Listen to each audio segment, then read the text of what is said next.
The Blithedale Romance by Nathaniel Hawthorne. Preface. In the Blithedale of this volume, many readers will probably suspect a faint and not very faithful shadowing of Brook Farm in Roxbury, which, now, a little more than 10 years ago, was occupied and cultivated by a company of socialists. The author does not wish to deny that he had this community in his mind, and that, having had the good fortune for a time to be personally connected with it, he has occasionally availed himself of his actual reminiscences in the hope of giving a more lifelike tint to the fancy sketch in the following pages. He begs it to be understood, however, that he has considered the institution itself as not less fairly the subject of fictitious handling than the imaginary personages whom he has introduced there. His whole treatment of the affair is altogether incidental to the main purpose of the romance, nor does he put forward the slightest pretensions to illustrate a theory or elicit a conclusion favorable or otherwise in respect to socialism. In short, his present concern with the socialist community is merely to establish a theatre, a little removed from the highway of ordinary travel, where the creatures of his brain may play their phantasmagorical antics without exposing them to too close a comparison with the actual events of real lives. In the old countries, with which fiction has long been conversant, a certain conventional privilege seems to be awarded to the romancer. His work is not put exactly side by side with nature, and he is allowed a license with regard to everyday probability in view of the improved effects which he is bound to produce thereby. Among ourselves, on the contrary, there is as yet no such fairyland so like the real world that, in a suitable remoteness, one cannot well tell the difference, but with an atmosphere of strange enchantment beheld through which the inhabitants have a propriety of their own. This atmosphere is what the American romancer needs. In its absence, the beings of imagination are compelled to show themselves in the same category as actually living mortals, a necessity that generally renders the paint and pasteboard of their composition but too painfully discernible. With the idea of partially obviating this difficulty, the sense of which has always pressed very heavily upon him, the author has ventured to make free with his old and affectionately remembered home at Brook Farm as being certainly the most romantic episode of his own life, essentially a daydream, and yet a fact, and thus offering an available foothold between fiction and reality. Furthermore, the scene was in good keeping with the personages whom he desired to introduce. These characters, he feels it right to say, are entirely fictitious. It would indeed, considering how few amiable qualities he distributes among his imaginary progeny, be a most grieving wrong to his former excellent associates were the author to allow it to be supposed that he has been sketching any of their likenesses. Had he attempted it, they would at least have recognized the touches of a friendly pencil. But he has done nothing of the kind. The self-concentrated philanthropist, the high-spirited woman, bruising herself against the narrow limitations of her sex, the weakly maiden, whose tremulous nerves endow her with sibylline attributes, the minor poet, beginning life with strenuous aspirations which die out with his youthful fervor, all these might have been looked for at Brook Farm, but, by some accident, never made their appearance there. The author cannot close his reference to this subject without expressing a most earnest wish that some one of the many cultivated and philosophic minds which took an interest in that enterprise might now give the world its history. Ripley, with whom rests the honorable paternity of the institution, Dana, Dwight, Channing, Burton, Parker, for instance, with others whom he dares not name because they veil themselves from the public eye. Among these is the ability to convey both the outward narrative and the inner truth and spirit of the whole affair, together with the lessons which those years of thought and toil must have elaborated for the behoof of future experimentalists. Even the brilliant Hawaji might find as rich a theme in his youthful reminiscences of Brook Farm, and a more novel one, close at hand as it lies, than those which he has since made so distant a pilgrimage to seek in Syria and along the current of the Nile. Made at Concord, Massachusetts, May 1852. The end of preface. Read by Rick Kistner for Lit2Go on the web at fcit.usf.edu.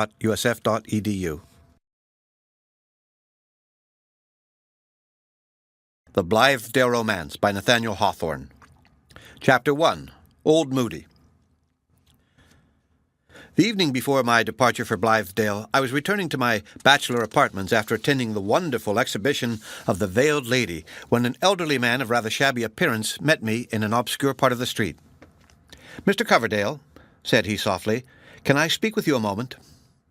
As I have casually alluded to the Veiled Lady, it may not be amiss to mention, for the benefit of such of my readers as are unacquainted with her now-forgotten celebrity, that she was a phenomenon in the mesmeric line, one of the earliest that had indicated the birth of a new science, or the revival of an old humbug. Since those times her sisterhood have grown too numerous to attract much individual notice, nor, in fact, has any one of them ever come before the public under such skilfully contrived circumstances of stage effect as those which at once mystified and illuminated the remarkable performances of the lady in question. Nowadays, in the management of his subject, clairvoyant or medium, the exhibitor affects the simplicity and openness of scientific experiment, and even if he professed to tread a step or two across the boundaries of the spiritual world, yet carries with him the laws of our actual life and extends them over his preternatural conquests. 12 or 15 years ago, on the contrary, all the arts of mysterious arrangement, of picturesque disposition, and artistically contrasted light and shade were made available in order to set the apparent miracle in the strongest attitude of opposition to ordinary facts. In the case of the Veiled Lady, moreover, the interest of the spectator was further wrought up by the enigma of her identity, and an absurd rumor, probably set afloat by the exhibitor, and at one time very prevalent, that a beautiful young lady of family and fortune was enshrouded within the misty drapery of the veil.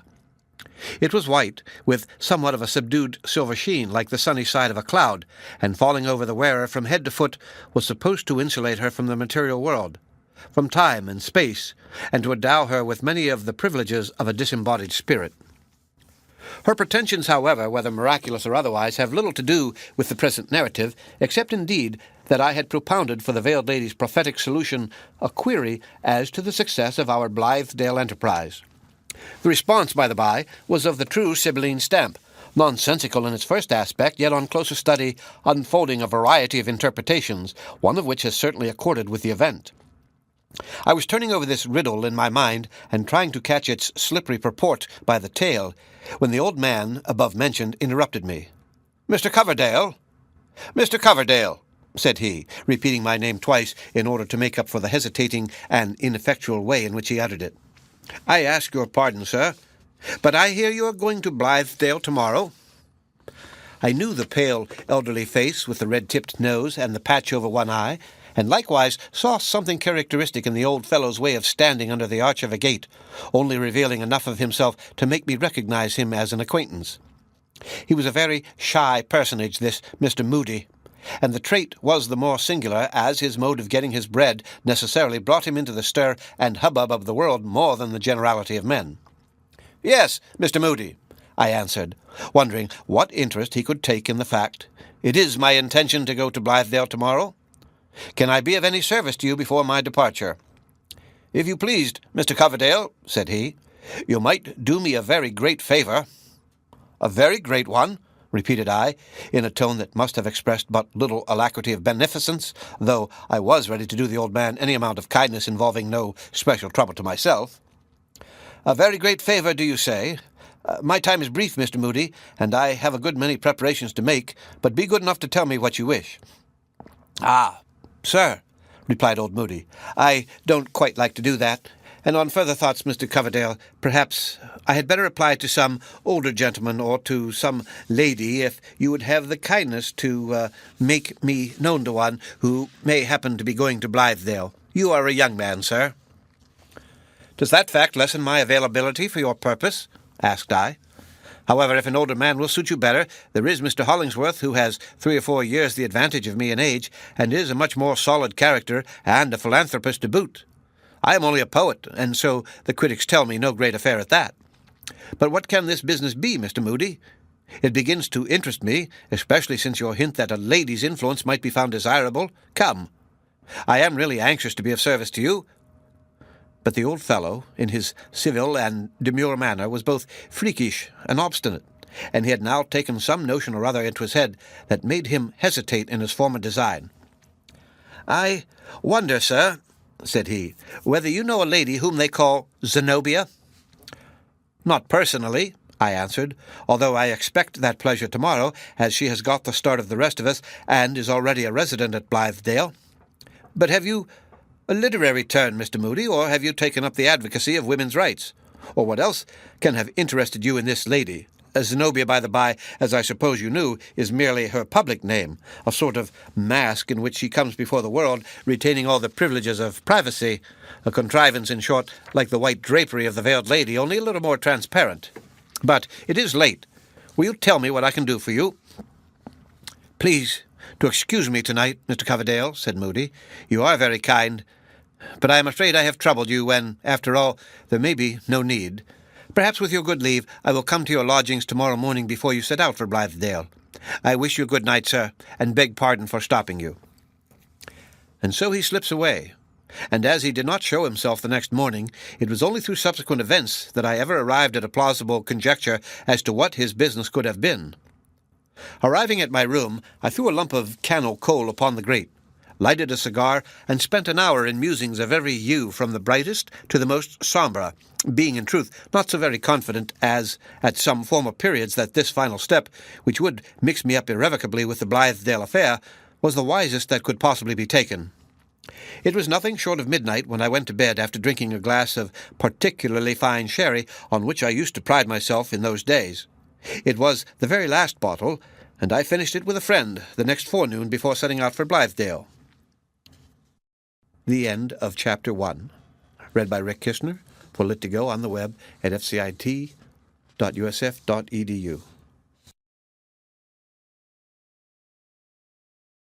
The Blithedale Romance by Nathaniel Hawthorne. Chapter 2. Blythedale.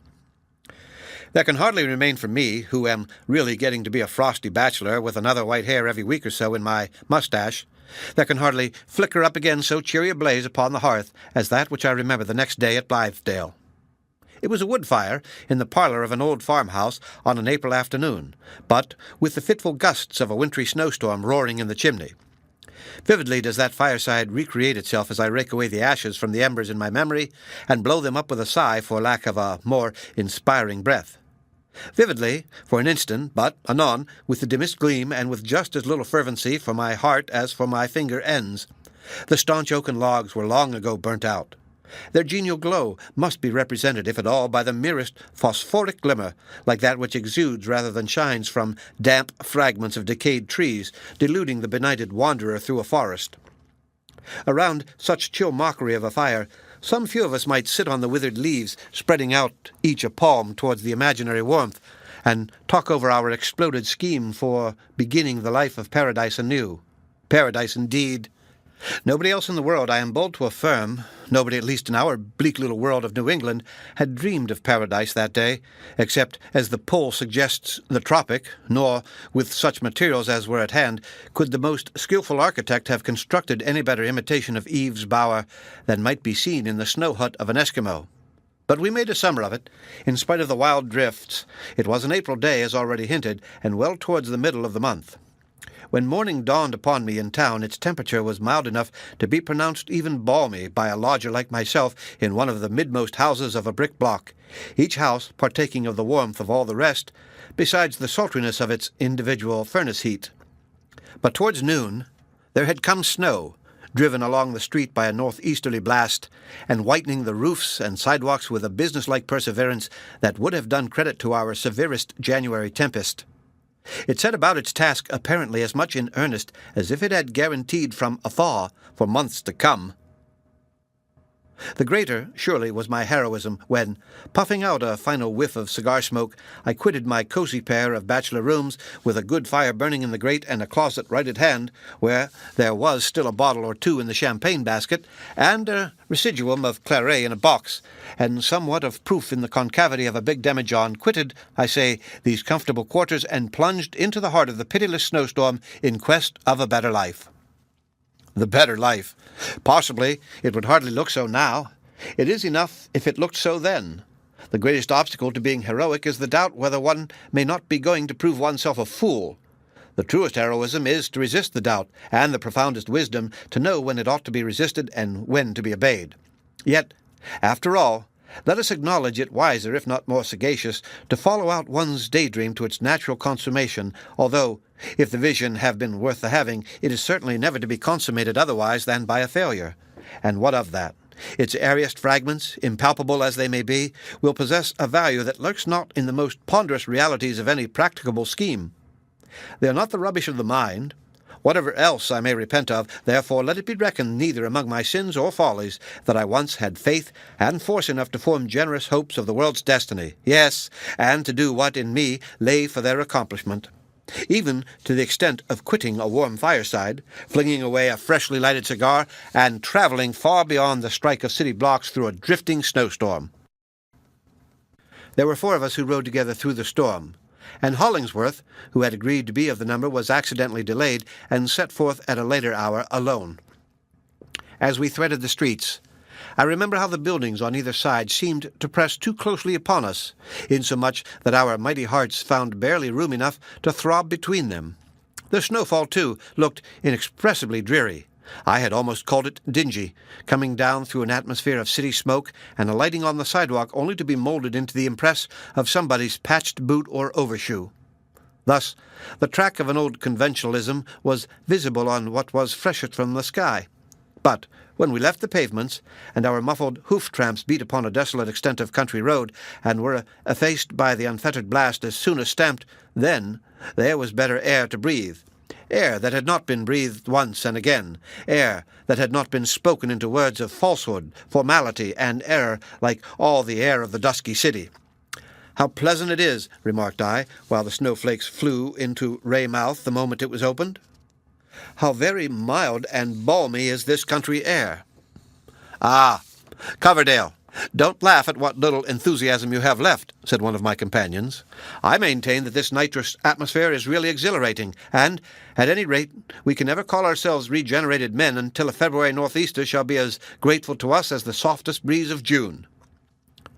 So we all of us took courage, riding fleetly and merrily along by stone fences that were half buried in the wave-like drifts, and through patches of woodland where the tree trunks opposed the snow-encrusted side towards the northeast, and within ken of deserted villas with no footprints in their avenues, and past scattered dwellings whence puffed the smoke of country fires, strongly impregnated with the pungent aroma of burning peat. Sometimes, encountering a traveller, we shouted a friendly greeting, and he, unmuffling his ears to the bluster and the snow spray and listening eagerly, appeared to think our courtesy worth less than the trouble which it cost him. The churl! He understood the shrill whistle of the blast, but had no intelligence for our blithe tones of brotherhood. This lack of faith in our cordial sympathy on the traveller's part was one among the innumerable tokens how difficult a task we had in hand for the reformation of the world. We rode on, however, with still unflagging spirits, and made such good companionship with the tempest that, at our journey's end, we professed ourselves almost loath to bid the rude blusterer good-bye. But, to own the truth, I was little better than an icicle, and began to be suspicious that I had caught a fearful cold.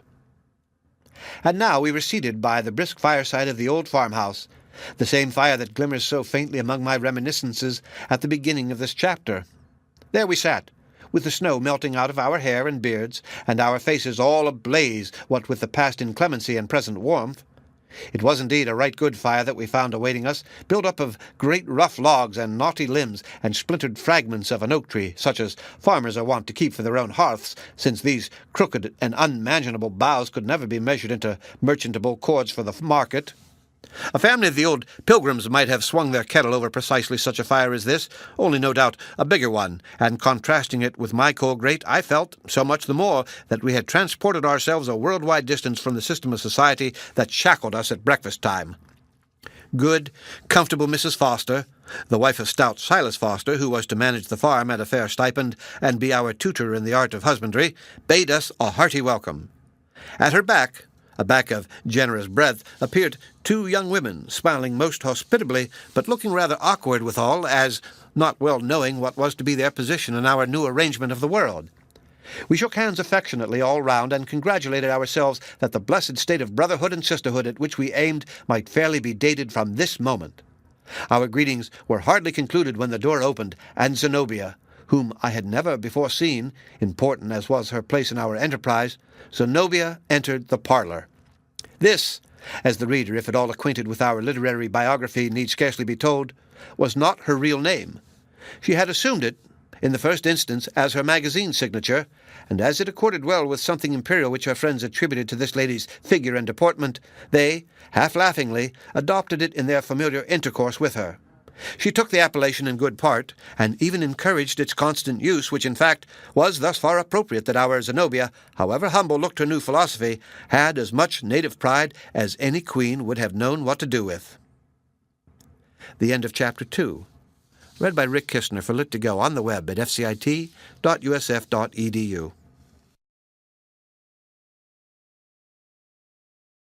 The Blithedale Romance by Nathaniel Hawthorne. Chapter 3, A Knot of Dreamers. Zenobia bade us welcome in a fine, frank, mellow voice, and gave each of us her hand, which was very soft and warm. She had something appropriate, I recollect, to say to every individual, and what she said to myself was this: "I have long wished to know you, Mr. Coverdale, and to thank you for your beautiful poetry, some of which I have learned by heart, or rather, it has stolen into my memory without my exercising any choice or volition about the matter. Of course, permit me to say, you do not think of relinquishing an occupation in which you have done yourself so much credit. I would almost rather give you up as an associate than that the world should lose one of its true poets." "Ah, no. There will not be the slightest danger of that, especially after this inestimable praise from Zenobia," said I, smiling and blushing, no doubt, with excess of pleasure. "I hope, on the contrary, now, to produce something that shall really deserve to be called poetry, true, strong, natural, and sweet, as is the life which we are going to lead, something that shall have the notes of wild birds twittering through it, or a strain like the wind anthems in the woods, as the case may be." "Is it irksome to you to hear your own verses sung?" asked Zenobia with a gracious smile. "If so, I am very sorry, for you will certainly hear me singing them sometimes in the summer evenings." "Of all things," answered I, "that is what will delight me most." While this passed, and while she spoke to my companions, I was taking note of Zenobia's aspect, and it impressed itself on me so distinctly that I can now summon her up like a ghost, a little wanner than the life, but otherwise identical with it. She was dressed as simply as possible in an American print, I think the dry goods people call it so, but with a silken kerchief between which and her gown there was one glimpse of a white shoulder. It struck me as a great piece of good fortune that there should be just that glimpse. Her hair, which was dark, glossy, and of singular abundance, was put up rather soberly and primly, without curls or other ornament, except a single flower. It was an exotic of rare beauty, and as fresh as if the hothouse gardener had just clipped it from the stem. That flower has struck deep root into my memory. I can both see it and smell it at this moment. So brilliant, so rare, so costly as it must have been, and yet enduring only for a day. It was more indicative of the pride and pomp which had a luxuriant growth in Zenobia's character than if a great diamond had sparkled among her hair. Her hand, though very soft, was larger than most women would like to have, or than they could afford to have, though not a whit too large in proportion with the spacious plan of Zenobia's entire development.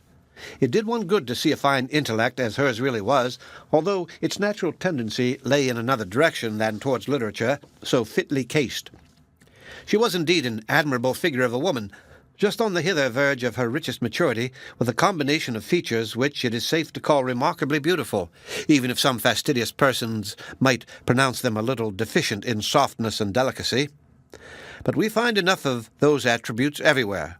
Preferably, by way of variety at least, was Zenobia's bloom, health, and vigor, which she possessed in such overflow that a man might well have fallen in love with her for their sake only.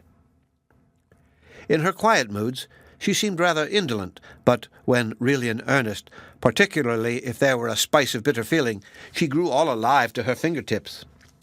"I am the first comer," Zenobia went on to say, while her smile beamed warmth upon us all, "so I take the part of hostess for today, and welcome you as if to my own fireside.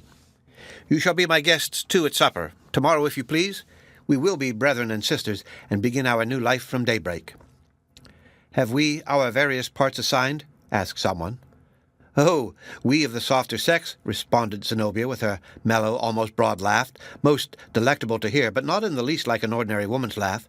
"We women, there are 4 of us here already, will take the domestic and indoor part of the business as a matter of course, to bake, to boil, to roast, to fry, to stew, to wash and iron and scrub and sweep, and at our idler intervals to repose ourselves on knitting and sewing. These, I suppose, must be feminine occupations for the present. By and by, perhaps, when our individual adaptations begin to develop themselves, it may be that some of us who wear the petticoat will go afield and leave the weaker brethren to take our places in the kitchen. What a pity, I remarked, that the kitchen and the housework generally cannot be left out of our system altogether. It is odd enough that the kind of labor which falls to the lot of women is just that which chiefly distinguishes artificial life, the life of degenerated mortals from the life of paradise. Eve had no dinner pot, and no clothes to mend, and no washing day. I am afraid, said Zenobia with mirth gleaming out of her eyes, we shall find some difficulty in adopting the paradisical system for at least a month to come. Look at that snowdrift sweeping past the window. Are there any figs ripe, do you think? Have the pineapples been gathered today? Would you like a breadfruit or a coconut? Shall I run out and pluck you some roses? No, Mr. Coverdale. The only flower hereabouts is the one in my hair, which I got out of a greenhouse this morning. As for the garb of Eden, added she, shivering playfully, I shall not assume it till after May Day. Assuredly, Zenobia could not have intended it. The fault must have been entirely in my imagination, but these last words, together with something in her manner, irresistibly brought up a picture of that fine, perfectly developed figure in Eve's earliest garment. I almost fancied myself actually beholding it. Her free, careless, generous modes of expression often had this effect of creating images which, though pure, are hardly felt to be quite decorous when born of a thought that passes between man and woman. I imputed it at that time to Zenobia's noble courage, conscious of no harm and scorning the petty restraints which take the life and colour out of other women's conversation. There was another peculiarity about her. We seldom meet with women nowadays, and in this country, who impress us as being women at all. Their sex fades away and goes for nothing in ordinary intercourse. Not so with Zenobia. One felt an influence breathing out of her, such as we might suppose to come from Eve when she was just made, and her Creator brought her to Adam, saying, Behold, here is a woman. Not that I would convey the idea of a special gentleness, grace, modesty, and shyness, but of a certain warm and rich characteristic which seems, for the most part, to have been refined away out of the feminine system. And now, continued Zenobia, I must go and help get supper. Do you think you can be content, instead of figs, pineapples, and all the other delicacies of Adam's supper table, with tea and toast and a certain modest supply of ham and tongue, which, with the instinct of a housewife, I brought hither in a basket? And there shall be bread and milk, too, if the innocence of your taste demands it. The whole sisterhood now went about their domestic avocations, utterly declining our offers to assist, farther than by bringing wood for the kitchen fire from a huge pile in the backyard. After heaping up more than a sufficient quantity, we returned to the sitting-room, drew our chairs close to the hearth, and began to talk over our prospects. Soon, with a tremendous stamping in the entry, appeared Silas Foster, lank, stalwart, uncouth, and grizzly-bearded. He came from foddering the cattle in the barn, and from the field where he had been ploughing until the depth of the snow rendered it impossible to draw a furrow. He greeted us in pretty much the same tone as if he were speaking to his oxen, took a quid from his iron tobacco box, pulled off his wet cowhide boots, and sat down before the fire in his stocking feet. The steam arose from his soaked garments so that the stout yeoman looked vaporous and spectre-like. "Well, folks," remarked Silas, "you'll be wishing yourselves back to town again, if this weather holds." And true enough, there was a look of gloom as the twilight fell silently and sadly out of the sky, its grey or sable flakes intermingling themselves with the fast descending snow. The storm, in its evening aspect, was decidedly dreary. It seemed to have arisen for our special behoof, a symbol of the cold, desolate, distrustful phantoms that invariably haunt the mind on the eve of adventurous enterprises to warn us back within the boundaries of ordinary life. But our courage did not quail. We would not allow ourselves to be depressed by the snowdrift trailing past the window any more than if it had been the sigh of a summer wind among rustling boughs.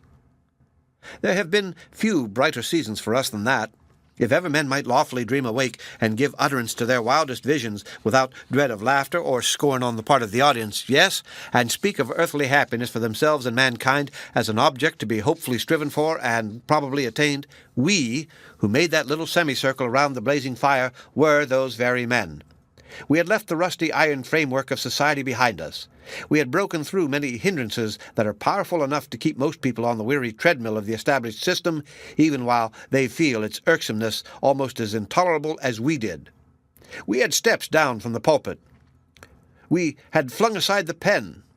We had shut up the ledger. We had thrown off that sweet, bewitching, enervating indolence which is better, after all, than most of the enjoyments within mortal grasp. It was our purpose, a generous one certainly, and absurd no doubt, in full proportion with its generosity, to give up whatever we had heretofore attained for the sake of showing mankind the example of a life governed by other than the false and cruel principles on which society of man has all along been based.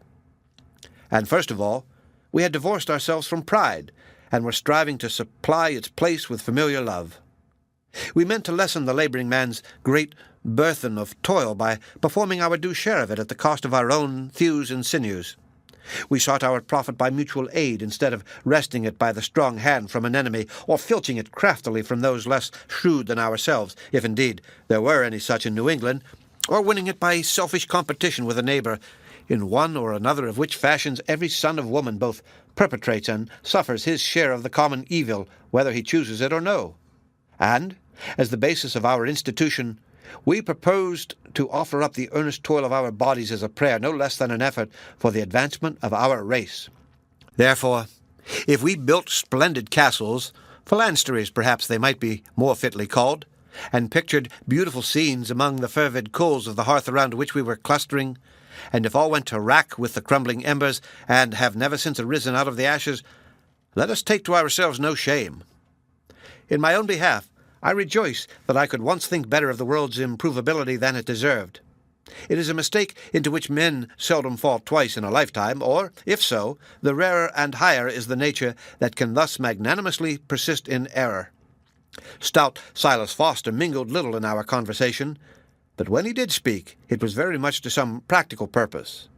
For instance, "Which man among you," quoth he, "is the best judge of swine? Some of us must go to the next Brighton fair and buy 6 pigs. Pigs! Good heavens! Had we come out from among the swinish multitude for this? And again, in reference to some discussion about raising early vegetables for the market, "We shall never make any hand at market gardening," said Silas Foster, "unless the women folks will undertake to do all the weeding. We haven't team enough for that, and the regular farm work as well, reckoning 3 of you city folks as worth 1 common field hand. No, I tell you, we should have to get up a little too early in the morning to compete with the market gardeners round Boston." It struck me as rather odd that one of the first questions raised after our separation from the greedy, struggling, self-seeking world should relate to the possibility of getting the advantage over the outside barbarians in their own field of labor. But, to own the truth, I very soon became sensible that, as regarded society at large, we stood in a position of new hostility rather than new brotherhood. Nor could this fail to be the case in some degree until the bigger and better half of society should range itself on our side. Constituting so pitiful a minority as now, we were inevitably estranged from the rest of mankind in pretty fair proportion with the strictness of our mutual bond among ourselves. This dawning idea, however, was driven back into my inner consciousness by the entrance of Zenobia. She came with the welcome intelligence that supper was on the table. Looking at herself in the glass, and perceiving that her one magnificent flower had grown rather languid, probably by being exposed to the fervency of the kitchen fire, she flung it on the floor as unconcernedly as a village girl would throw away a faded violet. The action seemed proper to her character, although methought it would still more have befitted the bounteous nature of this beautiful woman to scatter fresh flowers from her hand, and to revive faded ones by her touch. Nevertheless, it was a singular but irresistible effect. The presence of Zenobia caused our heroic enterprise to show like an illusion, a masquerade, a pastoral, a counterfeit Arcadia, in which we grown-up men and women were making a play-day of the years that were given us to live in. I tried to analyze this impression, but not with much success. "It really vexes me," observed Zenobia as we left the room, "that Mr. Hollingsworth should be such a laggard. I should not have thought him at all the sort of person to be turned back by a puff of contrary wind or a few snowflakes drifting into his face." "Do you know Hollingsworth personally?" I inquired. "No, only as an auditor, auditress, I mean, of some of his lectures," said she. "What a voice he has, and what a man he is! Yet not so much an intellectual man, I should say, as a great heart. At least, he moved me more deeply than I think myself capable of being moved, except by the stroke of a true, strong heart against my own. It is a sad pity that he should have devoted his glorious powers to such a grimy, unbeautiful, and positively hopeless object as this reformation of criminals, about which he makes himself and his wretchedly small audiences so very miserable. To tell you a secret, I never could tolerate a philanthropist before. Could you?" "By no means," I answered. "Neither can I now." "They are indeed an odiously disagreeable set of mortals," continued Zenobia. "I should like Mr. Hollingsworth a great deal better if the philanthropy had been left out. At all events, as a mere matter of taste, I wish he would let the bad people alone and try to benefit those who are not already past his help. Do you suppose he will be content to spend his life, or even a few months of it, among tolerably virtuous and comfortable individuals like ourselves?" "Upon my word, I doubt it," said I. "If we wish to keep him with us, we must systematically commit at least one crime apiece. Mere peccadilloes will not satisfy him." Zenobia turned, sidelong, a strange kind of glance upon me, but before I could make out what it meant, we had entered the kitchen, where, in accordance with the rustic simplicity of our new life, the supper table was spread. The end of Chapter 3. Read by Rick Kishner for Lit2Go on the web at fcit.usf.edu.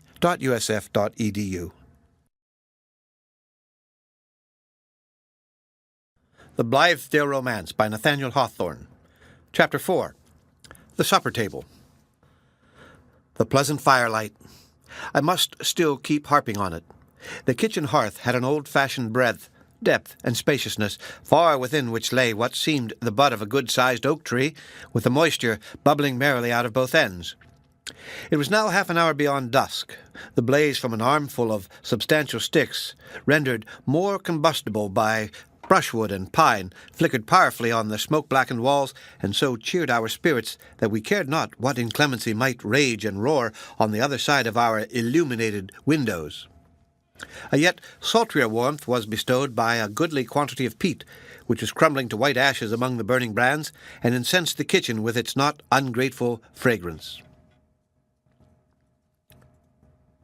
The exuberance of this household fire would alone have sufficed to bespeak us no true farmers, for the New England yeoman, if he have the misfortune to dwell within practicable distance of a wood market, is as niggardly of each stick as if it were a bar of California gold. But it was fortunate for us, on that wintry eve of our untried life, to enjoy the warm and radiant luxury of a somewhat too abundant fire. If it served no other purpose, it made the men look so full of youth, warm blood, and hope, and the women, such of them at least as were anywise convertible by its magic, so very beautiful, that I would cheerfully have spent my last dollar to prolong the blaze. As for Zenobia, there was a glow in her cheeks that made me think of Pandora, fresh from Vulcan's workshop and full of the celestial warmth by dint of which he had tempered and moulded her. "Take your places, my dear friends all," cried she. "Seat yourselves without ceremony, and you shall be made happy with such tea as not many of the world's working people, except yourselves, will find in their cups tonight. After this one supper, you may drink buttermilk if you please. Tonight we will quaff this nectar, which I assure you could not be bought with gold." We all sat down, grisly Silas Foster, his rotund helpmate, and the two bouncing handmaidens included, and looked at one another in a friendly but rather awkward way. It was the first practical trial of our theories of equal brotherhood and sisterhood, and we people of superior cultivation and refinement, for as such I presume we unhesitatingly reckoned ourselves, felt as if something were already accomplished toward the millennium of love. The truth is, however, that the laboring oar was with our unpolished companions, it being far easier to condescend than to accept of condescension. Neither did I refrain from questioning in secret whether some of us, and Zenobia among the rest, would so quietly have taken our places among these good people, save for the cherished consciousness that it was not by necessity, but choice. Though we saw fit to drink our tea out of earthen cups tonight, and in earthen company, it was at our own option to use pictured porcelain and handle silver forks again tomorrow. This same salvo, as to the power of regaining our former position, contributed much, I fear, to the equanimity with which we subsequently bore many of the hardships and humiliations of a life of toil. If ever I have deserved, which has not often been the case, and I think never, but if ever I did deserve to be soundly cuffed by a fellow mortal for secretly putting weight upon some imaginary social advantage, it must have been while I was striving to prove myself ostentatiously his equal and no more. It was while I sat beside him on his cobbler's bench, or clinked my hoe against his own in the cornfield, or broke the same crust of bread, my earth-grimed hand to his, at our noontide lunch. The poor, proud man should look at both sides of sympathy like this. The silence which followed upon our sitting down to table grew rather oppressive.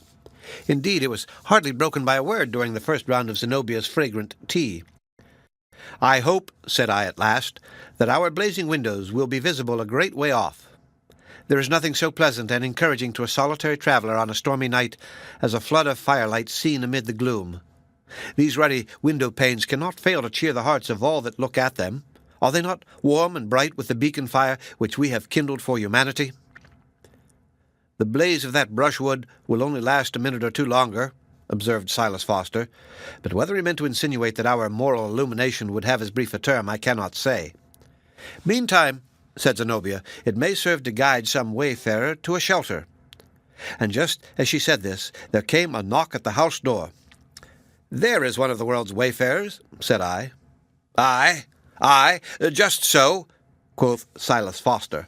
"Our firelight will draw stragglers, just as a candle draws dorbugs on a summer night." Whether to enjoy a dramatic suspense, or that we were selfishly contrasting our own comfort with the chill and dreary situation of the unknown person at the threshold, or that some of us city folks felt a little startled at the knock which came so unseasonably through night and storm to the door of the lonely farmhouse, so it happened that nobody for an instant or two arose to answer the summons. Pretty soon there came another knock. The first had been moderately loud, the second was smitten so forcibly that the knuckles of the applicant must have left their mark in the door panel. "He knocks as if he had the right to come in," said Zenobia, laughing. "And what are we thinking of? It must be Mr. Hollingsworth." Hereupon I went to the door, unbolted, and flung it wide open. There, sure enough, stood Hollingsworth, his shaggy greatcoat all covered with snow, so that he looked quite as much like a polar bear as a modern philanthropist. "Sluggish hospitality, this," said he, in those deep tones of his which seemed to come out of a chest as capacious as a barrel. "It would have served you right if I had laid down and spent the night on the doorstep just for the sake of putting you to shame. But here is a guest who will need a warmer and softer bed." And stepping back to the wagon in which he had journeyed hither, Hollingsworth received into his arms and deposited on the doorstep a figure enveloped in a cloak. It was evidently a woman, or rather, judging from the ease with which he lifted her and the little space which she seemed to fill in his arms, a slim and unsubstantial girl.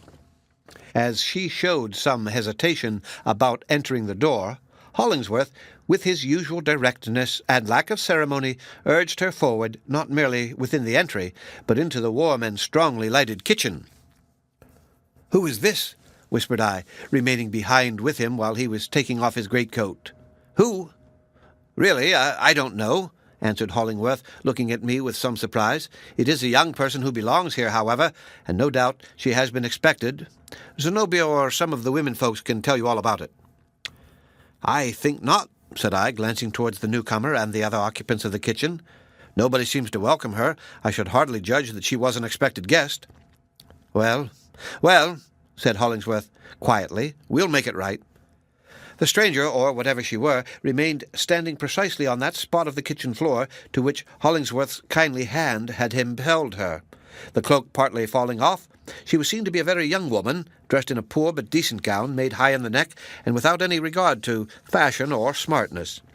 Her brown hair fell down from beneath a hood not in curls, but with only a slight wave. Her face was of a wan, almost sickly hue, betokening habitual seclusion from the sun and free atmosphere, like a flower shrub that had done its best to blossom in too scanty light. To complete the pitiableness of her aspect, she shivered either with cold or fear or nervous excitement, so that you might have beheld her shadow vibrating on the fire-lighted wall. In short, there has seldom been seen so depressed and sad a figure as this young girl's, and it was hardly possible to help being angry with her from mere despair of doing anything for her comfort. The fantasy occurred to me that she was some desolate kind of a creature doomed to wander about in snowstorms, and that, though the ruddiness of our window-panes had tempted her into a human dwelling, she would not remain long enough to melt the icicles out of her hair. Another conjecture likewise came into my mind. Recollecting Hollingsworth's sphere of philanthropic action, I deemed it possible that he might have brought one of his guilty patients to be wrought upon and restored to spiritual health by the pure influences which our mode of life would create. As yet, the girl had not stirred. She stood near the door, fixing a pair of large, brown, melancholy eyes upon Zenobia. Only upon Zenobia. She evidently saw nothing else in the room save that bright, fair, rosy, beautiful woman. It was the strangest look I ever witnessed, long a mystery to me, and forever a memory. Once she seemed about to move forward and greet her, I know not with what warmth or with what words, but finally, instead of doing so, she drooped down upon her knees, clasped her hands, and gazed piteously into Zenobia's face. Meeting no kindly reception, her head fell on her bosom. I never thoroughly forgave Zenobia for her conduct on this occasion, but women are always more cautious in their casual hospitalities than men. "What does the girl mean?" cried she in rather a sharp tone. "Is she crazy? Has she no tongue?" And here Hollingsworth stepped forward. "No wonder if the poor child's tongue is frozen in her mouth," said he, and I think he positively frowned at Zenobia. "The very heart will be frozen in her bosom unless you women can warm it among you with the warmth that ought to be in your own." Hollingsworth's appearance was very striking at this moment. He was then about 30 years old, but looked several years older, with his great shaggy head, his heavy brow, his dark complexion, his abundant beard, and the rude strength with which his features seemed to have been hammered out of iron, rather than chiseled or molded from any finer or softer material. His figure was not tall, but massive and brawny, and well befitting his original occupation, which, as the reader probably knows, was that of a blacksmith. As for external polish, or mere courtesy of manner, he never possessed more than a tolerably educated bear, although, in his gentler moods, there was a tenderness in his voice, eyes, mouth, in his gesture, and in every indescribable manifestation which few men could resist, and no woman. But he now looked stern and reproachful, and it was with that inauspicious meaning in his glance that Hollingsworth first met Zenobia's eyes and began his influence upon her life. To my surprise, Zenobia, of whose haughty spirit I had been told so many examples, absolutely changed colour and seemed mortified and confused. "You do not quite do me justice, Mr. Hollingsworth," said she, almost humbly. "I am willing to be kind to the poor girl. Is she a protégée of yours? What can I do for her?" "Have you anything to ask of this lady?" said Hollingsworth kindly to the girl. "I remember you mentioned her name before we left town." "Only that she will shelter me," replied the maid tremulously. "Only that she will let me be always near her." "Well, indeed," exclaimed Zenobia, recovering herself and laughing. "This is an adventure, and well worthy to be the first incident in our life of love and free-heartedness. But I accept it for the present without further question. Only," added she, "it would be a convenience if we knew your name." "Priscilla," said the girl, and it appeared to me that she hesitated whether to add anything more, and decided in the negative. "Pray do not ask me my other name, at least not yet, if you will be so kind to a forlorn creature." "Priscilla. Priscilla." I repeated the name to myself 3 or 4 times, and in that little space this quaint and prim cognomen had so amalgamated itself with my idea of the girl that it seemed as if no other name could have adhered to her for a moment.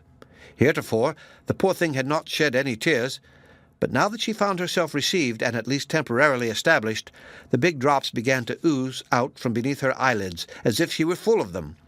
Perhaps it showed the iron substance of my heart that I could not help smiling at this odd scene of unknown and unaccountable calamity into which our cheerful party had been entrapped, without the liberty of choosing whether to sympathize or no. Hollingsworth's behavior was certainly a great deal more creditable than mine. "Let us not pry farther into her secrets," he said to Zenobia and the rest of us, apart, and his dark, shaggy face looked really beautiful with its expression of thoughtful benevolence. "Let us conclude that Providence has sent her to us as the first fruits of the world which we have undertaken to make happier than we find it. Let us warm her poor shivering body with this good fire, and her poor shivering heart with our best kindness. Let us feed her and make her one of us. As we do by this friendless girl, so shall we prosper. And in good time, whatever is desirable for us to know will be melted out of her as inevitably as those tears which we see now. At least, remarked I, you may tell us how and where you met with her. An old man brought her to my lodgings, answered Hollingsworth, and begged me to convey her to Blythedale, where, so I understand him, she had friends. And this is positively all I know about the matter. Grim Silas Foster, all this while, had been busy at the supper-table, pouring out his own tea and gulping it down with no mere sense of its exquisiteness than if it were a decoction of catnip, helping himself to pieces of dipped toast on the flat of his knife-blade, and dropping half of it on the tablecloth, using the same serviceable implement to cut slice after slice of ham, perpetrating terrible enormities with the butter plate, and, in all other respects, behaving less like a civilized Christian than the worst kind of an ogre. Being, by this time, fully gorged, he crowned his amiable exploits with a draught from the water-pitcher, and then favoured us with his opinion about the business in hand. And certainly, though they proceeded out of an unwiped mouth, his expressions did him honour. "Give the girl a hot cup of tea and a thick slice of this first-rate bacon," said Silas, like a sensible man as he was. "That's what she wants. Let her stay with us as long as she likes, and help in the kitchen, and take the cow breath at milking time, and in a week or two she'll begin to look like a creature of this world." So we sat down again to supper, and Priscilla along with us. The end of Chapter 4. Read by Rick Kistner for Lit to Go, on the web at fcit.usf.edu.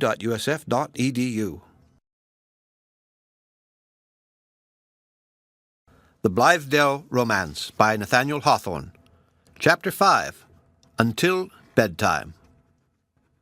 Silas Foster, by the time we concluded our meal, had stripped off his coat and planted himself on a low chair by the kitchen fire with a lapstone, a hammer, a piece of sole leather, and some waxed ends in order to cobble an old pair of cowhide boots, he being, in his own phrase, something of a dab, whatever degree of skill that may imply, at the shoemaking business.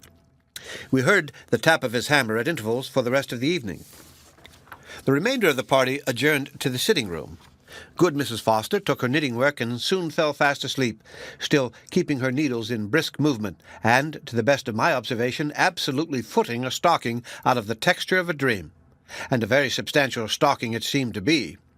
One of the two handmaidens hemmed a towel, and the other appeared to be making a ruffle for her Sunday's wear out of a little bit of embroidered muslin which Zenobia had probably given her. It was curious to observe how trustingly and yet how timidly our poor Priscilla betook herself into the shadow of Zenobia's protection. She sat beside her on a stool, looking up every now and then with an expression of humble delight at her new friend's beauty.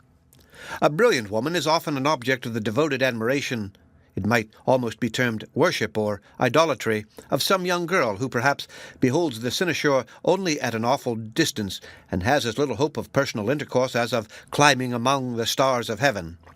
We men are too gross to comprehend it.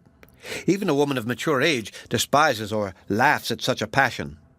There occurred to me no mode of accounting for Priscilla's behavior, except by supposing that she had read some of Zenobia's stories, as such literature goes everywhere, or her tracts in defense of the sex, and had come hither with the one purpose of being her slave. There is nothing parallel to this, I believe, nothing so foolishly disinterested, and hardly anything so beautiful in the masculine nature at whatever epoch of life, or, if there be, a fine and rare development of character might reasonably be looked for from the youth who should prove himself capable of such self-forgetful affection. Zenobia, happening to change her seat, I took the opportunity, in an undertone, to suggest some such notion as the above. "Since you see the young woman in so poetical a light," replied she, in the same tone, "you had better turn the affair into a ballad. It is a grand subject and worthy of supernatural machinery. The storm, the startling knock at the door, the entrance of the sable knight Hollingsworth, and this shadowy snow-maiden who, precisely at the stroke of midnight, shall melt away at my feet in a pool of ice-cold water and give me my death with a pair of wet slippers. And when the verses are written and polished quite to your mind, I will favour you with my idea as to what the girl really is." "Pray, let me have it now," said I. "It shall be woven into the ballad." "She is neither more nor less," answered Zenobia, "than a seamstress from the city, and she has probably no more transcendental purpose than do my miscellaneous sewing, for I suppose she will hardly expect to make my dresses." "How can you decide upon her so easily?" I inquired. "Oh, we women judge one another by tokens that escape the obtuseness of masculine perceptions," said Zenobia. "There is no proof which you would be likely to appreciate except the needle marks on the tip of her forefinger. Then my supposition perfectly accounts for her paleness, her nervousness, and her wretched fragility. Poor thing! She has been stifled with the heat of a salamander stove in a small, close room, and has drunk coffee and fed upon doughnuts, raisins, candy, and all such trash till she is scarcely half alive. And so, as she has hardly any physique, a poet like Mr. Miles Coverdale may be allowed to think her spiritual." "Look at her now," whispered I. Priscilla was gazing toward us with an inexpressible sorrow in her wan face and great tears running down her cheeks. It was difficult to resist the impression that, cautiously as we had lowered our voices, she must have overheard and been wounded by Zenobia's scornful estimate of her character and purposes. "What ears the girl must have," whispered Zenobia with a look of vexation, partly comic and partly real. "I will confess to you that I cannot quite make her out. However, I am positively not an ill-natured person unless when very grievously provoked. And as you, and especially Mr. Hollingsworth, take so much interest in this odd creature, and as she knocks with a very slight tap against my own heart likewise, why, I mean to let her in. From this moment I will be reasonably kind to her. There is no pleasure in tormenting a person of one's own sex, even if she do favour one with a little more love than one can conveniently dispose of, and that, let me say, Mr. Coverdale, is the most troublesome offence you can offer to a woman." "Thank you," said I, smiling. "I don't mean to be guilty of it."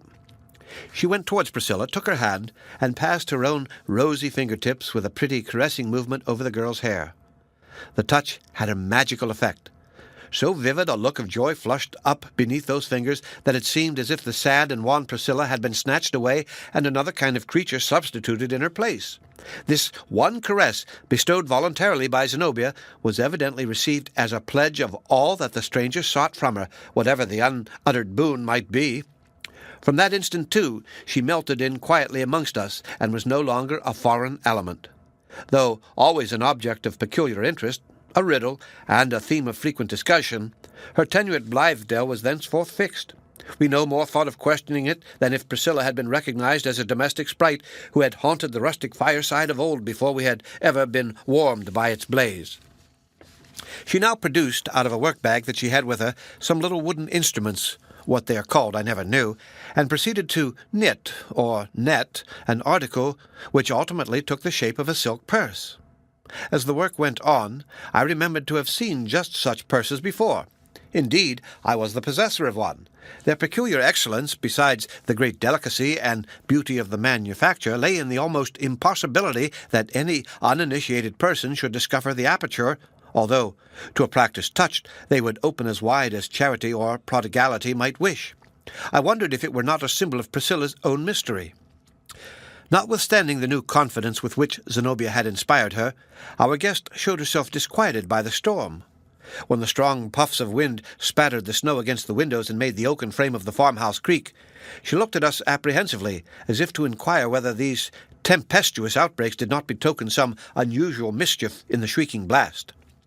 She had been bred up, no doubt, in some close nook, some inauspiciously sheltered court of the city, where the uttermost rage of a tempest, though it might scatter down the slates of the roof into the bricked area, could not shake the casement of her little room. The sense of vast, undefined space pressing from the outside against the black panes of our uncurtained windows was fearful to the poor girl, heretofore unaccustomed to the narrowness of human limits, with the lamps of neighboring tenements glittering across the streets. The house probably seemed to her adrift on the great ocean of the night. A little parallelogram of sky was all that she had hitherto known of nature, so that she felt the awfulness that really exists in its limitless extent. Once, while the blast was bellowing, she caught hold of Zenobia's robe with precisely the air of one who hears her own name spoken at a distance, but is unutterably reluctant to obey the call. We spent rather an incommunicative evening. Hollingsworth hardly said a word, unless when repeatedly and pertinaciously addressed. Then, indeed, he would glare upon us from the thick shrubbery of his meditations, like a tiger out of a jungle, make the briefest reply possible, and betake himself back into the solitude of his heart and mind. The poor fellow had contracted this ungracious habit from the intensity with which he contemplated his own ideas and the infrequent sympathy which they met with from his auditors, a circumstance that seemed only to strengthen the implicit confidence that he awarded to them. His heart, I imagine, was never really interested in our socialist scheme, but was forever busy with his strange and, as most people thought it, impracticable plan for the reformation of criminals through an appeal to their higher instincts. Much as I liked Hollingsworth, it cost me many a groan to tolerate him on this point. He ought to have commenced his investigation of the subject by perpetrating some huge sin in his proper person and examining the condition of his higher instincts afterwards. The rest of us formed ourselves into a committee for providing our infant community with an appropriate name, a matter of greatly more difficulty than the uninitiated reader would suppose. Blythedale was neither good nor bad. We should have resumed the old Indian name of the premises had it possessed the oil and honey flow which the aborigines were so often happy in communicating to their local appellations, but it chanced to be a harsh, ill-connected, and interminable word which seemed to fill the mouth with a mixture of very stiff clay and very crumbly pebbles. Zenobia suggested Sunny Glimpse as expressive of a vista into a better system of society. This we turned over and over for a while, acknowledging its prettiness, but concluded it to be rather too fine and sentimental a name, a fault inevitable by literary ladies in such attempts, for sunburnt men to work under. I ventured to whisper Utopia, which, however, was unanimously scouted down, and the proposer very harshly maltreated, as if he had intended a latent satire. Some were for calling our institution the Oasis, in view of its being the one green spot in the moral sand-waste of the world, but others insisted on a proviso for reconsidering the matter at a 12-month's end, when a final decision might be had whether to name it the Oasis or Sahara.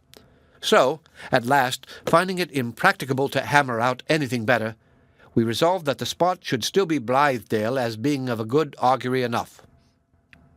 The evening wore on, and the outside solitude looked in upon us through the windows, gloomy, wild, and vague, like another state of existence, close beside the little sphere of warmth and light in which we were the prattlers and bustlers of a moment. By and by, the door was opened by Silas Foster with a cotton handkerchief about his head and a tallow candle in his hand. "Take my advice, brother farmers," said he, with a great, broad, bottomless yawn, "and get to bed as soon as you can. I shall sound the horn at daybreak, and we've got the cattle to fodder and 9 cows to milk, and a dozen other things to do before breakfast." Thus ended the first evening at Blythedale.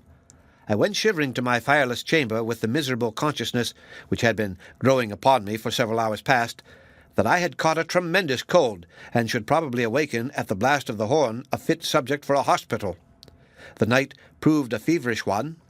During the greater part of it I was in that vilest of states when a fixed idea remains in the mind, like the nail in Sisera's brain, while innumerable other ideas go and come and flutter to and fro, combining constant transition with intolerable sameness.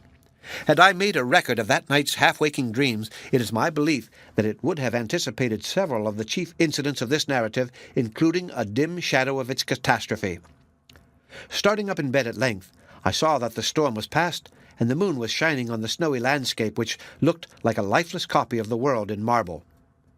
From the bank of the distant river, which was shimmering in the moonlight, came the black shadow of the only cloud in heaven, driven swiftly by the wind, and passing over meadow and hillock, vanishing amid tufts of leafless trees, but reappearing on the hither side until it swept across our doorstep. How cold in Arcadia was this! The end of Chapter 5. Read by Rick Kistner for Lit to Go on the web at fcit.usf.edu.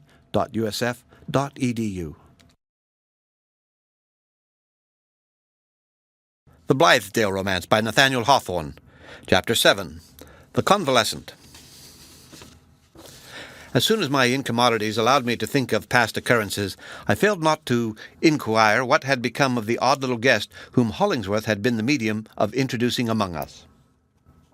It now appeared that poor Priscilla had not so literally fallen out of the clouds as we were at first inclined to suppose. A letter, which should have introduced her, had since been received from one of the city missionaries, containing a certificate of character and an allusion to circumstances which, in the writer's judgment, made it especially desirable that she should find shelter in our community.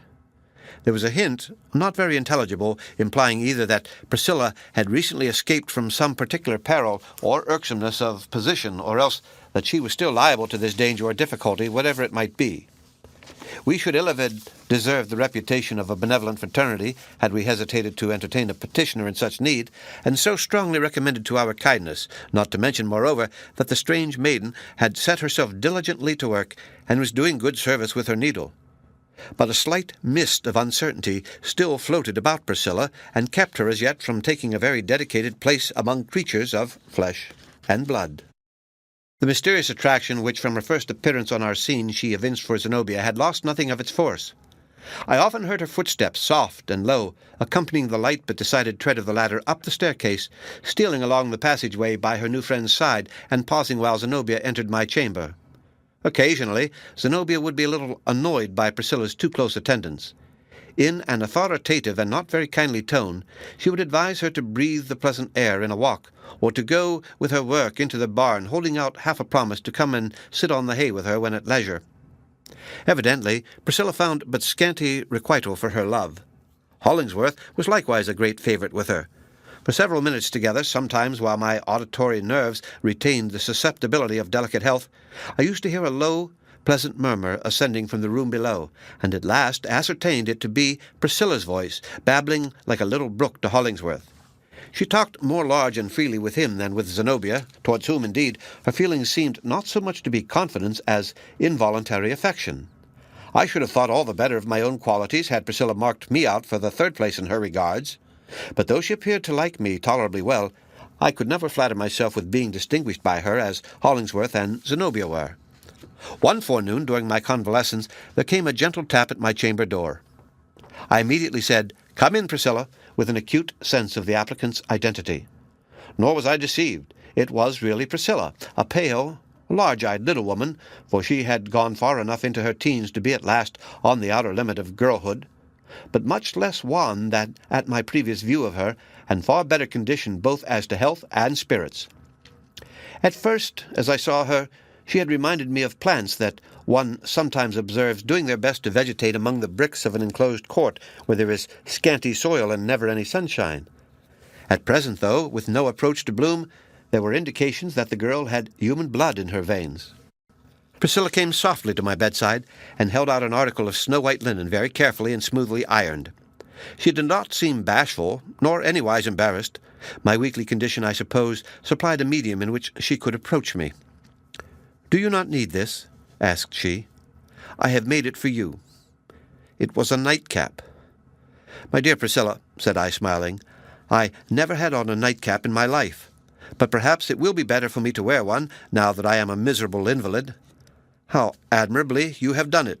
No, I never can think of wearing such an exquisitely wrought nightcap as this, unless it be in the daytime when I sit up to receive company." "It is for use, not beauty," answered Priscilla. "I could have embroidered it and made it much prettier if I pleased." While holding up the nightcap and admiring the fine needlework, I perceived that Priscilla had a sealed letter which she was waiting for me to take. It had arrived from the village post-office that morning. As I did not immediately offer to receive the letter, she drew it back and held it against her bosom, with both hands clasped over it, in a way that had probably grown habitual to her. Now, on turning my eyes from the nightcap to Priscilla, it forcibly struck me that her air, though not her figure, and the expression of her face, but not its features, had a resemblance to what I had often seen in a friend of mine, one of the most gifted women of the age. I cannot describe it. The points easiest to convey to the reader were a certain curve of the shoulders and a partial closing of the eyes which seemed to look more penetratingly into my own eyes through the narrowed apertures than if they had been open at full width. It was a singular anomaly of likeness, coexisting with perfect dissimilitude. "Will you give me the letter, Priscilla?" said I. She started, put the letter into my hand, and quite lost the look that had drawn my notice. "Priscilla," I inquired, "did you ever see Miss Margaret Fuller?" "No," she answered. "Because," said I, "you reminded me of her just now, and it happens strangely enough that this very letter is from her." Priscilla, for whatever reason, looked very much discomposed. "I wish people would not fancy such odd things in me," she said rather petulantly. How could I possibly make myself resemble this lady merely by holding her letter in my hand?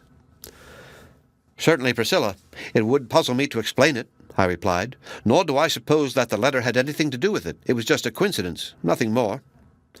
She hastened out of the room, and this was the last that I saw of Priscilla until I ceased to be an invalid. Being much alone during my recovery, I read interminably in Mr. Emerson's essays, The Dial, Carlyle's works, George Sand's romances, lent me by Zenobia, and other books which one or another of the brethren or sisterhood had brought with them.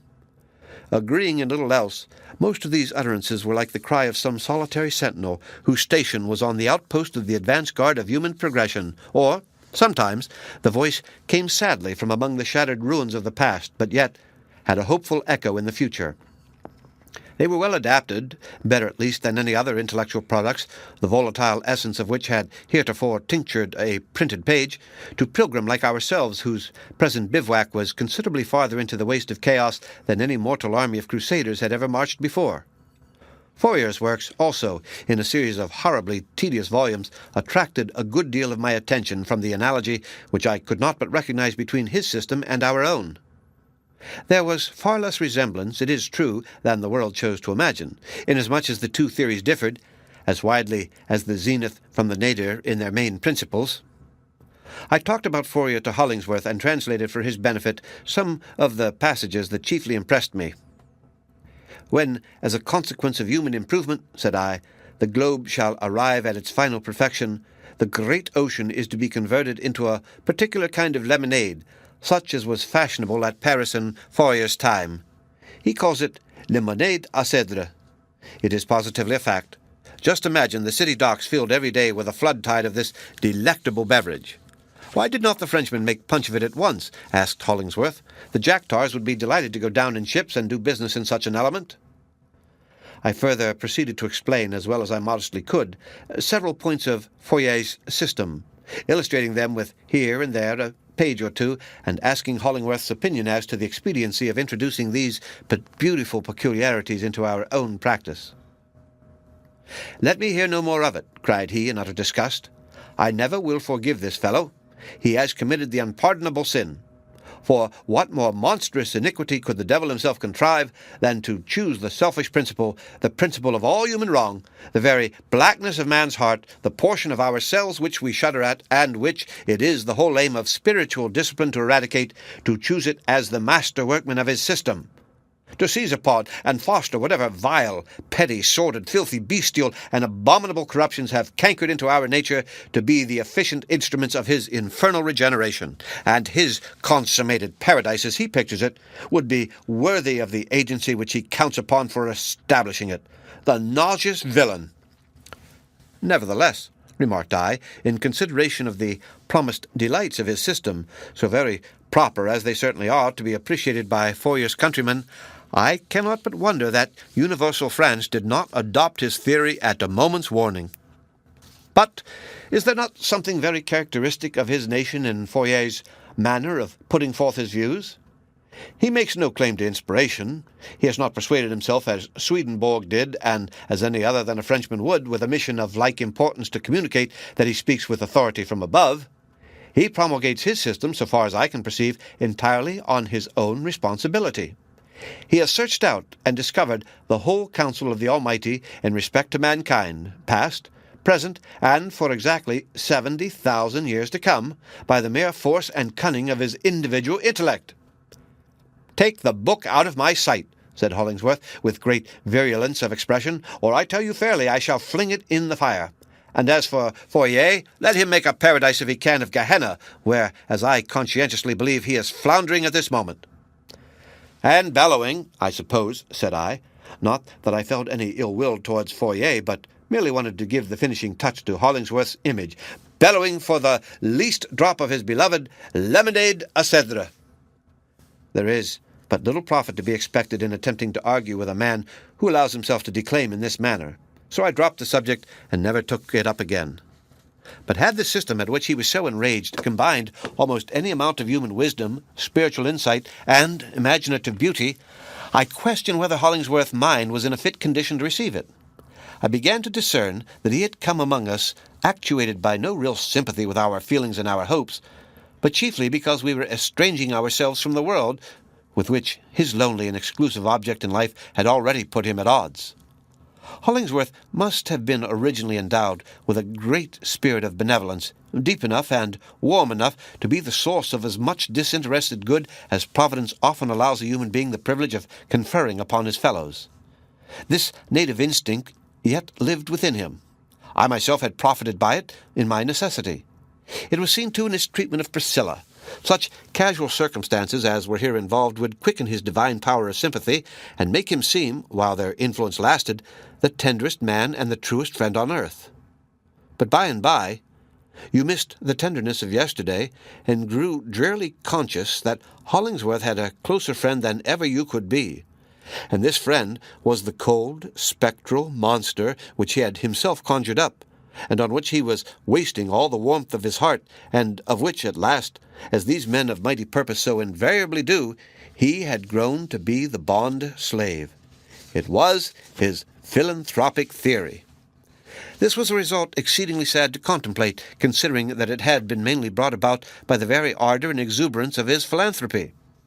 Sad indeed, but by no means unusual. He had taught his benevolence to pour its warm tide exclusively through one channel, so that there was nothing to spare for other great manifestations of love to man, nor scarcely for the nutriment of individual attachments, unless they could minister in some way to the terrible egotism which he mistook for an angel of God. Had Hollingsworth's education been more enlarged, he might not so inevitably have stumbled into this pitfall. But this identical pursuit had educated him. He knew absolutely nothing except in a single direction, where he had thought so energetically and felt to such a depth that, no doubt, the entire reason and justice of the universe appeared to be concentrated thitherward. It is my private opinion that, at this period of his life, Hollingsworth was fast going mad, and, as with other crazy people, among whom I include humorists of every degree, it required all the constancy of friendship to restrain his associates from pronouncing him an intolerable bore. Such prolonged fiddling upon one string, such multiform presentation of one idea, his specific object, of which he made the public more than sufficiently aware, through the medium of lectures and pamphlets, was to obtain funds for the construction of an edifice with a sort of collegiate endowment. On this foundation he proposed to devote himself and a few disciples to the reform and mental culture of our criminal brethren. His visionary edifice was Hollingsworth's one castle in the air. It was the material type in which his philanthropic dream strove to embody itself, and he made the scheme more definite, and caught hold of it the more strongly, and kept his clutch the more pertinaciously, by rendering it visibly to the bodily eye. I have seen him 100 times with a pencil and sheet of paper, sketching the facade, the side view, or the rear of the structure, or planning the internal arrangements as lovingly as another man might plan those of the projected home where he meant to be happy with his wife and children. I have known him to begin a model of the building with little stones gathered at the brookside, whither we had gone to cool ourselves in the sultry noon of haying time. Unlike all other ghosts, his spirit haunted an edifice which, instead of being time-worn and full of storied love and joy and sorrow, had never yet come into existence. "Dear friend," said I once to Hollingsworth, "before leaving my sick-chamber, I heartily wish that I could make your schemes my schemes, because it would be so great a happiness to find myself treading the same path with you. But I am afraid there is not stuff in me stern enough for a philanthropist, or not in this peculiar direction, or at all events not solely in this. Can you bear with me if such should prove to be the case?" "I will at least wait a while," answered Hollingsworth, gazing at me sternly and gloomily. "But how can you be my lifelong friend except you strive with me towards the great object of my life?" Heaven forgive me. A horrible suspicion crept into my heart, and stung the very core of it as with the fangs of an adder. I wondered whether it were possible that Hollingsworth could have watched by my bedside with all that devoted care only for the ulterior purpose of making me a proselyte to his views. The end of Chapter 7, read by Rick Kistner for Lit to Go on the web at fcit.usf.edu. The Blithedale Romance by Nathaniel Hawthorne. Chapter 8, A Modern Arcadia. May Day. I forget whether by Zenobia's sole decree or by the unanimous vote of our community had been declared a movable festival. It was deferred until the sun should have a reasonable time to clear away the snowdrifts along the lee of the stone walls and bring out a few of the readiest wildflowers. On the forenoon of the substituted day, after admitting some of the balmy air into my chamber, I decided that it was nonsense and effeminacy to keep myself a prisoner any longer. So I descended to the sitting-room, and finding nobody there, proceeded to the barn, whence I had already heard Zenobia's voice, and along with it a girlish laugh which was not so certainly recognizable. Arriving at the spot, it a little surprised me to discover that these merry outbreaks came from Priscilla. The two had been a-maying together. They had found anemones in abundance, houstonias by the handful, some columbines, a few long-stalked violets, and a quantity of white everlasting flowers, and had filled up their basket with the delicate spray of shrubs and trees. None were prettier than the maple twigs, the leaf of which looks like a scarlet bud in May, and like a plate of vegetable gold in October. Zenobia, who showed no conscience in such matters, had also rifled a cherry tree of one of its blossomed boughs, and, with all this variety of sylvan ornament, had been decking out Priscilla. Being done with a good deal of taste, it made her look more charming than I should have thought possible with my recollection of the wan, frost-nipped girl as heretofore described. Nevertheless, among those fragrant blossoms, and conspicuously too, had been stuck a weed of evil odor and ugly aspect, which, as soon as I detected it, destroyed the effect of all the rest. There was a gleam of latent mischief, not to call it deviltry, in Zenobia's eye, which seemed to indicate a slightly malicious purpose in the arrangement. As for herself, she scorned the rural buds and leaflets, and wore nothing but her invariable flower of the tropics. "What do you think of Priscilla now, Mr. Coverdale?" asked she, surveying her as a child does its doll. "Is not she worth a verse or two?" "There is only one thing amiss," answered I. Zenobia laughed and flung the malignant weed away. "Yes, she deserves some verses now," said I, "and from a better poet than myself. She is the yew, picture of the New England spring, subdued in tint and rather cool, but with a capacity of sunshine, and bringing us a few alpine blossoms as earnest of something richer, though hardly more beautiful, hereafter. The best type of her is one of those anemones." "What I find most singular in Priscilla as her health improves," observed Zenobia, "is her wildness. Such a quiet little body as she seemed, one would not have expected that. Why, as we strolled the woods together, I could hardly keep her from scrambling up the trees like a squirrel. She has never before known what it is to live in the free air, and so it intoxicates her as if she were sipping wine. And she thinks it such a paradise here, and all of us, particularly Mr. Hollingsworth and myself, such angels. It is quite ridiculous, and provokes one malice almost, to see a creature so happy, especially a feminine creature." "They are always happier than male creatures," said I. "You must correct that opinion, Mr. Coverdale," replied Zenobia, contemptuously, "or I shall think you lack the poetic insight. Did you ever see a happy woman in your life? Of course, I do not mean a girl like Priscilla and 1,000 others, for they are all alike while on the sunny side of experience, but a grown woman. How can she be happy after discovering that fate has assigned her but one single event which she must contrive to make the substance of her whole life? A man has his choice of innumerable events." "A woman, I suppose," answered I, "by constant repetition of her one event, may compensate for the lack of variety." "Indeed," said Zenobia.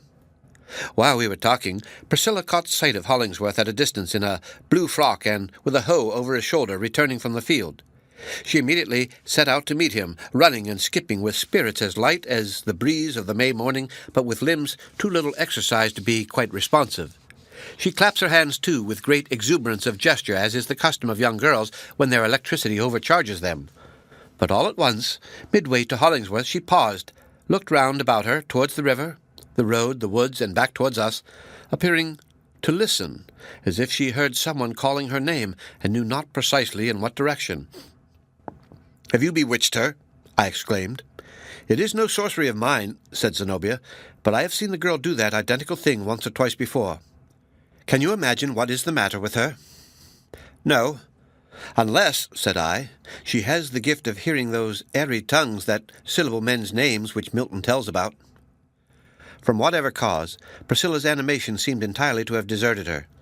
She seated herself on a rock, and remained there until Hollingsworth came up, and when he took her hand and led her back to us, she rather resembled my original image of the wan and spiritless Priscilla than the flowery May Queen of a few moments ago.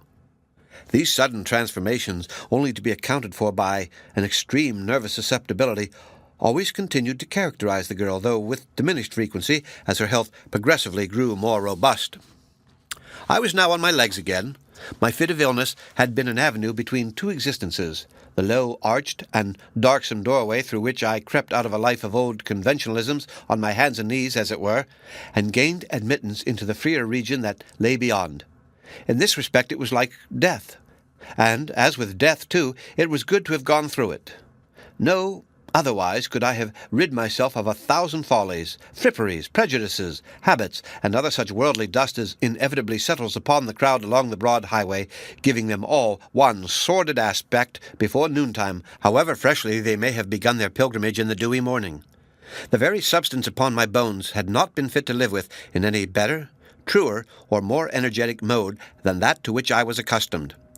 So it was taken off me and flung aside like any other worn-out or unseasonable garment, and, after shivering a little while in my skeleton, I began to be clothed anew, and much more satisfactorily than in my previous suit. In literal and physical truth, I was quite another man. I had a lively sense of the exaltation with which the spirit will enter on the next stage of its eternal progress, after leaving the heavy burthen of its mortality in an earthly grave, with as little concern for what may become of it as now affected me for the flesh which I had lost. Emerging into the genial sunshine, I half fancied that the labours of the Brotherhood had already realized some of Foyer's predictions. Their enlightened culture of the soil and the virtues with which they sanctified their life had begun to produce an effect upon the material world and its climate. In my new enthusiasm, man looked strong and stately, and woman, oh, how beautiful, and the earth a green garden blossoming with many-coloured delights. Thus, nature, whose laws I had broken in various artificial ways, comported herself towards me as a strict but loving mother, who used the rod upon her little boy for his naughtiness, and then gives him a smile, a kiss, and some pretty playthings to console the urchin for her severity. In the interval of my seclusion, there had been a number of recruits to our little army of saints and martyrs. They were mostly individuals who had gone through such an experience as to disgust them with ordinary pursuits, but who were not yet so old, nor had suffered so deeply as to lose their faith in the better time to come. On comparing their minds one with another, they often discovered that this idea of a community had been growing up in silent and unknown sympathy for years. Thoughtful, strongly lined faces were among them, sombre brows, but eyes that did not require spectacles unless prematurely dimmed by the student's lamplight, and hair that seldom showed a thread of silver. Age, wedded to the past, encrusted over with a stony layer of habits, and retaining nothing fluid in its possibilities, would have been absurdly out of place in an enterprise like this. Youth, too, in its early dawn, was hardly more adapted to our purpose, for it would behold the morning radiance of its own spirit beaming over the very same spots of withered grass and barren sand whence most of us had seen it vanish. We had very young people with us, it is true, downy lads, rosy girls in their first teens, and children of all heights above one's knee. But these had chiefly been sent hither for education, which it was one of the subjects and methods of our institution to supply. Then we had boarders, from town and elsewhere, who lived with us in a familiar way, sympathized more or less in our theories, and sometimes shared in our labours.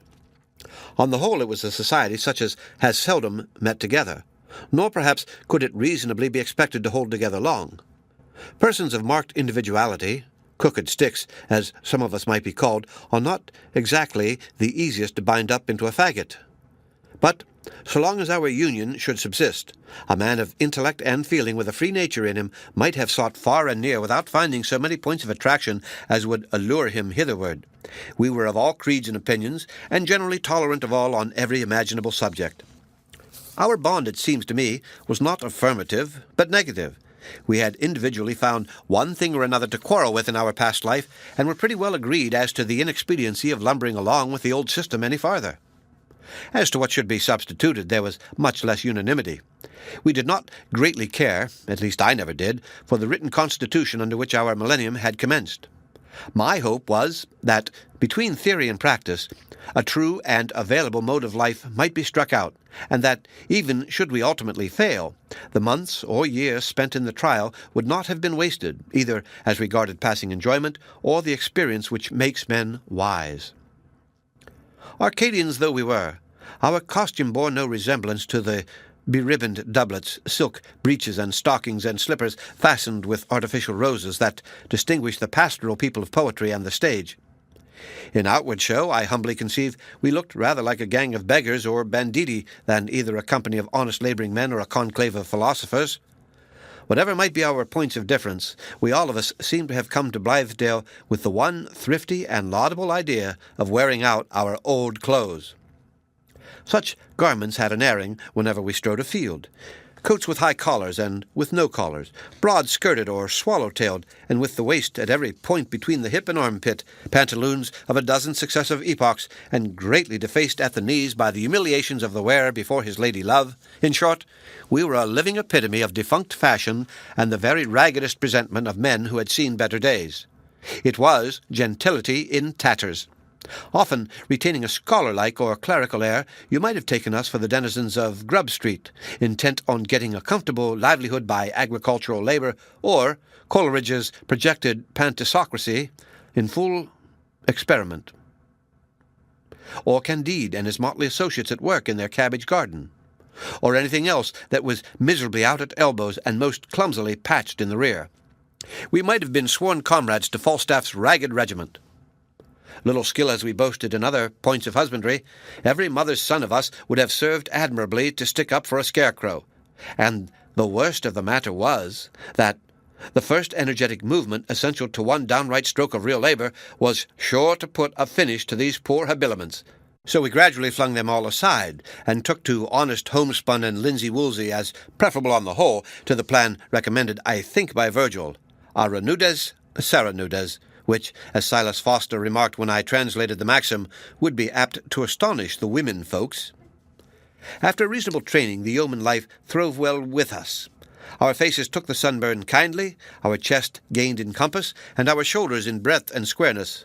Our great brown fists looked as if they had never been capable of kid gloves. The plough, the hoe, the scythe, and the hayfork grew familiar to our group. The oxen responded to our voices. We could do almost as fair a day's work as Silas Foster himself, sleep dreamlessly after it, and awake at daybreak with only a little stiffness of the joints, which was usually quite gone by breakfast time. To be sure, our next neighbours pretended to be incredulous as to our real proficiency in the business which we had taken in hand. They told slanderous fables about our inability to yoke our own oxen, or to drive them afield when yoked, or to release the poor brutes from their conjugal bond at nightfall. They had the face to say, too, that the cows laughed at our awkwardness at milking time, and invariably kicked over the pails, partly in consequence of our putting the stool on the wrong side, and partly because, taking offence at the whisking of their tails, we were in the habit of holding these natural fly-flappers with one hand and milking with the other.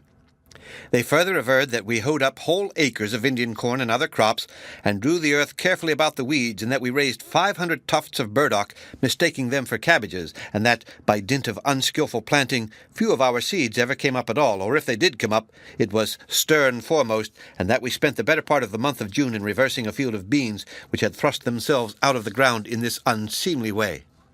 They quoted it as nothing more than an ordinary occurrence for one or the other of us to crop off 2 or 3 fingers of a morning by our clumsy use of the hay-cutter. Finally, and as an ultimate catastrophe, these mendacious rogues circulated a report that we communitarians were exterminated to the last man by severing ourselves asunder with the sweep of our own scythes, and that the world had lost nothing by this little accident. But this was pure envy and malice on the part of the neighbouring farmers. The peril of our new way of life was not lest we should fail in becoming practical agriculturalists, but that we should probably cease to be anything else. While our enterprise lay all in theory, we had pleased ourselves with delectable visions of the spiritualization of labour. It was to be our form of prayer and ceremonial of worship. Each stroke of the hoe was to uncover some aromatic root of wisdom heretofore hidden from the sun. Pausing in the field to let the wind exhale the moisture from our foreheads, we were to look upward and catch glimpses into the far-off soul of truth. In this point of view, matters did not turn out quite so well as we anticipated. It is very true that, sometimes, gazing casually around me out of the midst of my toil, I used to discern a richer picturesqueness in the visible scene of earth and sky. There was at such moments a novelty, an unwonted aspect on the face of nature, as if she had been taken by surprise and seen it unawares, with no opportunity to put off her real look, and assume the mask with which she mysteriously hides herself from mortals. But this was all. The clods of earth, which we so constantly belaboured and turned over and over, were never etherealized into thought. Our thoughts, on the contrary, were fast becoming cloddish. Our labour symbolized nothing, and left us mentally sluggish in the dusk of the evening. Intellectual activity is incompatible with any large amount of bodily exercise. The yeoman and the scholar, the yeoman and the man of finest moral culture, though not the man of sturdiest sense and integrity, are two distinct individuals, and can never be melted or welded into one substance. Zenobia soon saw this truth, and jibed me about it one evening as Hollingsworth and I lay on the grass after a hard day's work. "I am afraid you did not make a song today while loading the hay-cart," said she, "as Burns did when he was reaping barley." "Burns never made a song in haying time," I answered very positively. "He was no poet while a farmer, and no farmer while a poet." "And on the whole, which of the two characters do you like best?" asked Zenobia, "for I have an idea that you cannot combine them any better than Burns did." "Ah, I see in my mind's eye what sort of an individual you ought to be 2 or 3 years hence. Grim Silas Foster is your prototype, with his palm of sole leather and his joints of rusty iron, which, all through summer, keep the stiffness of what he calls his winter rheumatiz, and his brain of— I don't know what his brain is made of, unless it be a Savoy cabbage, but yours may be a cauliflower as a rather more delicate variety.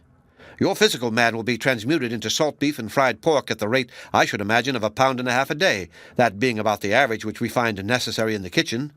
You will make your toilet for the day, still like this delightful Silas Foster, by rinsing your fingers and the front part of your face in a little tin pan of water at the doorstep, and teasing your hair with a wooden pocket-comb before a 7-by-9-inch looking-glass. Your only pastime will be to smoke some very vile tobacco in the black stump of a pipe." "Pray, spare me," cried I.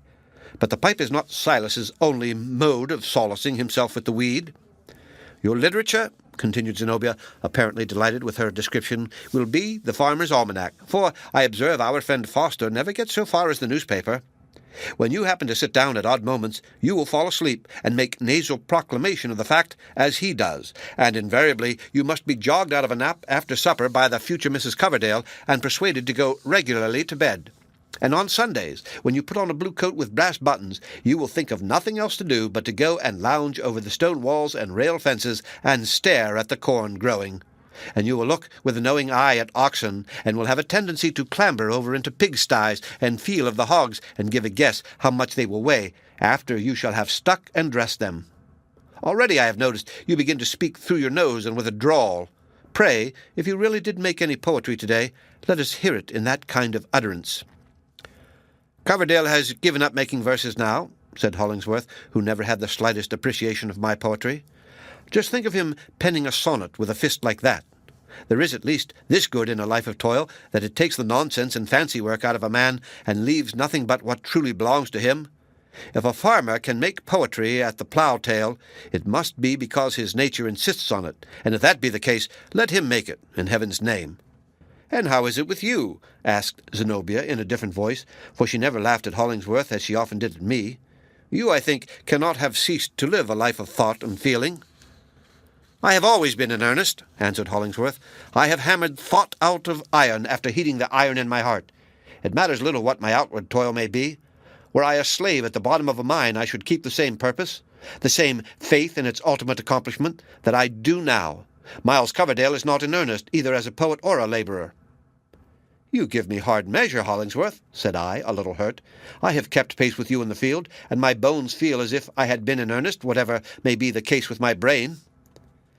"I cannot conceive," observed Zenobia, with great emphasis, and no doubt she spoke fairly the feeling of the moment, "I cannot conceive of being so continually as Mr. Coverdale is, within the sphere of a strong and noble nature, without being strengthened and ennobled by its influence."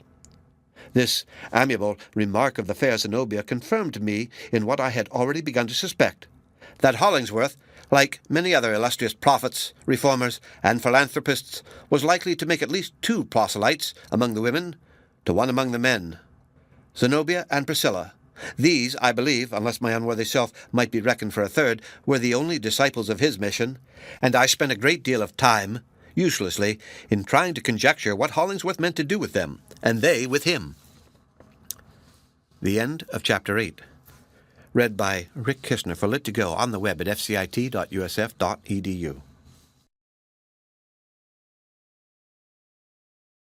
The Blithedale Romance by Nathaniel Hawthorne. Chapter 9. Hollingsworth, Zenobia, Priscilla. It is not, I apprehend, a healthy kind of mental occupation to devote ourselves too exclusively to the study of individual men and women. If the person under examination be one's self, the result is pretty certain to be diseased action of the heart almost before we can snatch a second glance. Or if we take the freedom to put a friend under our microscope, we thereby insulate him from many of his true relations, magnify his peculiarities, inevitably tear him into parts, and, of course, patch him very clumsily together again. What wonder, then, should we be frightened by the aspect of a monster which, after all, though we can point to every feature of his deformity in the real personage, may be said to have been created mainly by ourselves? Thus, as my conscience has often whispered me, I did Hollingsworth a great wrong by prying into his character, and am perhaps doing him as great a one at this moment by putting faith in the discoveries which I seem to make. But I could not help it. Had I loved him less, I might have used him better. He and Zenobia and Priscilla, both for their own sakes, and as connected with him, were separated from the rest of the community to my imagination, and stood forth as the indices of a problem which it was my business to solve. Other associates had a portion of my time. Other matters amused me. Passing occurrences carried me along with them while they lasted.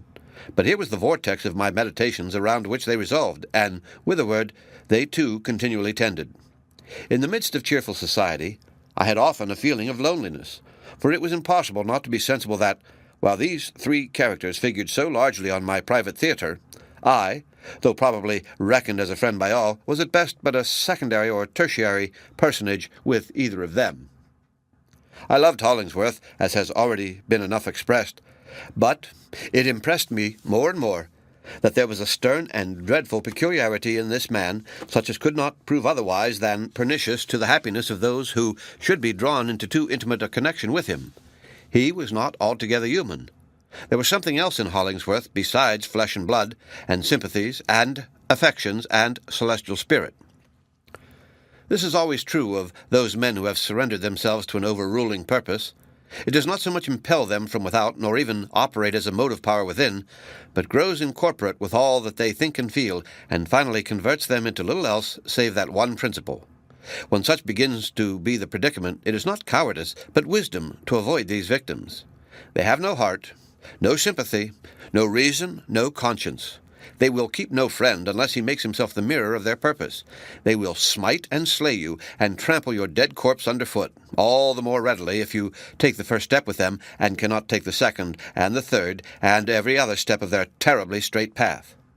They have an idol to which they consecrate themselves high priest, and deem it holy work to offer sacrifices of whatever is most precious, and never once seem to suspect, so cunning has the devil been with them, that this false deity, in whose iron features, immitigable to all the rest of mankind, they see only benignity and love, is but a spectrum of the very priest himself projected upon the surrounding darkness.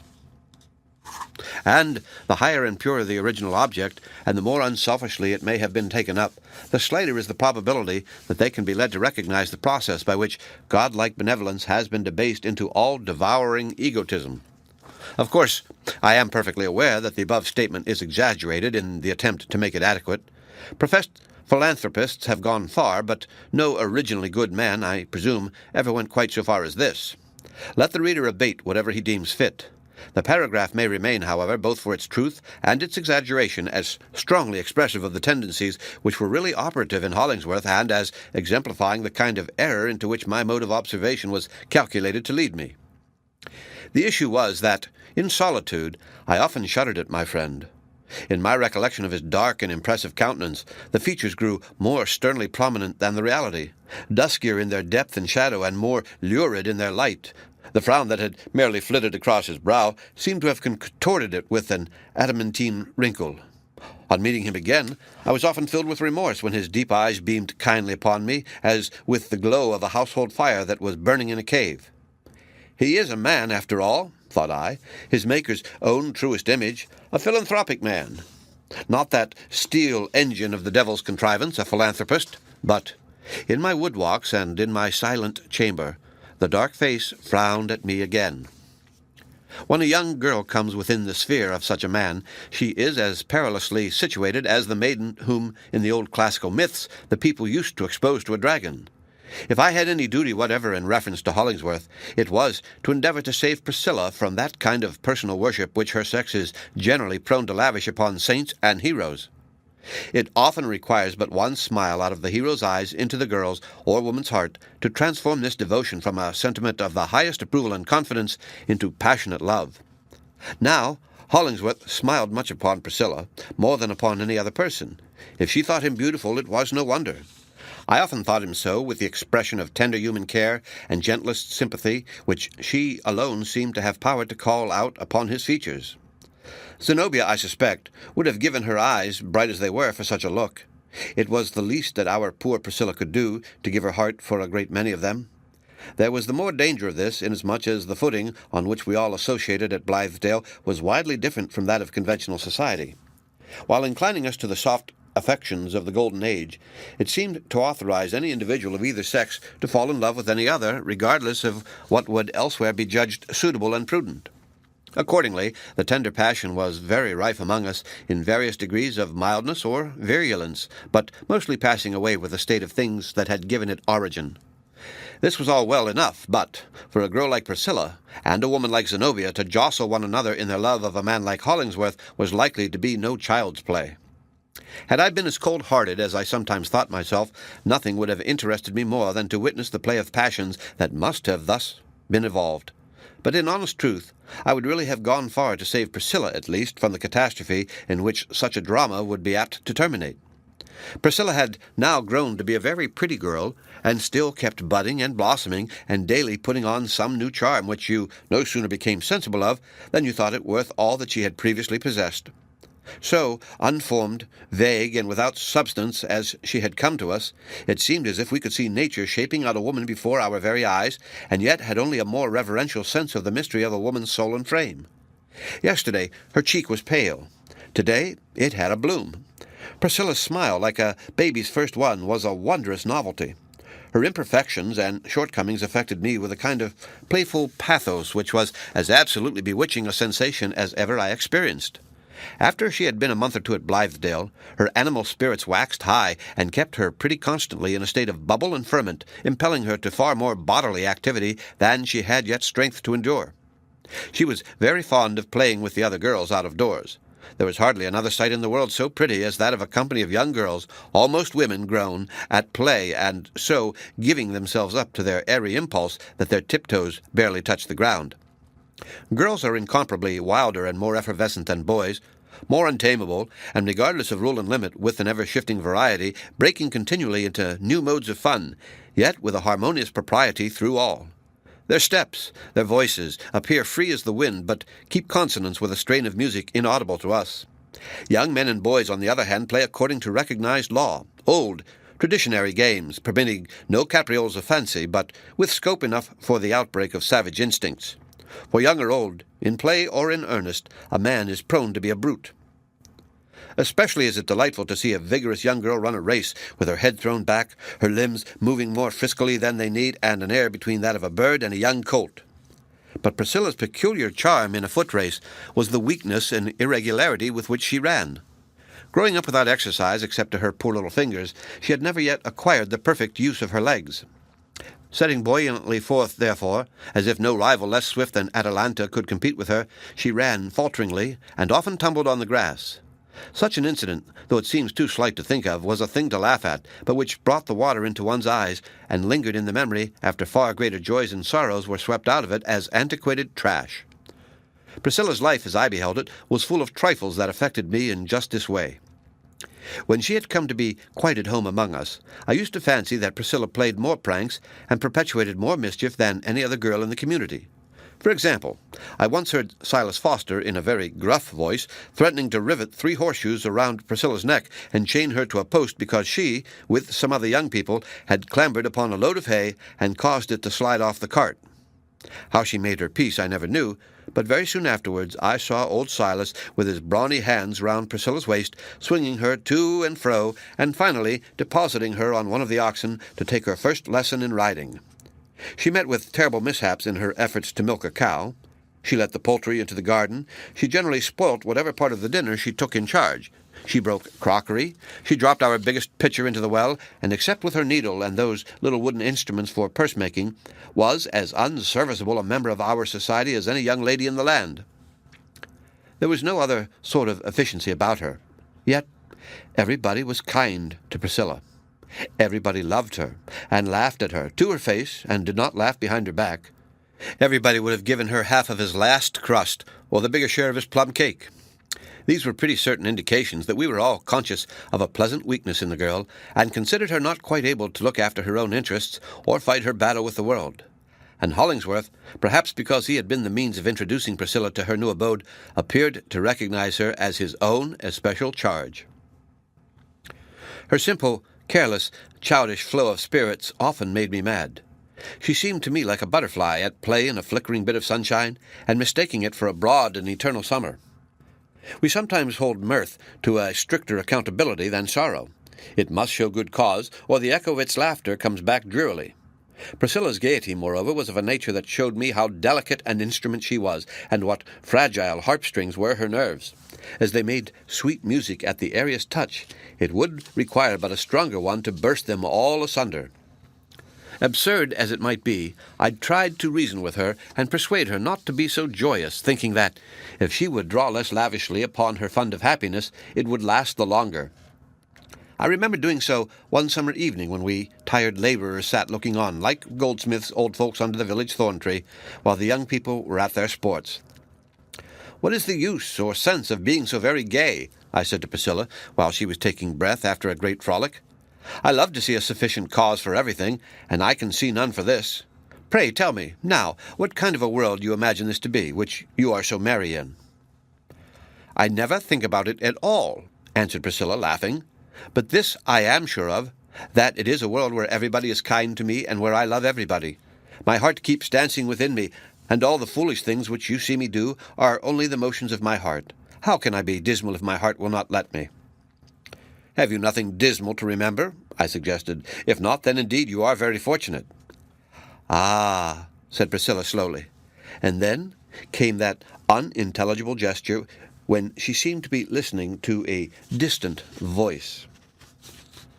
"For my part," I continued, beneficently seeking to overshadow her with my own sombre humour, "my past life has been a tiresome one enough. Yet I would rather look backward 10 times than forward once. For little as we know of our life to come, we may be very sure for one thing, that the good we aim at will not be attained. People never do get just the good they seek. If it come at all, it is something else which they never dreamed of and did not particularly want. Then again, we may rest certain that our friends of today will not be our friends of a few years hence, but if we keep one of them, it will be at the expense of the others, and most probably we shall keep none. To be sure, there are more to be had, but who cares about making a new set of friends, even should they be better than those around us?" "Not I," said Priscilla. "I will live and die with these." "Well, but let the future go," resumed I. "As for the present moment, if we could look into the hearts where we wish to be most valued, what should you expect to see? One's own likeness in the innermost holiest niche? Aha! I don't know. It may not be there at all. It may be a dusty image thrust aside into a corner, and by to be flung out of doors where any foot may trample upon it. If not today, then tomorrow. And so, Priscilla, I do not see much wisdom in being so very merry in this kind of a world." It had taken me nearly 7 years of worldly life to hive up the bitter honey which I here offered to Priscilla, and she rejected it. "I don't believe one word of what you say," she replied, laughing anew. "You made me sad for a minute by talking about the past, but the past never comes back again. Do we dream the same dream twice? There's nothing else that I am afraid of." So away she ran, and fell down on the green grass, as it was often her luck to do, but she got up again without any harm. "Priscilla! "Priscilla!" cried Hollingsworth, who was sitting on the doorstep. "You had better not run any more tonight. You will weary yourself too much, and do not sit down out of doors, for there is a heavy dew beginning to fall." At his first word, she went and sat down under the porch at Hollingsworth's feet, entirely contented and happy. What charm was there in his rude massiveness that so attracted and soothed this shadow-like girl? It appeared to me, who have always been curious in such matters, that Priscilla's vague and seemingly causeless flow of felicitous feeling was that with which love blesses inexperienced hearts before they begin to suspect what is going on within them. It transports them to the seventh heaven, and if you ask what brought them thither, they neither can tell nor care to learn, but cherish an ecstatic faith that there they shall abide forever. Zenobia was in the doorway not far from Hollingsworth. She gazed at Priscilla in a very singular way. Indeed, it was a sight worth gazing at, and a beautiful sight, too, as the fair girl sat at the feet of that dark, powerful figure. Her air, while perfectly modest, delicate, and virgin-like, denoted her as swayed by Hollingsworth, attracted to him, and unconsciously seeking to rest upon his strength. I could not turn away my own eyes, but hoped that nobody save Zenobia and myself were witnessing this picture. It is before me now, with the evening twilight a little deepened by the dusk of memory. "Come hither, Priscilla," said Zenobia. "I have something to say to you." She spoke in a little more than a whisper, but it is strange how expressive of moods a whisper may often be.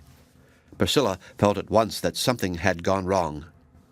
"Are you angry with me?" she asked, rising slowly and standing before Zenobia in a drooping attitude. "What have I done? I hope you are not angry." "No, no, Priscilla," said Hollingsworth, smiling. "I will answer for it. She is not. You are the one little person in the world with whom nobody can be angry." "Angry with you, child? What a silly idea!" exclaimed Zenobia, laughing. "No, indeed. But, my dear Priscilla, you are getting to be so very pretty that you absolutely need a duenna, and as I am older than you, and have had my own little experience of life, and think myself exceedingly sage, I intend to fill the place of a maiden aunt. Every day I shall give you a lecture, a quarter of an hour in length, on the morals, manners, and proprieties of social life. When our pastoral shall be quite played out, Priscilla, my worldly wisdom may stand you in good stead." "I am afraid you are angry with me," repeated Priscilla sadly, for while she seemed as impressible as wax, the girl often showed a persistency in her own ideas as stubborn as it was gentle. "Dear me, what can I say to the child?" cried Zenobia in a tone of humorous vexation. Well, since you insist on my being angry, come to my room this moment, and let me beat you." Zenobia bade Hollingsworth good night very sweetly, and nodded to me with a smile. But just as she turned aside with Priscilla into the dimness of the porch, I caught another glance at her countenance. It would have made the fortune of a tragic actress could she have borrowed it for the moment when she fumbles in her bosom for the concealed dagger or the exceedingly sharp bodkin, or mingles the ratsbane in her lover's bowl of wine or her rival's cup of tea. Not that I in the least anticipated any such catastrophe, it being a remarkable truth that custom has in no one point a greater sway than over our modes of wreaking our wild passions. And besides, had we been in Italy instead of New England, it was hardly yet a crisis for the dagger or the bowl. It often amazed me, however, that Hollingsworth should show himself so recklessly tender towards Priscilla, and never once seemed to think of the effect which it might have upon her heart. But the man, as I have endeavored to explain, was thrown completely off his moral balance, and quite bewildered as to his personal relations by his great excrescence of a philanthropic scheme. I used to see, or fancy, indications that he was not altogether obtuse to Zenobia's influence as a woman. No doubt, however, he had a still more exquisite enjoyment of Priscilla's silent sympathy with his purposes, so unalloyed with criticism, and therefore more grateful than any intellectual approbation, which always involves a possible reserve of latent censure. A man, poet, prophet, or whatever he may be, readily persuades himself of his right to all the worship that is voluntarily tendered. In requital of so rich benefits as he was to confer upon mankind, it would have been hard to deny Hollingsworth the simple solace of a young girl's heart, which he held in his hand, and smelled too like a rosebud. But what if, while pressing out its fragrance, he should crush the tender rosebud in his grasp? As for Zenobia, I saw no occasion to give myself any trouble. With her native strength and her experience of the world, she could not be supposed to need any help of mine. Nevertheless, I was really generous enough to feel some little interest likewise for Zenobia.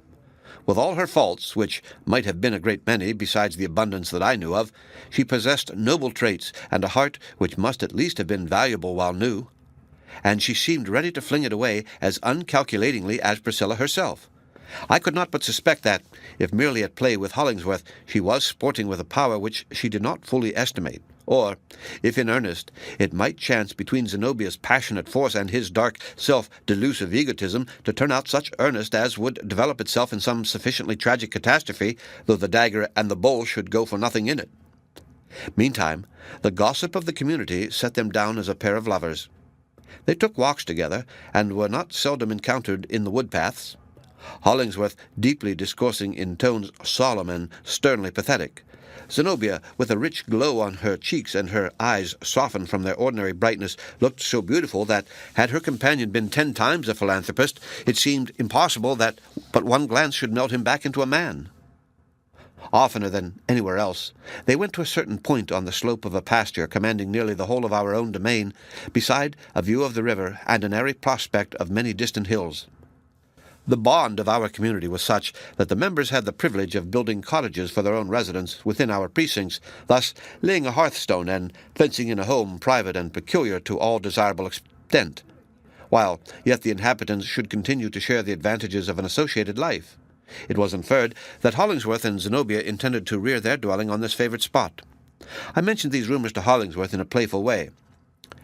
"Had you consulted me," I went on to observe, "I should have recommended a site further to the left, just a little withdrawn into the wood, with 2 or 3 peeps at the prospect among the trees. You will be in the shady vale of years long before you can raise any better kind of shade around your cottage if you build it on this bare slope." "But I offer my edifice as spectacle to the world," said Hollingsworth, "that it may take example and build many another like it. Therefore I mean to set it on the open hillside." Twist these words how I might, they offered no very satisfactory import. It seemed hardly probable that Hollingsworth should care about educating the public taste in the department of cottage architecture, desirable as such improvement certainly was. The end of Chapter 9. Read by Rick Kistner for Lit2Go on the web at fcit.usf.edu.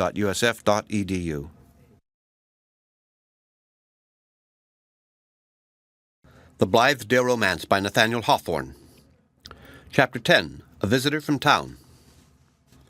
Hollingsworth and I, we had been hoeing potatoes that forenoon, while the rest of the fraternity were engaged in a distant quarter of the farm, sat under a clump of maples eating our 11 o'clock lunch, when we saw a stranger approaching along the edge of the field. He had admitted himself from the roadside through a turnstile, and seemed to have a purpose of speaking with us. And by the by, we were favoured with many visits at Blythedale, especially from people who sympathized with our theories and perhaps held themselves ready to unite in our actual experiment as soon as there should appear a reliable promise of its success. It was rather ludicrous indeed, to me at least, whose enthusiasm had insensibly been exhaled together with the perspiration of many a hard day's toil.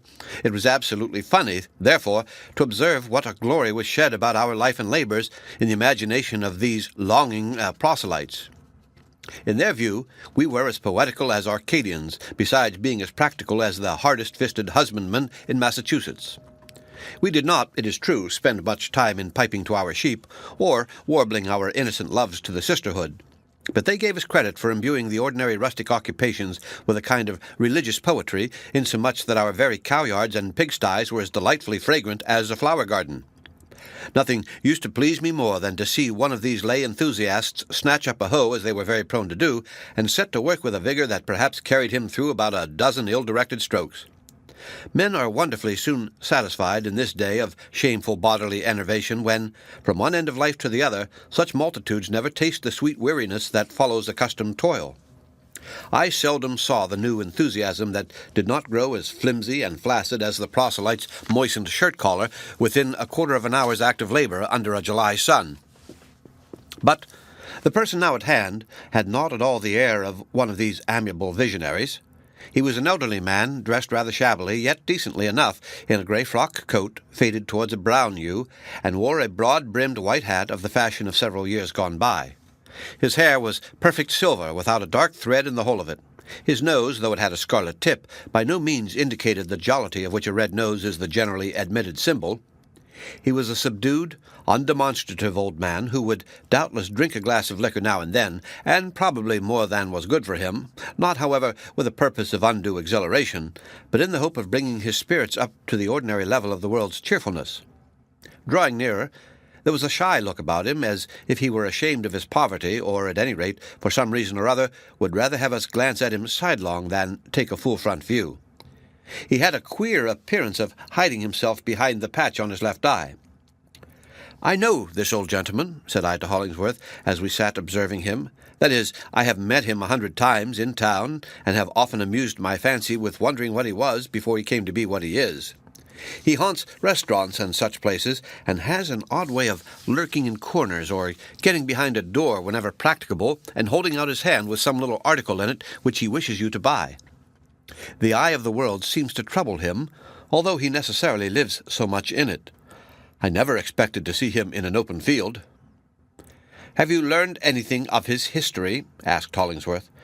"Not a circumstance," I answered, "but there must be something curious in it.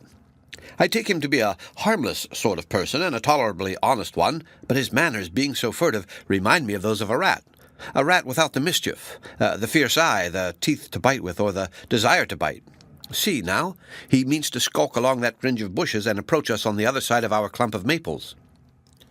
We soon heard the old man's velvet tread on the grass, indicating that he had arrived within a few feet of where we sat. "Good morning, Mr. Moody," said Hollingsworth, addressing the stranger as an acquaintance. "You must have had a hot and tiresome walk from the city. Sit down and take a morsel of our bread and cheese." The visitor made a grateful little murmur of acquiescence and sat down in a spot somewhat removed, so that, glancing round, I could see his grey pantaloons and dusty shoes, while his upper part was mostly hidden behind the shrubbery. Nor did he come forth from this retirement during the whole of the interview that followed. We handed him such food as we had, together with a brown jug of molasses and water. Would that it had been brandy or something better for the sake of his chill old heart, like priests offering dainty sacrifice to an enshrined and invisible idol. I have no idea that he really lacked sustenance, but it was quite touching, nevertheless, to hear him nibbling away at our crusts. "Mr. Moody," said I, "do you remember selling me one of those very pretty little silk purses of which you seem to have a monopoly in the market?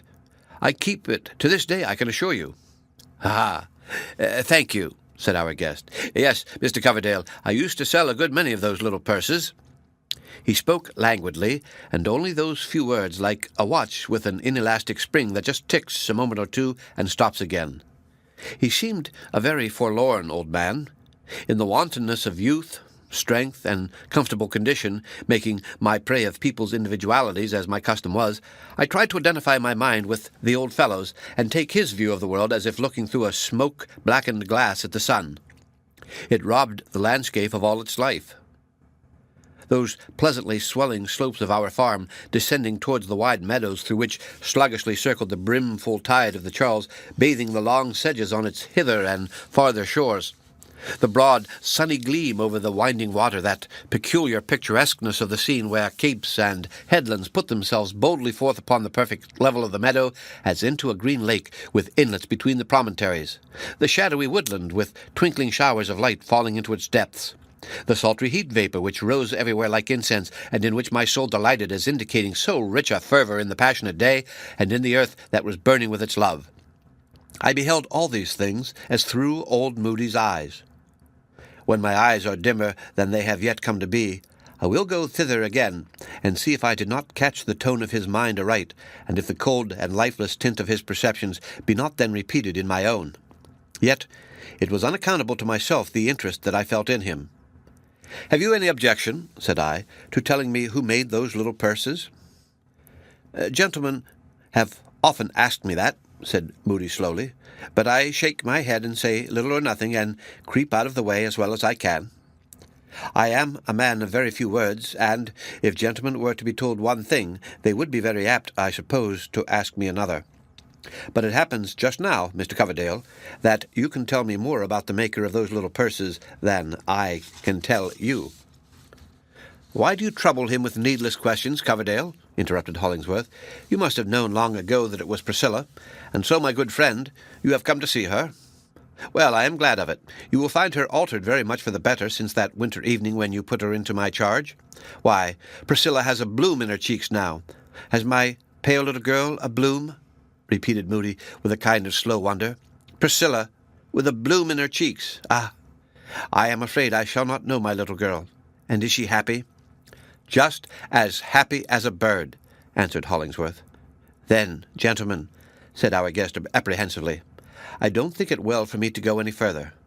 I crept hitherward only to ask about Priscilla, and now that you have told me such good news, perhaps I can do no better than to creep back again.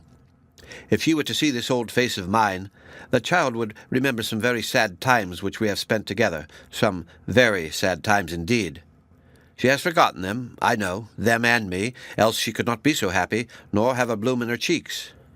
Yes, yes, continued he, still with the same torpid utterance. With many thanks to you, Mr. Hollingsworth, I will creep back to town again. You shall do no such thing, Mr. Moody, said Hollingsworth bluffly.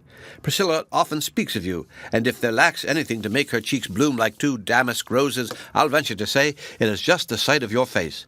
Come, we will go and find her. Mr. Hollingsworth, said the old man in his hesitating way. Well, answered Hollingsworth. Has there been any call for Priscilla? Asked Moody. And though his face was hidden from us, his tone gave a sure indication of the mysterious nod and wink with which he put the question. You know, I think, sir, what I mean. I have not the remotest suspicion what you mean, Mr. Moody, replied Hollingsworth. Nobody to my knowledge has called for Priscilla except yourself. But come, we are losing time, and I have several things to say to you by the way. And Mr. Hollingsworth, repeated Moody. Well, again, cried my friend rather impatiently. What now? There is a lady here, said the old man, and his voice lost some of its wearisome hesitation. You will account it a very strange matter for me to talk about, but I chanced to know this lady when she was but a little child. If I am rightly informed, she has grown to be a very fine woman, and makes a brilliant figure in the world with her beauty, and her talents, and her noble way of spending her riches. I should recognize this lady, so people tell me, by a magnificent flower in her hair. What a rich tinge it gives to his colourless ideas when he speaks of Zenobia, I whispered to Hollingsworth. But how can there possibly be any interest or connecting link between him and her? The old man for years past, whispered Hollingsworth, has been a little out of his right mind, as you probably see. What I would inquire, resumed Moody, is whether this beautiful lady is kind to my poor Priscilla. Very kind, said Hollingsworth. Does she love her? Asked Moody. It should seem so, answered my friend. They are always together. Like a gentlewoman and her maid-servant, I fancy, suggested the old man. There was something so singular in his way of saying this that I could not resist the impulse to turn quite round so as to catch a glimpse of his face, almost imagining that I should see another person than old Moody. But there he sat, with the patched side of his face towards me. Like an elder and younger sister, rather, replied Hollingsworth. Ah, said Moody, more complacently, for his latter tones had harshness and acidity in them. It would gladden my old heart to witness that. If one thing would make me happier than another, Mr. Hollingsworth, it would be to see that beautiful lady holding my little girl by the hand. Come along, said Hollingsworth, and perhaps you may.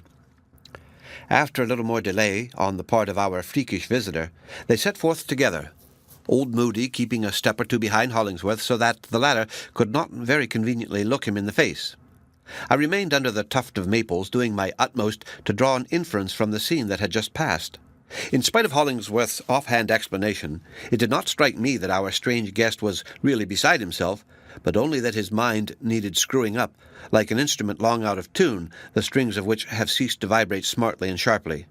Methought it would be profitable for us, projectors of a happy life, to welcome this old grey shadow, and cherish him as one of us, and let him creep about our domain in order that he might be a little merrier for our sakes, and we sometimes a little sadder for his. Human destinies look ominous without some perceptible intermixture of the sable or the grey. And then, too, should any of our fraternity grow feverish with an over-exalting sense of prosperity, it would be a sort of cooling regimen to slink off into the woods and spend an hour, or a day, or as many days as might be requisite to the cure in uninterrupted communion with this deplorable old Moody.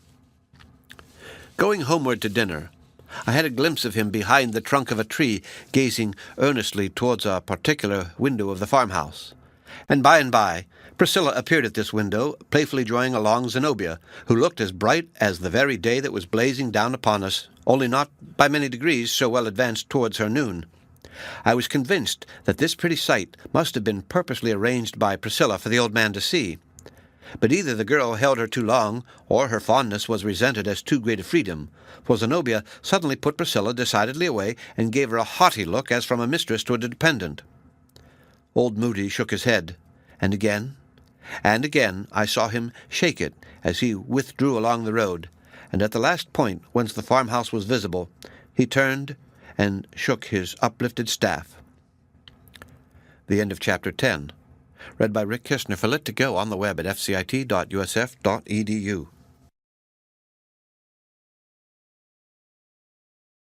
The Blithedale Romance by Nathaniel Hawthorne.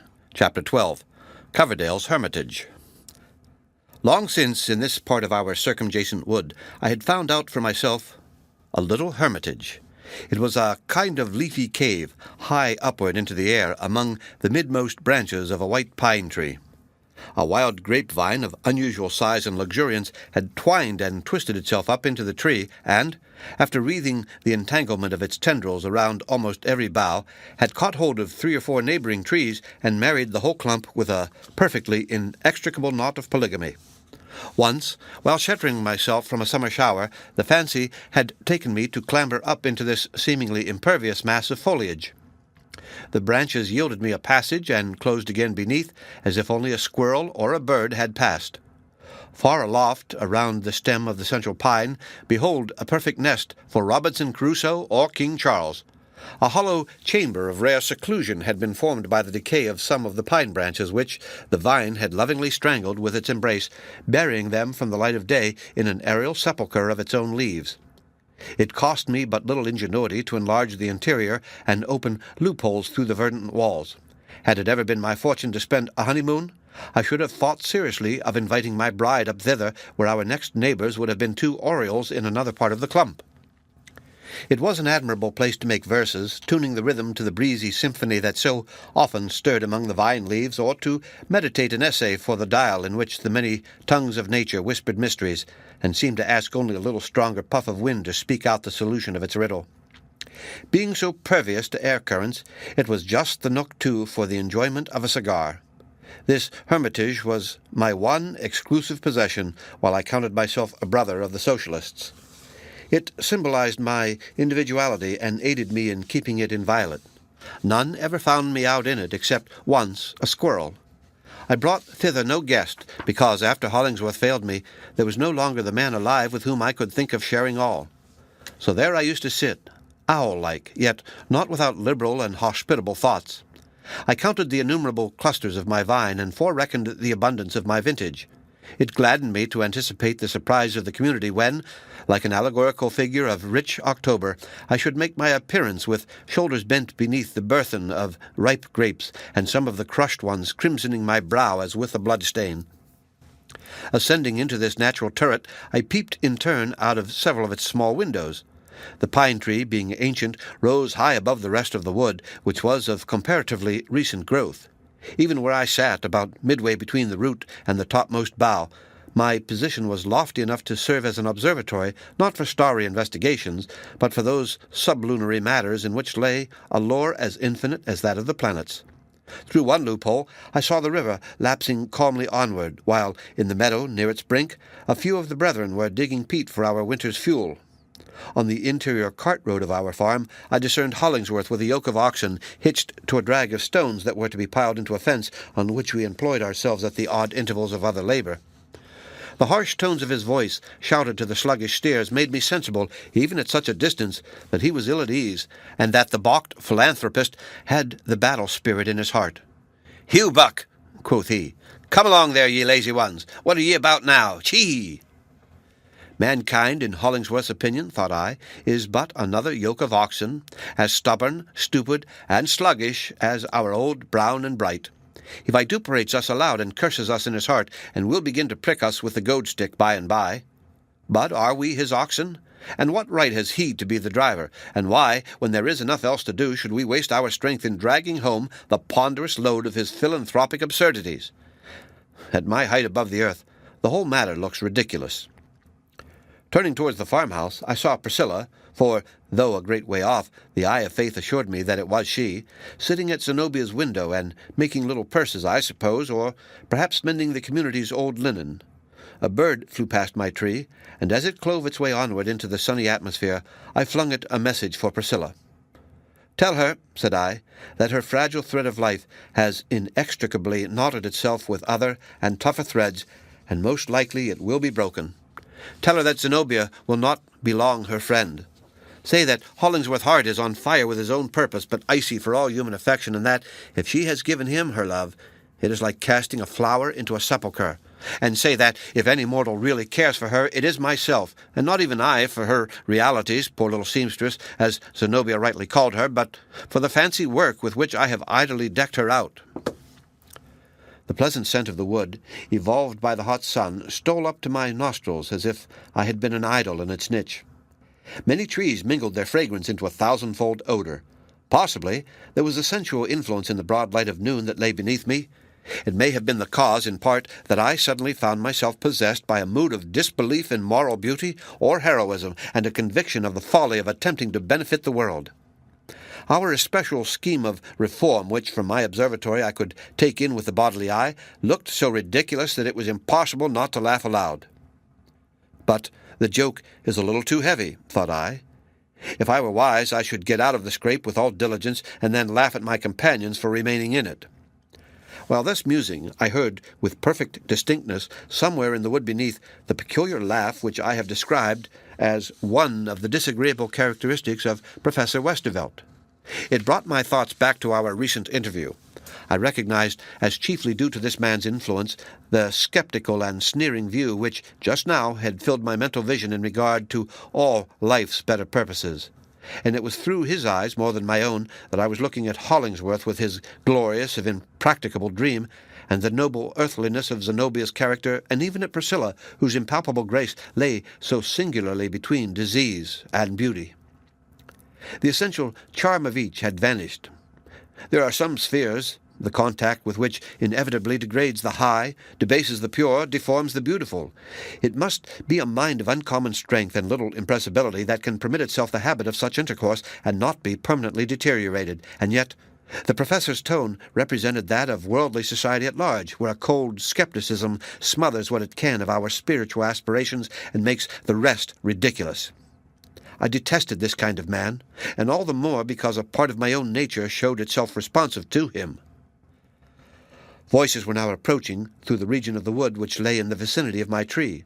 Soon I caught glimpses of two figures, a woman and a man, Zenobia and the stranger, earnestly talking together as they advanced. Zenobia had a rich, though varying colour. It was most of the while a flame, and anon a sudden paleness. Her eyes glowed so that their light sometimes flashed upward to me as when the sun throws a dazzle from some bright object on the ground. Her gestures were free and strikingly impressive. The whole woman was alive with a passionate intensity which I now perceived to be the phase in which her beauty culminated. Any passion would have became her well, and passionate love perhaps the best of all. This was not love, but anger, largely intermixed with scorn.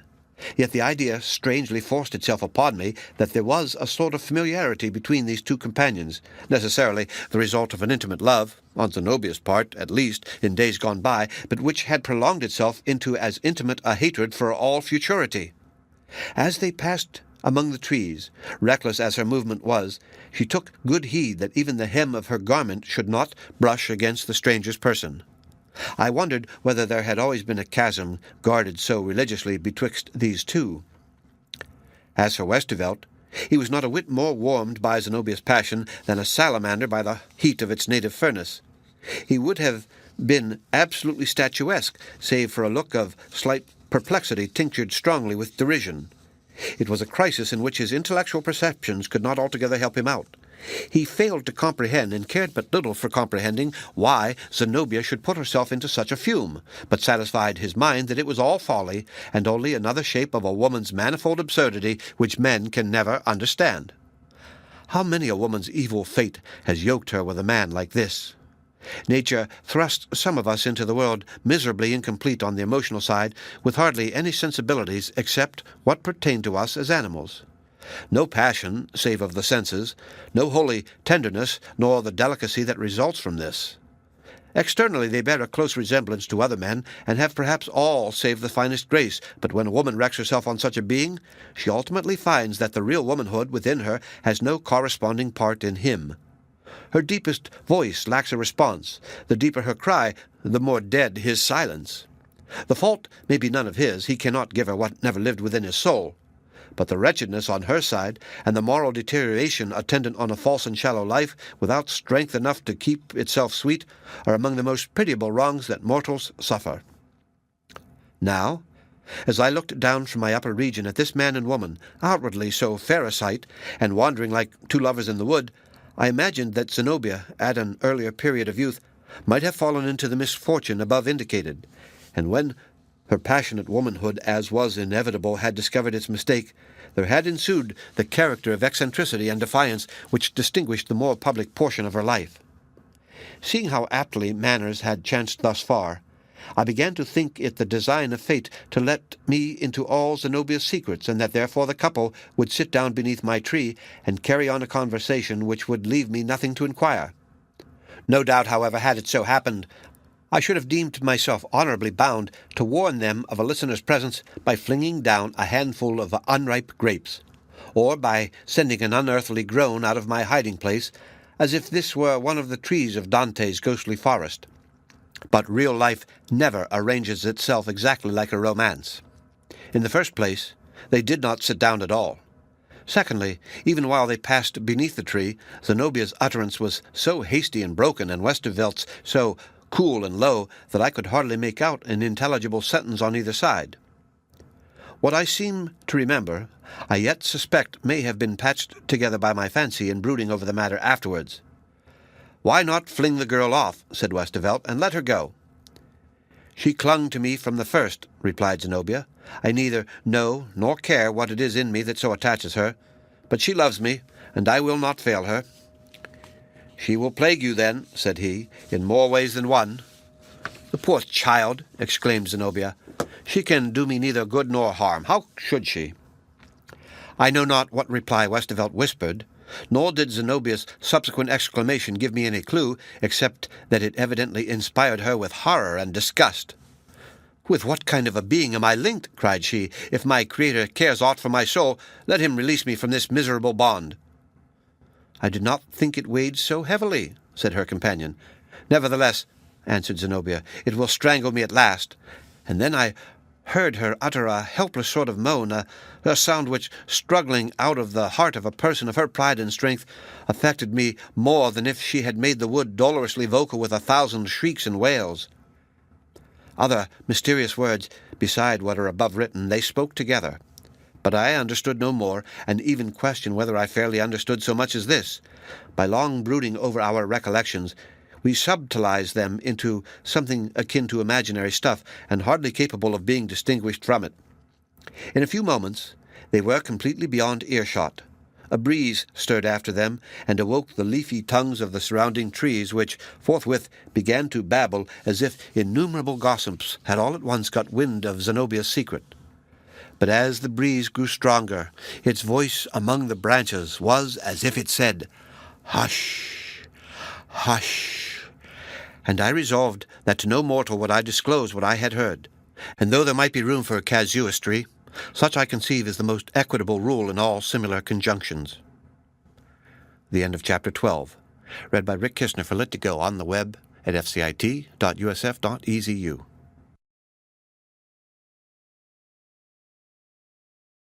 The Blithedale Romance by Nathaniel Hawthorne. Chapter 13. Zenobia's Legend. The illustrious society of Blithedale, though it toiled in downright earnest for the good of mankind, yet not unfrequently illuminated its laborious life with an afternoon or evening of pastime. Picnics under the trees were considerably in vogue, and, within doors, fragmentary bits of theatrical performance such as single acts of tragedy or comedy or dramatic proverbs and charades. Zenobia, besides, was fond of giving us readings from Shakespeare, and often with a depth of tragic power or breadth of comic effect that made one feel it an intolerable wrong to the world that she did not at once go upon the stage. Tableaux vivants were another of our occasional modes of amusement, in which scarlet shawls, old silken robes, ruffs, velvets, furs, and all kinds of miscellaneous trumpery converted our familiar companions into the people of a pictorial world. We had been thus engaged on the evening after the incident narrated in the last chapter. Several splendid works of art, either arranged after engravings from the old masters or original illustrations of scenes in history or romance, had been presented, and we were earnestly entreating Zenobia for more. She stood, with a meditative air, holding a large piece of gauze or some such ethereal stuff, as if considering what picture should next occupy the frame, while at her feet lay a heap of many-colored garments which her quick fancy and magic skill could so easily convert into gorgeous draperies for heroes and princesses. "I am getting weary of this," said she, after a moment's thought. "Our own features and our own figures and airs show a little too intrusively through all the characters we assume. We have so much familiarity with one another's realities that we cannot remove ourselves at pleasure into an imaginary sphere. Let us have no more pictures tonight, but, to make you what poor amends I can, how would you like to have me trump up a wild spectral legend on the spur of the moment?" Zenobia had the gift of telling a fanciful little story offhand in a way that made it greatly more effective than it was usually found to be when she afterwards elaborated the same production with her pen. Her proposal, therefore, was greeted with acclamation. "Oh, a story, by all means," cried the young girls. "No matter how marvelous, we will believe it, every word, and let it be a ghost story, if you please." "No, not exactly a ghost story," answered Zenobia, "but something so nearly like it that you shall hardly tell the difference. And Priscilla, stand you before me where I may look at you and get my inspiration out of your eyes. They are very deep and dreamy tonight." I know not whether the following version of her story will retain any portion of its pristine character, but as Zenobia told it, wildly and rapidly, hesitating at no extravagance, and dashing at absurdities which I am too timorous to repeat, giving it the varied emphasis of her inimitable voice and the pictorial illustration of her mobile face, while, through it all, we caught the freshest aroma of the thoughts as they came bubbling out of her mind. Thus narrated and thus heard, the legend seemed quite a remarkable affair. I scarcely knew at the time whether she intended us to laugh or be more seriously impressed. From the beginning to end, it was undeniable nonsense, but not necessarily the worse for that. The Silvery Veil. You have heard, my friends, of the veiled lady who grew suddenly so very famous a few months ago, and have you never thought how remarkable it was that this marvelous creature should vanish all at once, while her renown was on the increase, before the public had grown weary of her, and when the enigma of her character, instead of being solved, presented itself more mystically at every exhibition? Her last appearance, as you know, was before a crowded audience. The next evening, although the bills had announced her at the corner of every street in red letters of a gigantic size, there was no veiled lady to be seen.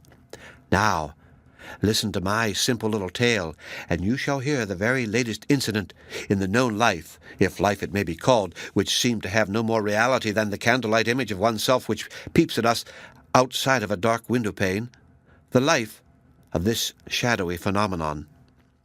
A party of young gentlemen, you are to understand, were enjoying themselves one afternoon, as young gentlemen are sometimes fond of doing, over a bottle or two of champagne, and, among other ladies less mysterious, the subject of the veiled lady, as was very natural, happened to come up before them for discussion. She rose, as it were, with the sparkling effervescence of their wine, and appeared in a more airy and fantastic light on account of the medium through which they saw her. They repeated to one another between jest and earnest all the wild stories that were in vogue, nor, I presume, did they hesitate to add any small circumstance that the inventive whim of the moment might suggest to heighten the marvellousness of their theme. "But what an audacious report was that," observed one, "which pretended to assert the identity of this strange creature with a young lady," and here he mentioned her name, "the daughter of one of our most distinguished families." "Ah, there is more in that story than can well be accounted for," remarked another. "I have it on good authority that the young lady in question is invariably out of sight, and not to be traced even by her own family at the hours when the veiled lady is before the public. Nor can any satisfactory explanation be given of her disappearance. And just look at the thing. Her brother is a young fellow of spirit. He cannot but be aware of these rumors in reference to his sister. Why, then, does he not come forward to defend her character, unless he is conscious that an investigation would only make the matter worse? It is essential to the purposes of my legend to distinguish one of these young gentlemen from his companions, so, for the sake of a soft and pretty name, such as we of the literary sisterhood invariably bestow upon our heroes, I deem it fit to call him Theodore." "Pshaw!" exclaimed Theodore. "Her brother is no such fool. Nobody, unless his brain be as full of bubbles as this wine, can seriously think of crediting that ridiculous humour. Why, if my senses did not play me false, which never was the case yet, I affirm that I saw that very lady last evening at the exhibition while this veiled phenomenon was playing off her juggling tricks. What can you say to that?" "Oh, it was a spectral illusion that you saw," replied his friends, with a general laugh. "The veiled lady is quite up to such a thing." However, as the above-mentioned fable could not hold its ground against Theodore's downright refutation, they went on to speak of other stories, which the wild babble of the town had set afloat. Some upheld that the veil covered the most beautiful countenance in the world. Others, and certainly with more reason, considering the sex of the veiled lady, that the face was the most hideous and horrible, and that this was her sole motive for hiding it. It was the face of a corpse. It was the head of a skeleton. It was a monstrous visage with snaky locks like Medusa's, and one great red eye in the center of the forehead. Again, it was affirmed that there was no single and unchangeable set of features beneath the veil, but that whosoever should be bold enough to lift it would behold the features of that person in all the world who was destined to be his fate. Perhaps he would be greeted by the tender smile of the woman whom he loved, or quite as probably, the deadly scowl of his bitterest enemy would throw a blight over his life. They quoted, moreover, this startling explanation of the whole affair: that the magician who exhibited the veiled lady, and who, by the by, was the handsomest man in the whole world, had bartered his own soul for 7 years' possession of a familiar fiend, and that the last year of the contract was wearing towards its close. If it were worth our while, I could keep you till an hour beyond midnight, listening to 1,000 such absurdities as these. But finally, our friend Theodore, who prided himself upon his common sense, found the matter getting quite beyond his patience. "I offer any wager you like," cried he, setting down his glass so forcibly as to break the stem of it, "that this very evening I find out the mystery of the veiled lady." Young men, I am told, boggle at nothing over their wine. So after a little more talk, a wager of considerable amount was actually laid, the money staked, and Theodore left to choose his own method of settling the dispute.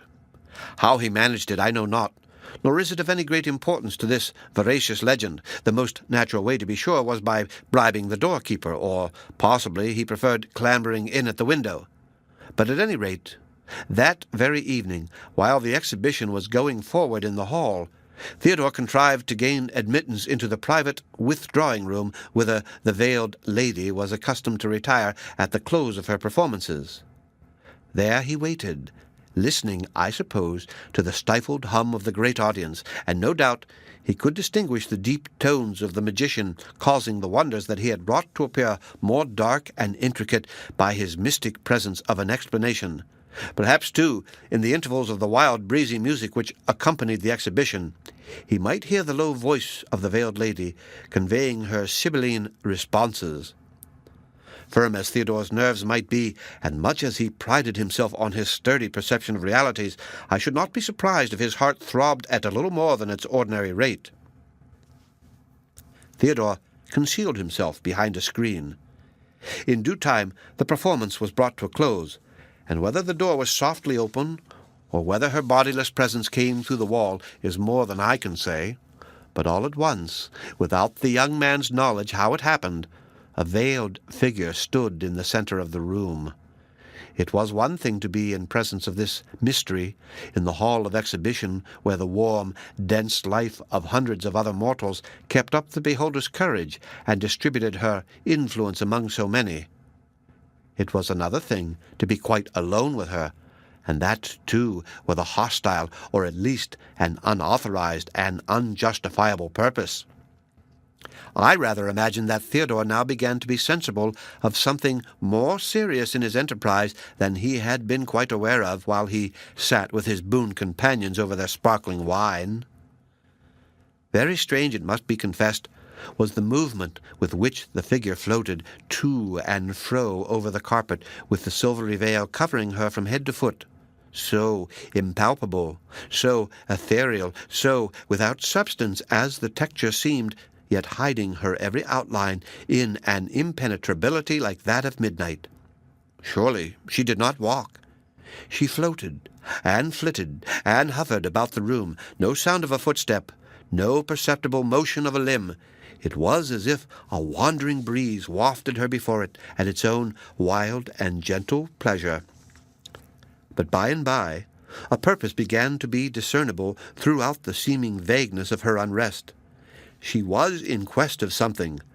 Could it be that a subtle presentiment had informed her of the young man's presence? And if so, did the veiled lady seek, or did she shun him? The doubt in Theodore's mind was speedily resolved, for, after a moment or two of these erratic flutterings, she advanced more decidedly and stood motionless before the screen. "Thou art here," said a soft, low voice. "Come forth, Theodore." Thus, summoned by his name, Theodore, as a man of courage, had no choice. He emerged from his concealment and presented himself before the veiled lady, with the wine flush, it may be, quite gone out of his cheeks. "What wouldst thou with me?" she inquired, with the same gentle composure that was in her former utterance. "Mysterious creature," replied Theodore, "I would know who and what you are." "My lips are forbidden to betray the secret," said the veiled lady. "At whatever risk, I must discover it," rejoined Theodore. "Then," said the mystery, "there is no way save to lift my veil." And Theodore, partly recovering his audacity, steps forward on the instant to do as the veiled lady had suggested. But she floated backward to the opposite side of the room, as if the young man's breath had possessed power enough to waft her away. "Pause one little instant," said the soft, low voice, "and learn the conditions of what thou art so bold to undertake. Thou canst go hence, and think of me no more, or, at thy option, thou canst lift this mysterious veil beneath which I am a sad and lonely prisoner, in a bondage which is worse to me than death. But before raising it, I entreat thee, in all maiden modesty, to bend forward and impress a kiss where my breath stirs the veil, and my virgin lips shall come forward to meet thy lips. And from that instant, Theodore, thou shalt be mine, and I thine, with never more a veil between us, and all the felicity of earth and of the future world shall be thine and mine together. So much may a maiden say behind the veil. If thou shrinkest from this, there is yet another way." "And what is that?" asked Theodore. "Dost thou hesitate," said the veiled lady, "to pledge thyself to me by meeting these lips of mine while the veil yet hides my face? Has not thy heart recognized me? Dost thou come hither not in holy faith, nor with a pure and generous purpose, but in scornful skepticism and idle curiosity? Still, thou mayest lift the veil. But from that instant, Theodore, I am doomed to be thy evil fate, nor wilt thou ever taste another breath of happiness." There was a shade of inexpressible sadness in the utterance of these last words, but Theodore, whose natural tendency was towards skepticism, felt himself almost injured and insulted by the veiled lady's proposal that he should pledge himself for life and eternity to so questionable a creature as herself, or even that she should suggest an inconsequential kiss, taking into view the probability that her face was none of the most bewitching. A delightful idea, truly, that he should salute the lips of a dead girl, or the jaws of a skeleton, or the grinning cavity of a monster's mouth. Even should she prove a comely maiden enough in other respects, the odds were 10 to 1 that her teeth were defective, a terrible drawback on the delectableness of a kiss. "Excuse me, fair lady," said Theodore, and I think he nearly burst into a laugh, "if I prefer to lift the veil first, and for this affair of the kiss we may decide upon it afterwards." "Thou hast made thy choice," said the sweet, sad voice behind the veil, and there seemed a tender but unresentful sense of wrong done to womanhood by the young man's contemptuous interpretation of her offer. "I must not counsel thee to pause, although thy fate is still in thine own hand." Grasping at the veil, he flung it upward and caught a glimpse of a pale, lovely face beneath, just one momentary glimpse, and then the apparition vanished, and the silvery veil fluttered slowly down and lay upon the floor. Theodore was alone. Our legend leaves him there.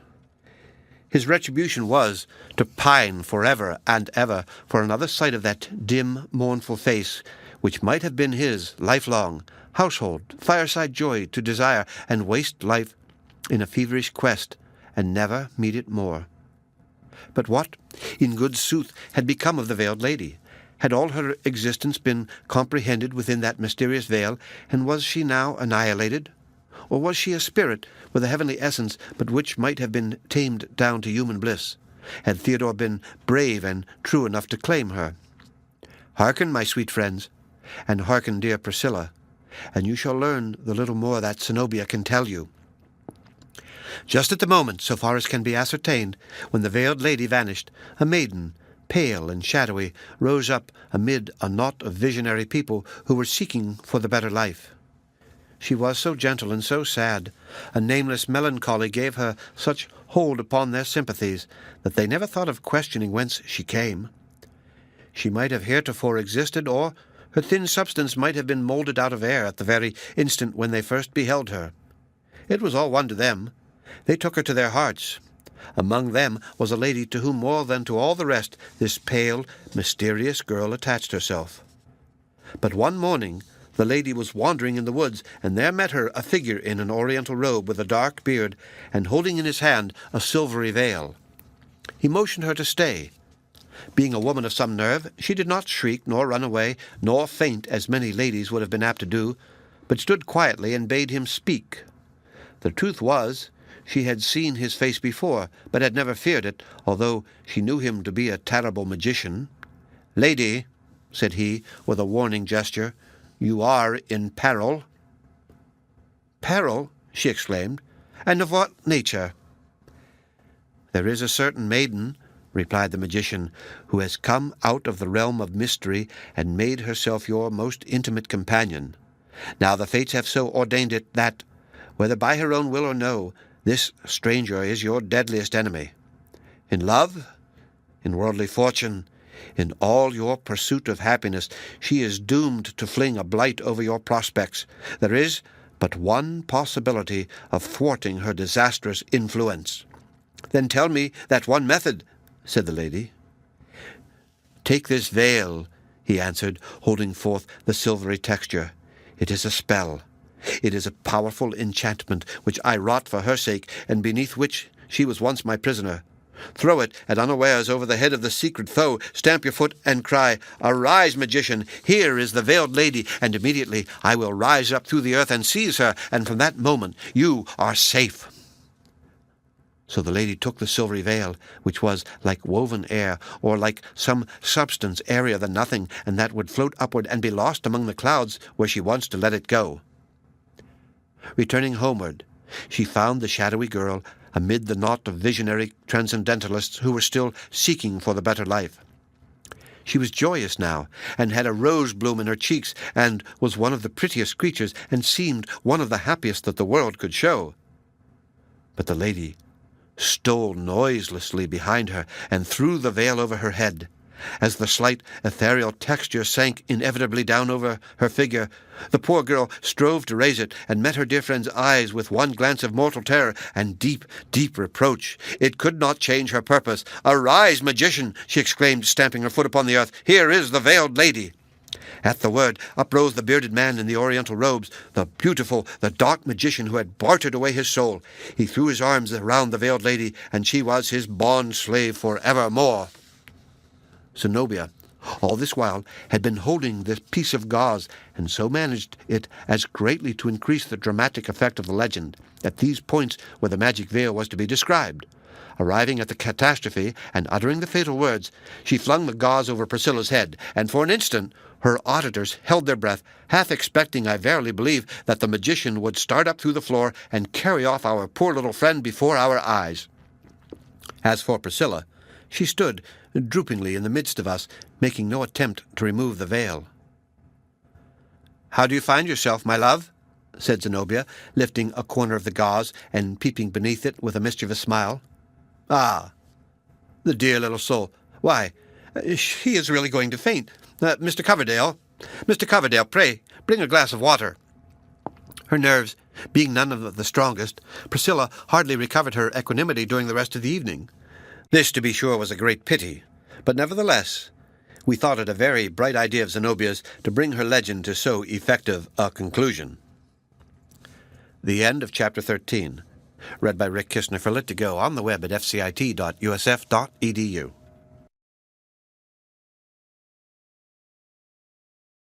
The Blithedale Romance. Chapter 14. Elliot's Pulpit. Our Sundays at Blithedale were not ordinarily kept with such rigid observance as might have befitted the descendants of the Pilgrims, whose high enterprise, as we sometimes flattered ourselves, we had taken up, and were carrying it onward and aloft to a point which they never dreamed of attaining. On that hallowed day, it is true, we rested from our labors. Our oxen, relieved from their weekday yoke, roamed at large through the pasture, each yoke-fellow, however, keeping close behind his mate, and continuing to acknowledge, from the force of habit and sluggish sympathy, the union which the taskmaster had imposed for his own hard ends. As for us, human yoke-fellows, chosen companions of toil, whose hoes had clinked together throughout the week, we wandered off in various directions to enjoy our interval of repose. Some, I believe, went devoutly to the village church. Others, it may be, ascended a city or a country pulpit, wearing the clerical robe with so much dignity that you would scarcely have suspected the yeoman's frock to have been flung off only since milking time. Others took long rambles among the rustic lanes and bypaths, pausing to look at black old farmhouses with their sloping roofs, and at the modern cottage, so like a plaything that it seemed as if real joy or sorrow could have no scope within, and at the more pretending villa with its range of wooden columns supporting the needless insolence of a great portico. Some betook themselves into the wide dusky barn and lay there for hours together on the odorous hay, while the sun-streaks and the shadows strove together, these to make the barn solemn, those to make it cheerful, and both were conquerors, and the swallows twittered a cheery anthem, flashing into sight or vanishing as they darted to and fro among the golden rules of sunshine. And others went a little way into the woods, and threw themselves on Mother Earth, pillowing their heads on a heap of moss, the green decay of an old log, and dropping asleep. The humble bees and mosquitoes sung and buzzed about their ears, causing the slumberers to twitch and start without awakening. With Hollingsworth, Zenobia, Priscilla, and myself, it grew to be a custom to spend the Sabbath afternoon at a certain rock. It was known to us under the name of Elliot's Pulpit, from a tradition that the venerable apostle Elliot had preached there 2 centuries gone by to an Indian auditory. The old pine forest, through which the apostle's voice was wont to sound, had fallen an immemorial time ago, but the soil being of the rudest and most broken surface, had apparently never been brought under tillage. Other growths, maple and beech and birch, had succeeded to the primeval trees, so that it was still as wild a tract of woodland as the great-great-great-great-grandson of one of Elliot's Indians, had any such posterity been in existence, could have desired for the site and shelter of his wigwam. These aftergrowths, indeed, lose the stately solemnity of the original forest. If left in due neglect, however, they run into an entanglement of softer wildness among the rustling leaves of which the sun can scatter cheerfulness as it never could among the dark-browed pines. The rock itself rose some 20 or 30 feet, a shattered granite boulder or heap of boulders with an irregular outline and many fissures, out of which sprang shrubs, bushes, and even trees, as if the scanty soil within those crevices were sweeter to their roots than any other earth. At the base of the pulpit, the broken boulders inclined towards each other so as to form a shallow cave within which our little party had sometimes found protection from a summer shower. On the threshold, or just across it, grew a tuft of pale columbines in their season, and violets, sad and shadowy recluses, such as Priscilla was when we first knew her, children of the sun, who had never seen their father, but dwelt among damp mosses, though not akin to them. At the summit, the rock was overshadowed by the canopy of a birch tree, which served as a sounding board for the pulpit. Beneath this shade, with my eyes of sense half shut and those of the imagination widely opened, I used to see the holy apostle of the Indians, with the sunlight flickering down upon him through the leaves and glorifying his figure as with the half-perceptible glow of a transfiguration. I the more minutely described the rock and this little Sabbath solitude because Hollingsworth, at our solicitation, often ascended Elliot's pulpit and not exactly preached, but talked to us, his disciples, in a strain that rose and fell as naturally as the wind's breath among the leaves of the birch tree. No other speech of man has ever moved me like some of those discourses. It seemed most pitiful, a positive calamity to the world, that a treasury of golden thoughts should thus be scattered by the liberal handful down among us three, when 1,000 hearers might have been the richer for them, and Hollingsworth the richer likewise by the sympathy of multitudes. After speaking much or little as might happen, he would descend from his grey pulpit and generally fling himself at full length on the ground, face downward. Meanwhile, we talked round him on such topics as were suggested by the discourse. Since her interview with Westervelt, Zenobia's continual inequalities of temper had been rather difficult for her friends to bear. On the first Sunday after that incident, when Hollingsworth had clambered down from Elliot's pulpit, she declaimed with great earnestness and passion, nothing short of anger, on the injustice which the world did to women, and equally to itself by not allowing them, in freedom and honour, and with the fullest welcome, their natural utterance in public. "It shall not always be so," cried she. "If I live another year, I will lift up my own voice in behalf of women's wider liberty." She perhaps saw me smile. "What matter of ridicule do you find in this, Miles Coverdale?" exclaimed Zenobia with a flash of anger in her eyes. "That smile, permit me to say, makes me suspicious of a low tone of feeling and shallow thought. It is my belief, yes, and my prophecy, should I die before it happens, that, when my sex shall achieve its rights, there will be 10 eloquent women where there is now 1 eloquent man. Thus far, no woman in the world has ever once spoken out her whole heart and her whole mind. The mistrust and disapproval of the vast bulk of society throttles us as with 2 gigantic hands at our throats. We mumble a few weak words and leave 1,000 better ones unsaid. You let us write a little, it is true, on a limited range of subjects, but the pen is not for a woman. Her power is too natural and immediate. It is with the living voice alone that she can compel the world to recognize the light of her intellect and the depth of her heart." Now, though I could not well say so to Zenobia, I had not smiled from any unworthy estimate of woman, or in denial of the claims which she is beginning to put forth. What amused and puzzled me was the fact that women, however intellectually superior, so seldom disquiet themselves about the rights or wrongs of their sex, unless their own individual affections chance to lie in idleness, or to be ill at ease. They are not natural reformers, but become such by the pressure of exceptional misfortune. I could measure Zenobia's inward trouble by the animosity with which she now took up the general quarrel of women against man. "I will give you leave, Zenobia," replied I, "to fling your utmost scorn upon me, if you ever hear me utter a sentiment unfavourable to the widest liberty which woman has yet dreamed of. I would give her all she asks, and add a great deal more, which she will not be the party to demand, but which men, if they were generous and wise, would grant of their own free motion. For instance, I should love dearly, for the next 1,000 years at least, to have all government devolve into the hands of women. I hate to be ruled by my own sex. It excites my jealousy and wounds my pride. It is the iron sway of bodily force which abases us in our compelled submission. But how sweet the free, generous courtesy with which I would kneel before a woman ruler! Yes, if she were young and beautiful, said Zenobia, laughing, but how if she were 60 and a fright? Ah, it is you that rate womanhood low, said I, but let me go on.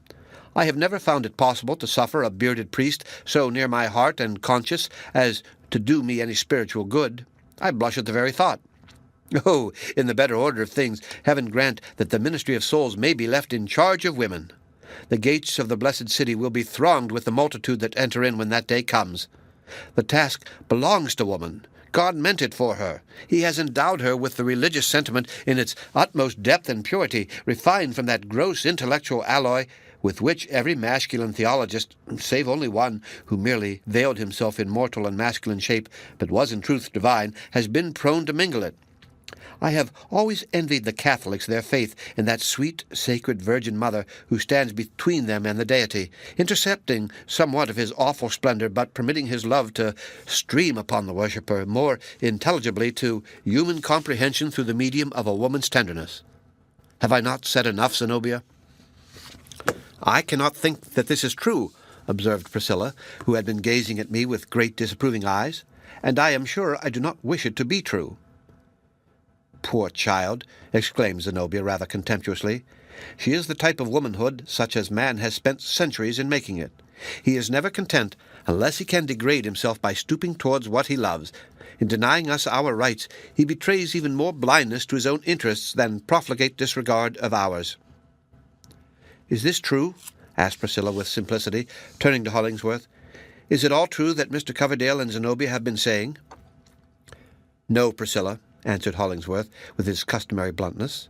They have neither of them spoken one true word yet. Do you despise women? Said Zenobia. Ah, Hollingsworth, that would be most ungrateful. Despise her? No, cried Hollingsworth, lifting his great shaggy head and shaking it at us while his eyes glowed almost fiercely. She is the most admirable handiwork of God in her true place and character. Her place is at man's side, her office that of the sympathizer, the unreserved, unquestioning believer, the recognition withheld in every other manner but given in pity through woman's heart, lest man should utterly lose faith in himself, the echo of God's own voice pronouncing, "It is well done." All the separate action of woman is, and ever has been, and always shall be, false, foolish, vain, destructive of her own best and holiest qualities, void of every good effect, and productive of intolerable mischiefs. Man is a wretch without woman, but woman is a monster, and thank heaven, an almost impossible and hitherto imaginary monster without man as her acknowledged principal.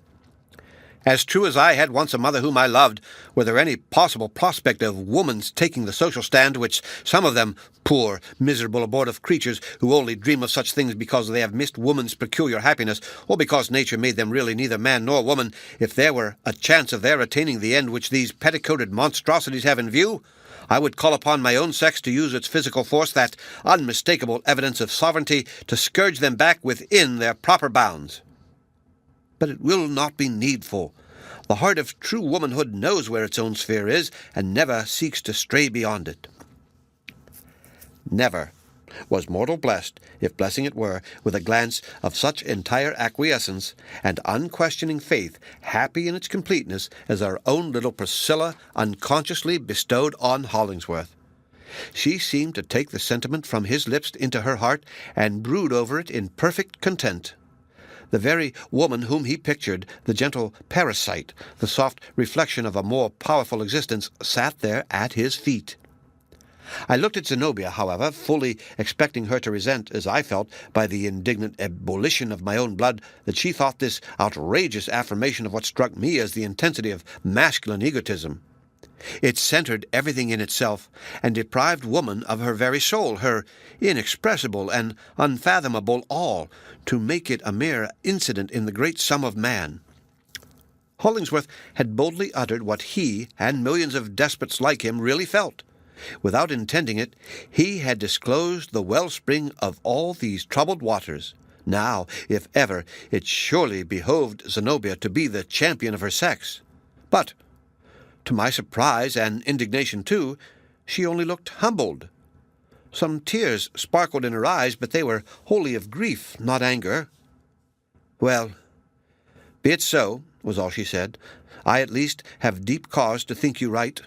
Let man be but manly and godlike, and woman is only too ready to become to him what you say." I smiled, somewhat bitterly, it is true, in contemplation of my own ill luck. How little did these two women care for me, who had freely conceded all their claims and a great deal more out of the fullness of my heart, while Hollingsworth, by some necromancy of his horrible injustice, seemed to have brought them both to his feet. Women almost invariably behave thus, thought I. What does the fact mean? Is it their nature, or is it at last the result of ages of compelled degradation? And in either case, will it be possible ever to redeem them? An intuition now appeared to possess all the party that, for this time at least, there was no more to be said. With one accord, we arose from the ground and made our way through the tangled undergrowth towards one of those pleasant wood paths that wound among the overarching trees. Some of the branches hung so low as partly to conceal the figures that went before from those who followed. Priscilla had leaped up more lightly than the rest of us, and ran along in advance with as much airy activity of spirit as was typified in the motion of a bird which chanced to be flitting from tree to tree in the same direction as herself. Never did she seem so happy as that afternoon. She skipped, and could not help it, from very playfulness of heart. Zenobia and Hollingsworth went next in close contiguity, but not with arm in arm. Now, just when they had passed the impeding bough of a birch tree, I plainly saw Zenobia take the hand of Hollingsworth in both her own, press it to her bosom, and let it fall again. The gesture was sudden and full of passion. The impulse had evidently taken her by surprise. It expressed all. Had Zenobia knelt before him, or flung herself upon his breast and gasped out, "I love you, Hollingsworth," I could not have been more certain of what it meant. They then walked onward as before. But, methought, as the declining sun threw Zenobia's magnified shadow along the path, I beheld it tremulous, and the delicate stem of the flower which she wore in her hair was likewise responsive to her agitation. Priscilla, through the medium of her eyes at least, could not possibly have been aware of the gesture above described, yet at that instant I saw her droop. The buoyancy which just before had been so bird-like was utterly departed. The life seemed to pass out of her, and even the substance of her figure to grow thin and grey. I almost imagined her a shadow, fading gradually into the dimness of the wood. Her pace became so slow that Hollingsworth and Zenobia passed by, and I, without hastening my footsteps, overtook her. "Come, Priscilla," said I, looking her intently in the face, which was very pale and sorrowful. "We must make haste after our friends. Do you feel suddenly ill? A moment ago you flitted along so lightly that I was comparing you to a bird. Now, on the contrary, it is as if you had a heavy heart and very little strength to bear it with. Pray, take my arm." "No," said Priscilla. "I do not think it would help me. It is my heart, just as you say, that makes me heavy, and I know not why. Just now I felt very happy. No doubt it was a kind of sacrilege in me to attempt to come within her maidenly mystery. But as she appeared to be tossed aside by her other friends, or carelessly let fall like a flower which they had done with, I could not resist the impulse to take just one peep beneath her folded petals. Zenobia and yourself are dear friends of late," I remarked.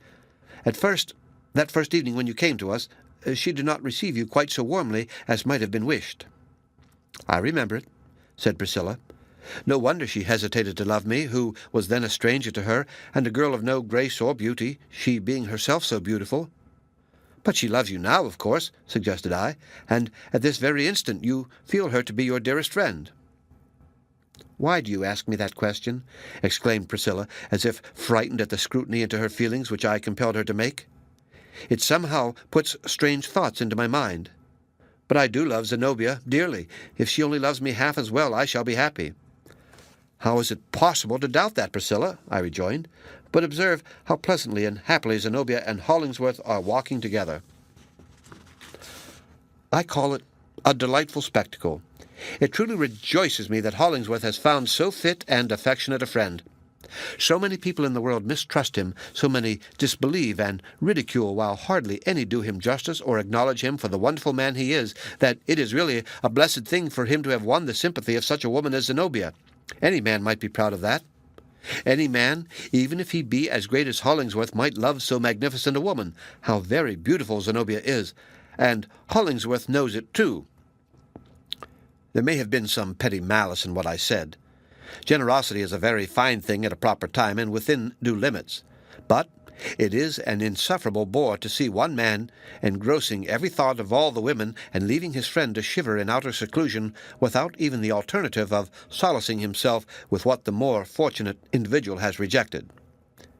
Yes, it was out of a foolish bitterness of heart that I had spoken. "Go on before," said Priscilla abruptly, and with true feminine imperiousness, which heretofore I had never seen her exercise. "It pleases me best to loiter along by myself. I do not walk so fast as you." With her hand she made a little gesture of dismissal. It provoked me, yet on the whole was the most bewitching thing that Priscilla had ever done. I obeyed her and strolled moodily homeward, wondering, as I had wondered 1,000 times already, how Hollingsworth meant to dispose of these two hearts which, plainly to my perception, and as I could not but now suppose to his, he had engrossed into his own huge egotism. There was likewise another subject, hardly less fruitful of speculation. In what attitude did Zenobia present herself to Hollingsworth? Was it in that of a free woman, with no mortgage on her affections, nor claimant to her hand, but fully at liberty to surrender both in exchange for the heart and hand which she apparently expected to receive? But was it a vision that I had witnessed in the wood? Was Westerveld a goblin? Were those words of passion and agony which Zenobia had uttered in my hearing a mere stage declamation? Were they formed of a material lighter than common air? Or, supposing them to bear sterling weight, was it not a perilous and dreadful wrong which she was meditating towards herself and Hollingsworth? Arriving nearly at the farmhouse, I looked back over the long slope of pasture land, and beheld them standing together in the light of sunset, just on the spot where, according to the gossip of the community, they meant to build their cottage. Priscilla, alone and forgotten, was lingering in the shadow of the wood. The end of Chapter 14. Read by Rick Kishner for Lit2Go on the web at fcit.usf.edu.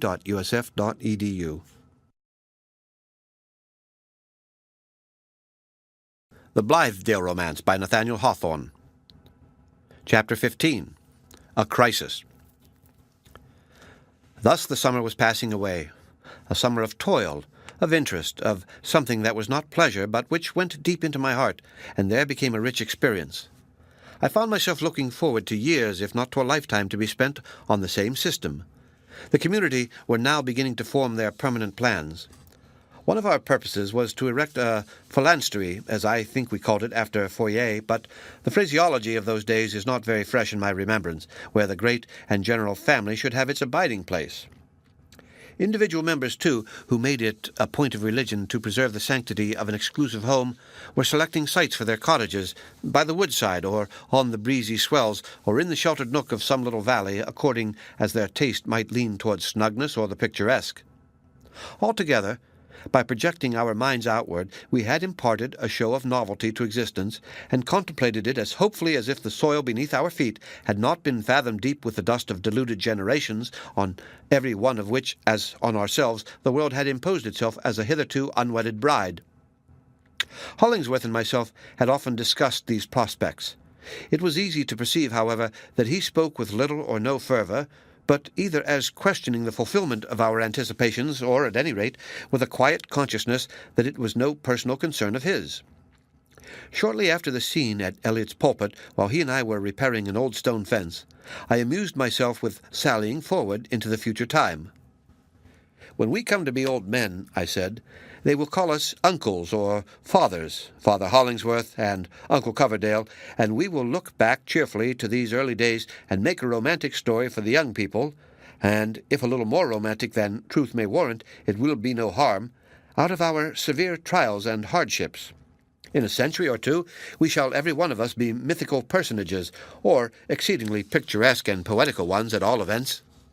They will have a great public hall in which your portrait and mine, and 20 other faces that are living now, shall be hung up. And as for me, I will be painted in my shirt-sleeves, and with the sleeves rolled up to show my muscular development.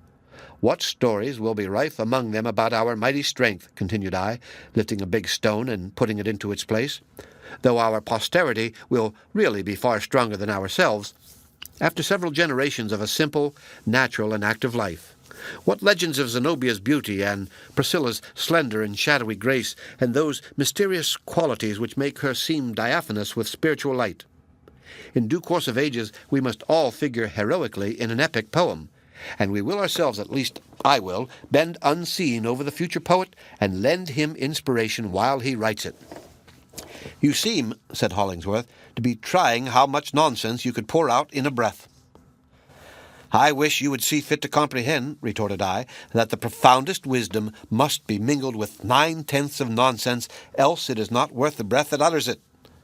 But I do long for the cottages to be built, that the creeping plants may begin to run over them, and the moss to gather on the walls, and the trees, which we will set out, to cover them with a breadth of shadow. This spick-and-span novelty does not quite suit my taste. It is time, too, for children to be born among us. The firstborn child is still to come, and I shall never feel as if this were a real, practical, as well as poetical system of human life until somebody has sanctified it by death." "A pretty occasion for martyrdom, truly," said Hollingsworth. "As good as any other," I replied. "I wonder, Hollingsworth, who of all these strong men and fair women and maidens is doomed the first to die? Would it not be well, even before we have absolute need of it, to fix upon a spot for a cemetery?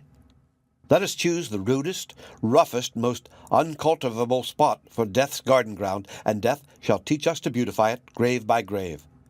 By our sweet, calm way of dying, and the airy elegance out of which we will shape our funeral rites, and the cheerful allegories which we will model into tombstones, the final scene shall lose its terrors, so that hereafter it may be happiness to live and bliss to die. None of us must die young, yet, should Providence ordain it so, the event shall not be sorrowful, but affect us with a tender, delicious, only half melancholy, and almost smiling pathos." "That is to say," muttered Hollingsworth, "you will die like a heathen, as you certainly live like one. But listen to me, Coverdale. Your fantastic anticipations make me discern all the more forcibly what a wretched, unsubstantial scheme is this on which we have wasted a precious summer of our lives.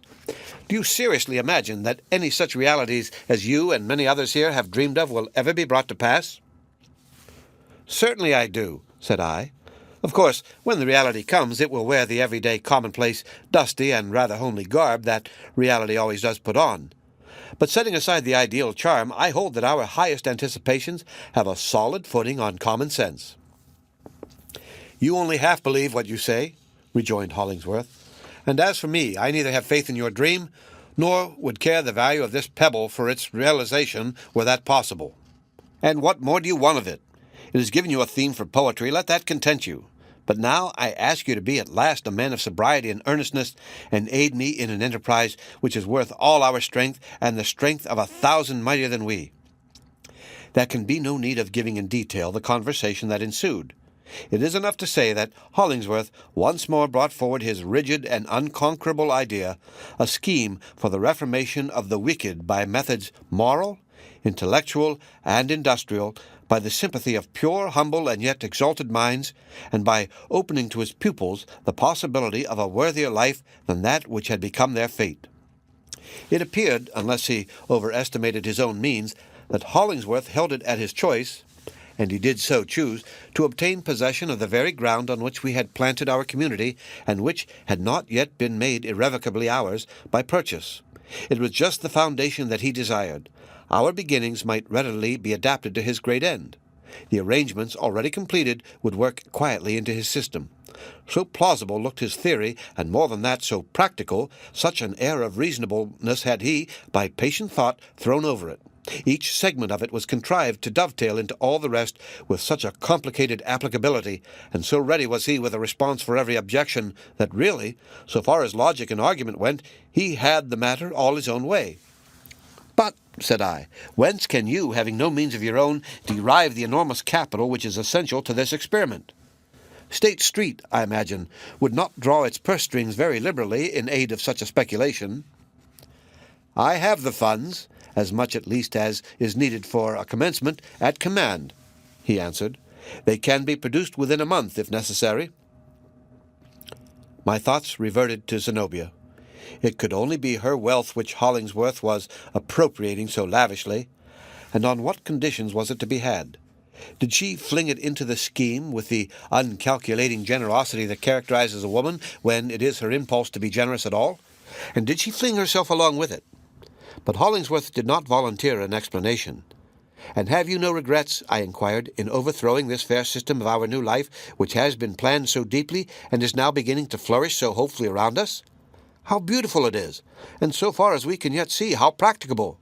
The ages have awaited us, and here we are, the very first that have essayed to carry on our mortal existence in love and mutual help. Hollingsworth, I would be loath to take the ruin of this enterprise upon my conscience."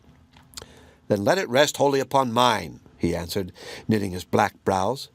"I see through the system. It is full of defects, irremediable and damning ones. From first to last, there is nothing else. I grasp it in my hand and find no substance whatever. There is not human nature in it."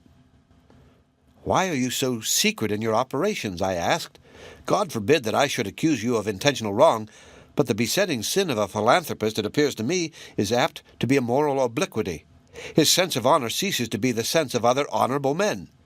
At some point of his course, I know not exactly when nor where, he is tempted to palter with the right, and can scarcely forbear persuading himself that the importance of his public ends renders it allowable to throw aside his private conscience. Oh, my dear friend, beware this error. If you meditate the overthrow of this establishment, call together our companions, state your design, support it with all your eloquence, but allow them an opportunity of defending themselves."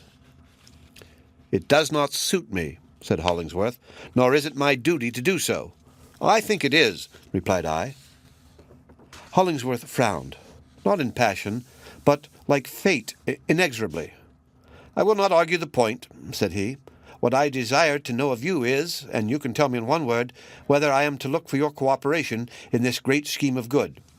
Take it up with me. Be my brother in it. It offers you, what you have told me over and over again that you need most, a purpose in life worthy of the extremest self-devotion, worthy of martyrdom, should God so order it. In this view I present it to you. You can greatly benefit mankind. Your peculiar faculties, as I shall direct them, are capable of being so wrought into this enterprise that not one of them need lie idle. Strike hands with me, and from this moment you shall never again feel the languor and vague wretchedness of an indolent or half-occupied man.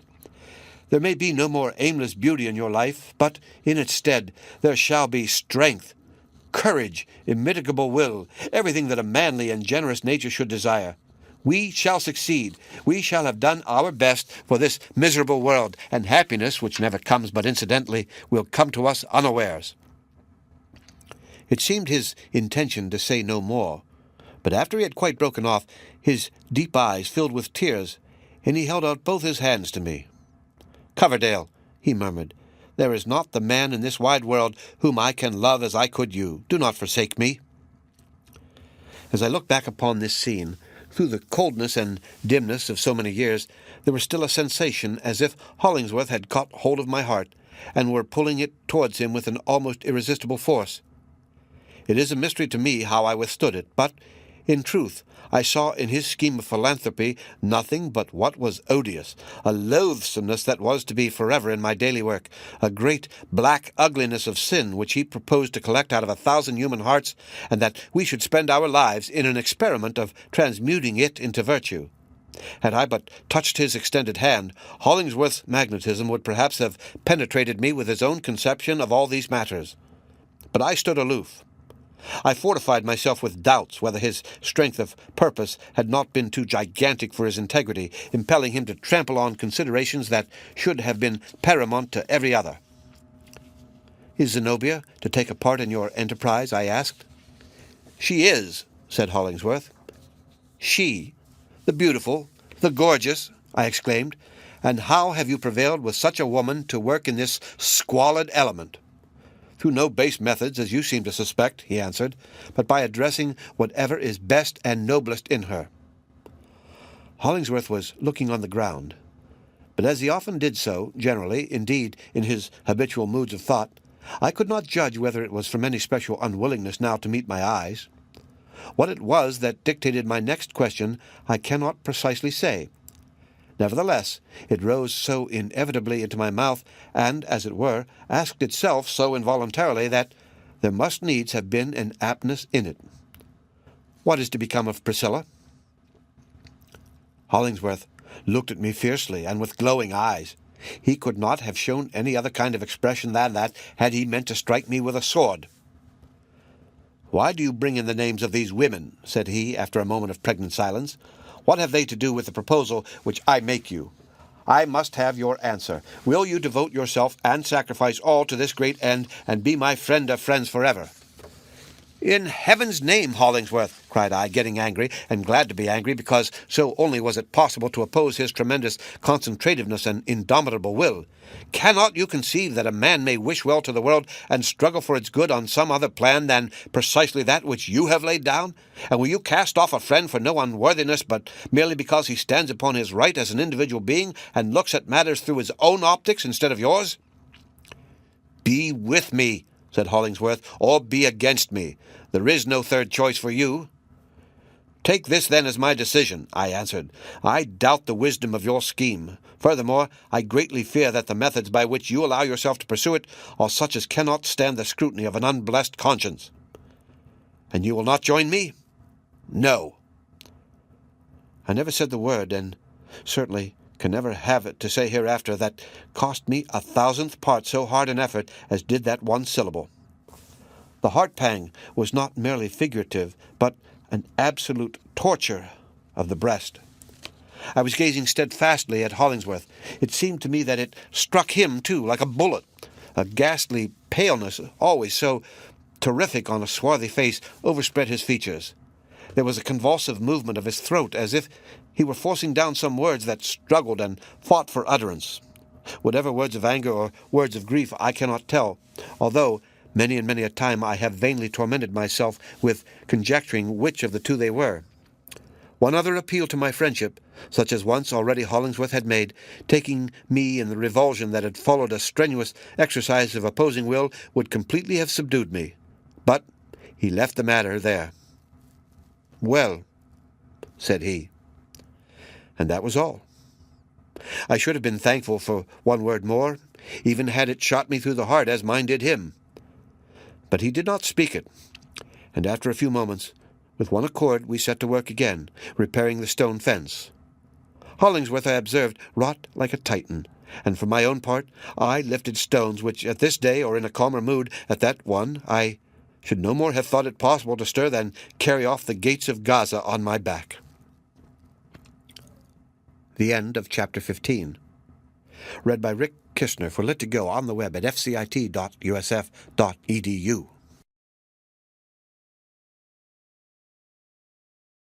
The Blithedale Romance by Nathaniel Hawthorne. Chapter 16. Leave-takings. A few days after the tragic passage at arms between Hollingsworth and me, I appeared at the dinner table, actually dressed in a coat instead of my customary blouse, with a satin cravat too, a white vest, and several other things that made me seem strange and outlandish to myself. As for my companions, this unwonted spectacle caused a great stir upon the wooden benches that bordered either side of our homely board. "What's in the wind now, Miles?" asked one of them. "Are you deserting us?" "Yes, for a week or two," said I. "It strikes me that my health demands a little relaxation of labor and a short visit to the seaside during the dog days." "You look like it," grumbled Silas Foster, not greatly pleased with the idea of losing an efficient laborer before the stress of the season was well over. "Now here's a pretty fellow.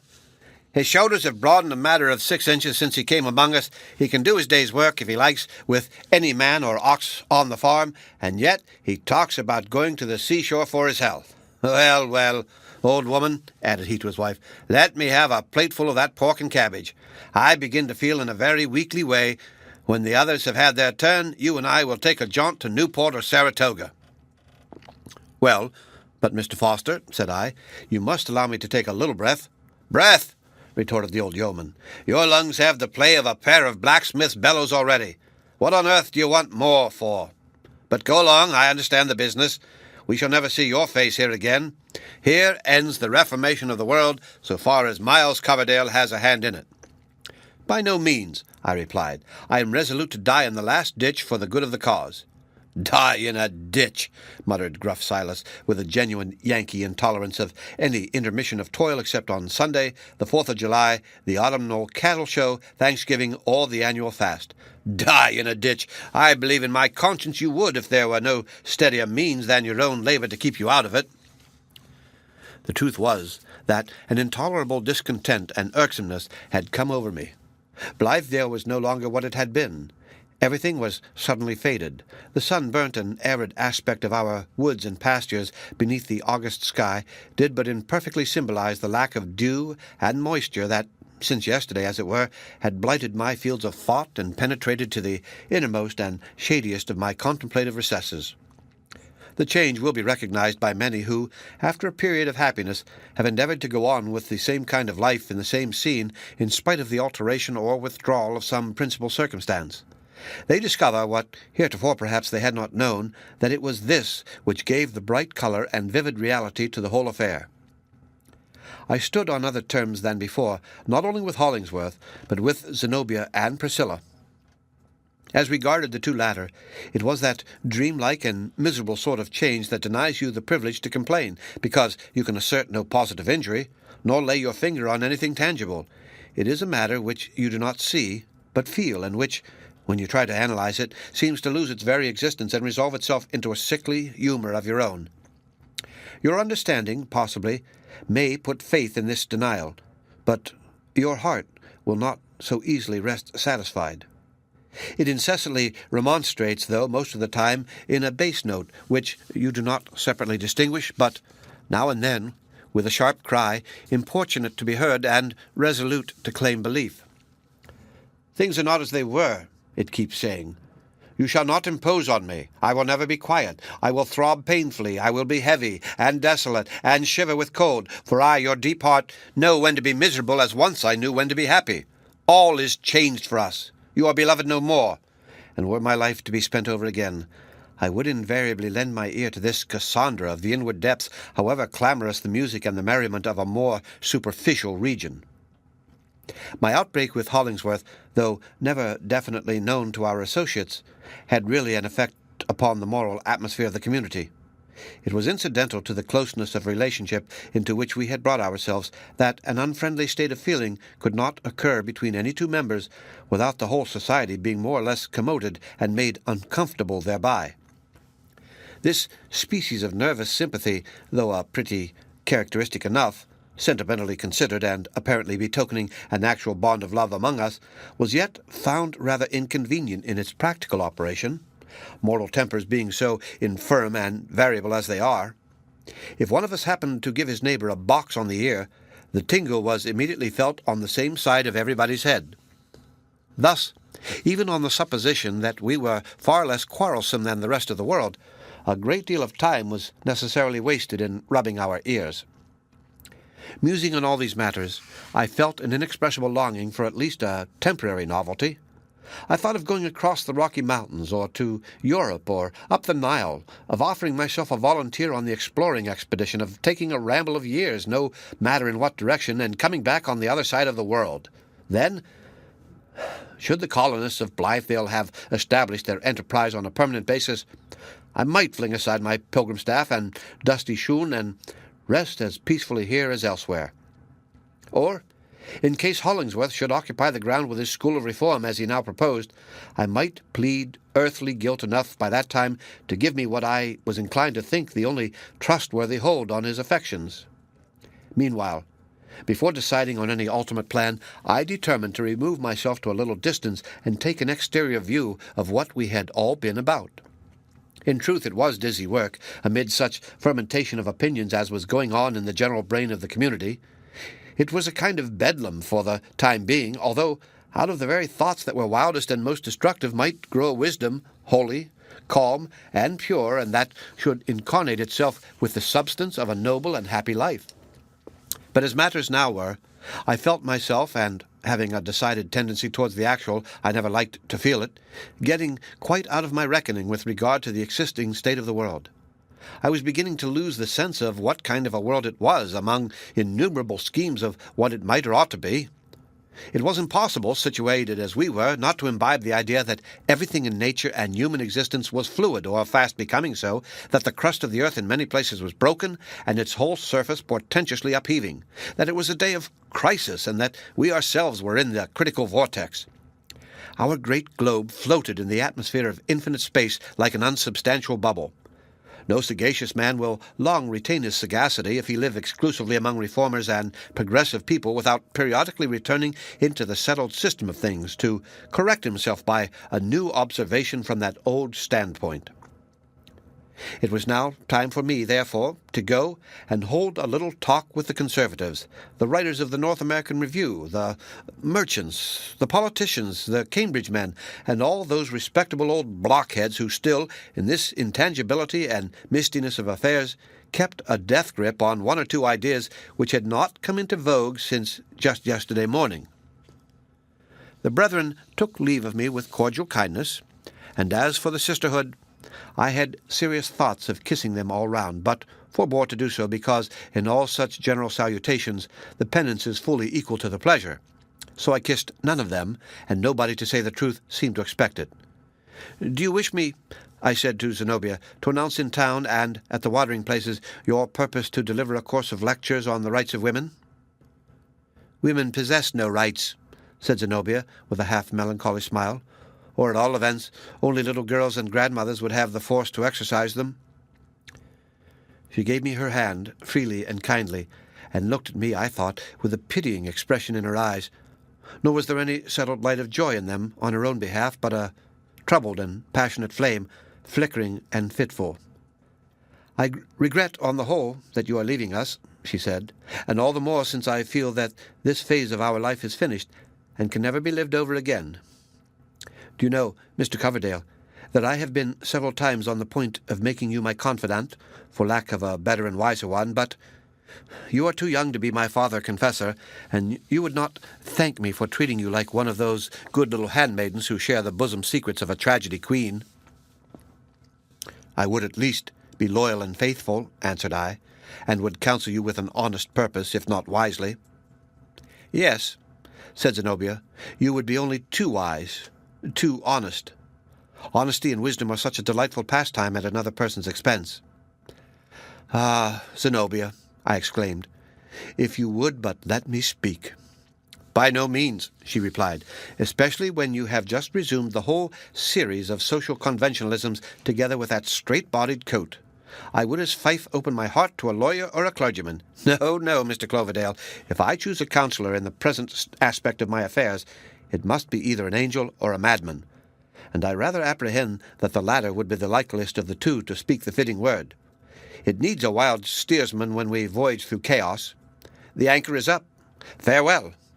Priscilla, as soon as dinner was over, had betaken herself into a corner and set to work on a little purse. As I approached her, she let her eyes rest on me with a calm, serious look, for, with all her delicacy of nerves, there was a singular self-possession in Priscilla, and her sensibilities seemed to lie sheltered from ordinary commotion like the water in a deep well.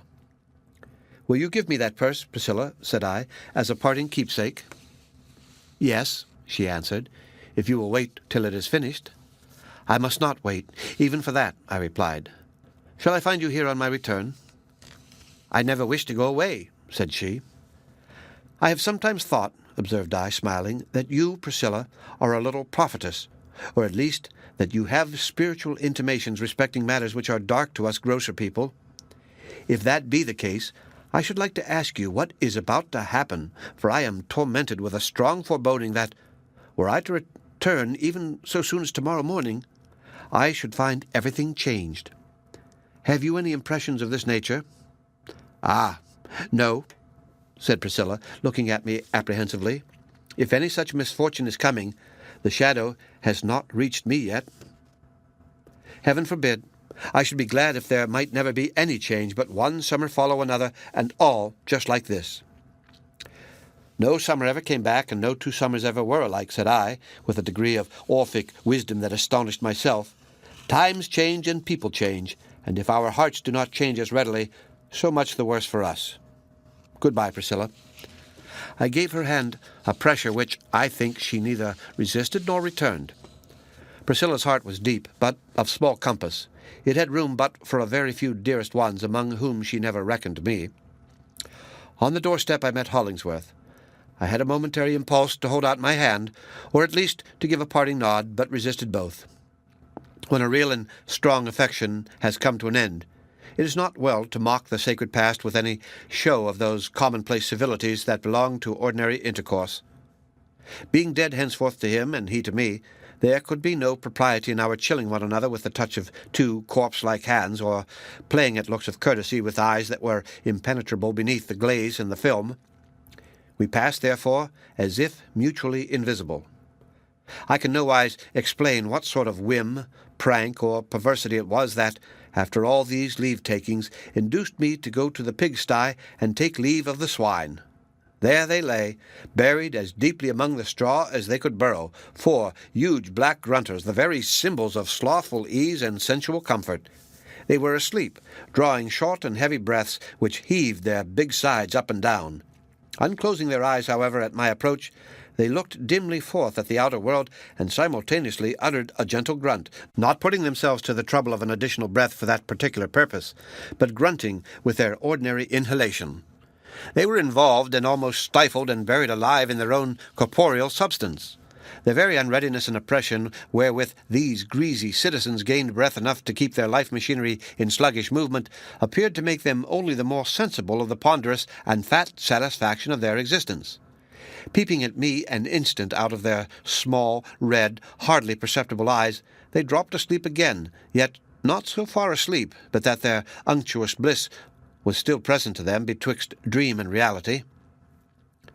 "You must come back in season to eat part of a spare rib," said Silas Foster, giving my hand a mighty squeeze. "I shall have these fat fellows hanging up by the heels, head downward pretty soon, I tell you." "Oh, cruel Silas, what a horrible idea!" cried I. "All the rest of us, men, women, and livestock, save only these 4 porkers, are bedevilled with one grief or another. They alone are happy, and you mean to cut their throats and eat them. It would be more for the general comfort to let them eat us, and bitter and sour morsels we should be." The end of Chapter 16. Read by Rick Kistner for Lit2Go on the web at fcit.usf.edu.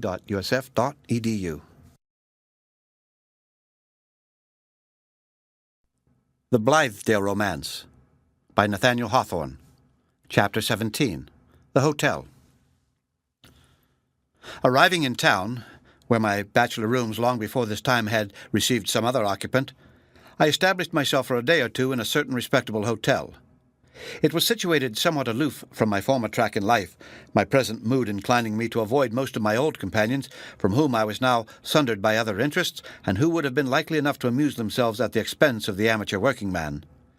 The hotel-keeper put me into a back room of the 3rd story of his spacious establishment.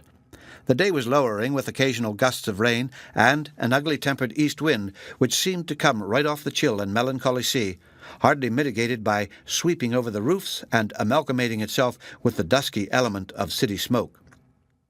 All the effeminacy of past days had returned upon me at once.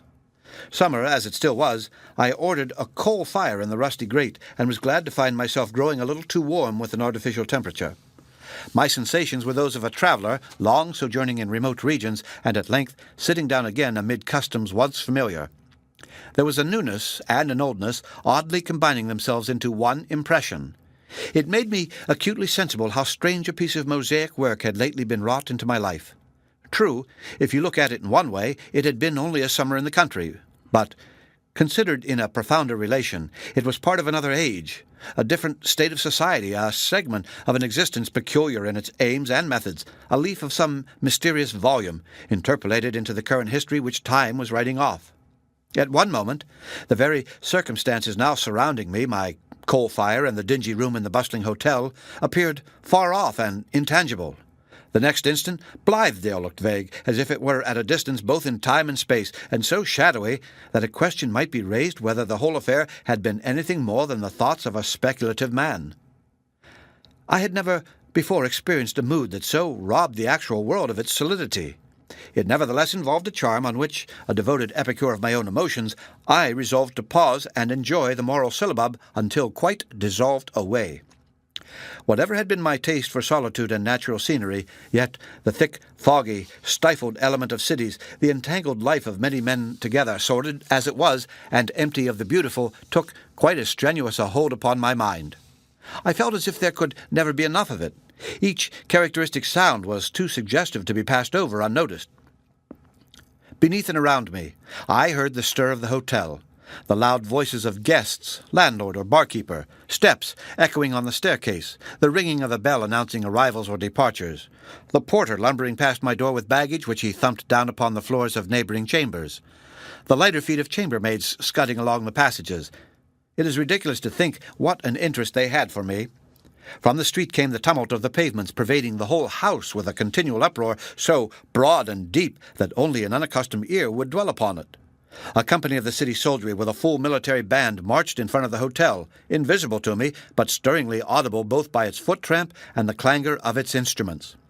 Once or twice all the city bells jangled together, announcing a fire which brought out the engine-men and their machines like an army with its artillery rushing to battle.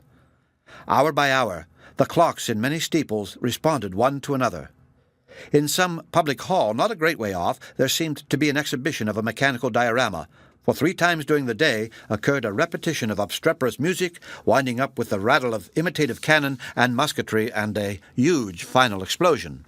Then ensued the applause of the spectators with a clap of hands and thump of sticks and the energetic pounding of their heels. All this was just as valuable in its way as the sighing of the breeze among the birch trees that overshadowed Elliot's pulpit.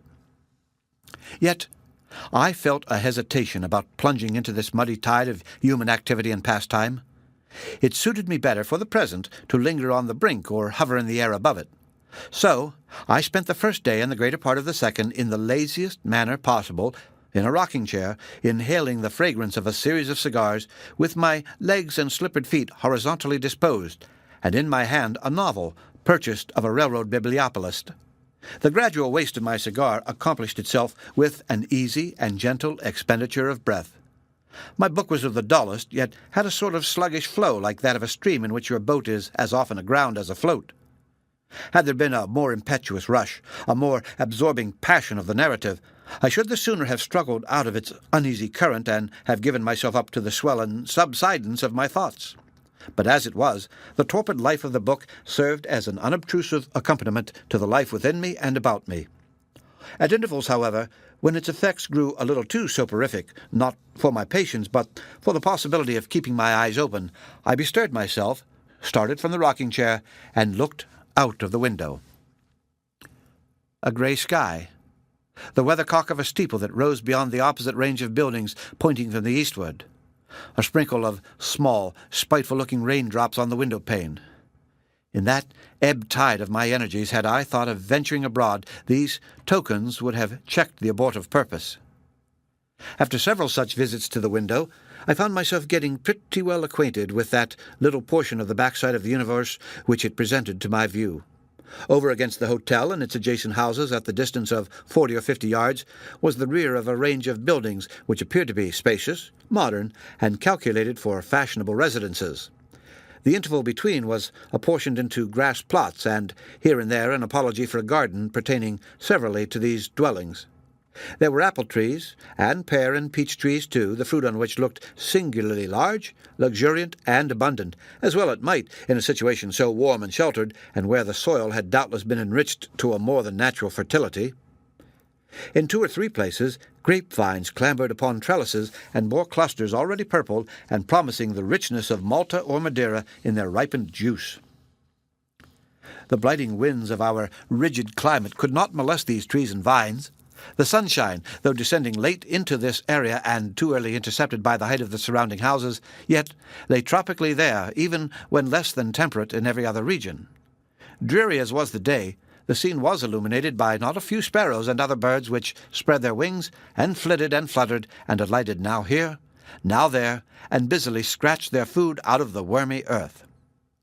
Most of these winged people seemed to have their domicile in a robust and healthy buttonwood tree. It aspired upward, high above the roof of the houses, and spread a dense head of foliage half across the area. There was a cat, as there invariably is in such places, who evidently thought herself entitled to all the privileges of forest life in this close heart of city conventionalisms. I watched her creeping along the low, flat roofs of the offices, descending a flight of wooden steps, gliding among the grass, and besieging the buttonwood tree with murderous purpose against its feathered citizens. But after all, they were birds of city breeding, and doubtless knew how to guard themselves against the peculiar perils of their position. Bewitching to my fancy are all those nooks and crannies where nature, like a stray partridge, hides her head among the long-established haunts of men. It is likewise to be remarked as a general rule that there is far more of the picturesque, more truth to native and characteristic tendencies, and vastly greater suggestiveness in the back view of a residence, whether in town or country, than in the front. The latter is always artificial. It is meant for the world's eye, and is therefore a veil and a concealment. Realities keep in the rear, and put forward an advance guard of show and humbug. The posterior aspect of any old farmhouse behind which a railroad has unexpectedly been opened is so different from that looking upon the immemorial highway that the spectator gets new ideas of rural life and individuality in the puff or two of steam breath which shoots him past the premises. In a city, the distinction between what is offered to the public and what is kept for the family is certainly not less striking. But to return to my window at the back of the hotel. Together with a due contemplation of the fruit trees, the grapevines, the buttonwood tree, the cat, the birds, and many other particulars, I failed not to study the row of fashionable dwellings to which all these appertained. Here, it must be confessed, there was a general sameness. From the upper story to the first floor, they were so much alike that I could only conceive of the inhabitants as cut out on one identical pattern, like little wooden toy people of German manufacture. One long united roof with its thousands of slates glittering in the rain extended over the whole. After the distinctness of separate characters to which I had recently been accustomed, it perplexed and annoyed me not to be able to resolve this combination of human interests into well-defined elements. It seemed hardly worth while for more than one of those families to be in existence, since they all had the same glimpse of the sky, all looked into the same area, all received just their equal share of sunshine through the front windows, and all listened to precisely the same noises of the street on which they bordered. Men are so much alike in their nature that they grow intolerable unless varied by their circumstances. Just about this time, a waiter entered my room. The truth was, I had rung the bell and ordered a sherry cobbler. "Can you tell me," I inquired, "what families reside in any of those houses opposite?" "The one right opposite is a rather stylish boarding-house," said the waiter. "Two of the gentlemen boarders keep horses at the stable of our establishment. They do things in very good style, sir, the people that live there." I might have found out nearly as much for myself on examining the house a little more closely. In one of the upper chambers I saw a young man in a dressing-gown standing before the glass and brushing his hair for a quarter of an hour. He then spent an equal space of time in the elaborate arrangement of his cravat, and finally made his appearance in a dress coat which I suspected to be newly come from the tailor's, and now first put on for a dinner party. At a window of the next story below, two children, prettily dressed, were looking out. By and by, a middle-aged gentleman came softly behind them, kissed the little girl, and playfully pulled the little boy's ear. It was a papa, no doubt, just come in from his counting-room or office, and anon appeared mamma, stealing as softly behind papa as he had stolen behind the children, and laying her hand on his shoulder to surprise him. Then followed a kiss between papa and mamma, but a noiseless one, for the children did not turn their heads. "I bless God for these good folks," thought I to myself. "I have not seen a prettier bit of nature in all my summer in the country than they have shown me here in a rather stylish boarding-house. I will pay them a little more attention by and by." On the first floor, an iron balustrade ran along in front of the tall and spacious windows, evidently belonging to a back drawing-room, and far into the interior, through the arch of the sliding doors, I could discern a gleam from the windows of the front apartment. There were no signs of present occupancy in this suite of rooms, the curtains being enveloped in a protective covering which allowed but a small portion of their crimson material to be seen. But two housemaids were industriously at work, so that there was good prospect that the boarding-house might not long suffer from the absence of its most expensive and profitable guests. Meanwhile, until they should appear, I cast my eyes downward to the lower regions. There, in the dusk that so early settles into such places, I saw the red glow of the kitchen range. The hot cook, or one of her subordinates, with a ladle in her hand, came to draw a cool breath at the back door. As soon as she disappeared, an Irish manservant in a white jacket crept slyly forth and threw away the fragments of a china dish which unquestionably he had just broken. Soon afterwards, a lady, showily dressed, with a curling front of what must have been false hair and reddish-brown, I suppose in you, though my remoteness allowed me only to guess at such particulars, this respectable mistress of the boarding-house made a momentary transit across the front window and appeared no more. It was her final, comprehensive glance in order to make sure that soup, fish, and flesh were in a proper state of readiness before the serving up of dinner. There was nothing else worth noticing about the house, unless it be that on the peak of one of the dormer windows which opened out of the roof sat a dove, looking very dreary and forlorn, insomuch that I wondered why she chose to sit there in the chilly rain, while her kindred were doubtless nestling in a warm and comfortable dovecot. All at once, this dove spread her wings, and launching herself into the air, came flying so straight across the intervening space that I fully expected her to alight directly on my window-sill. In the latter part of her course, however, she swerved aside, flew upward, and vanished, as did likewise the slight, fantastic pathos with which I had invested her. The end of Chapter 17. Read by Rick Kistner for Lit2Go on the web at fcit.usf.edu.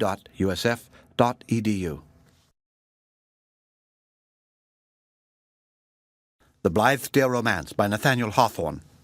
Chapter 18. The Boarding House. The next day, as soon as I thought of looking again towards the opposite house, there sat the dove again on the peak of the same dormer window.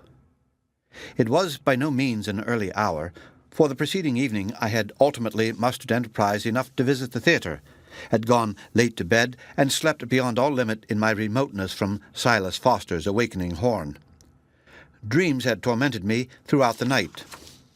The train of thoughts which for months past had worn a track through my mind, and to escape which was one of my chief objects in leaving Blythedale, kept treading remorselessly to and fro in their old footsteps, while slumber left me impotent to regulate them. It was not till I had quitted my 3 friends that they first began to encroach upon my dreams. In those of the last night, Hollingsworth and Zenobia, standing on either side of my bed, had bent across it to exchange a kiss of passion.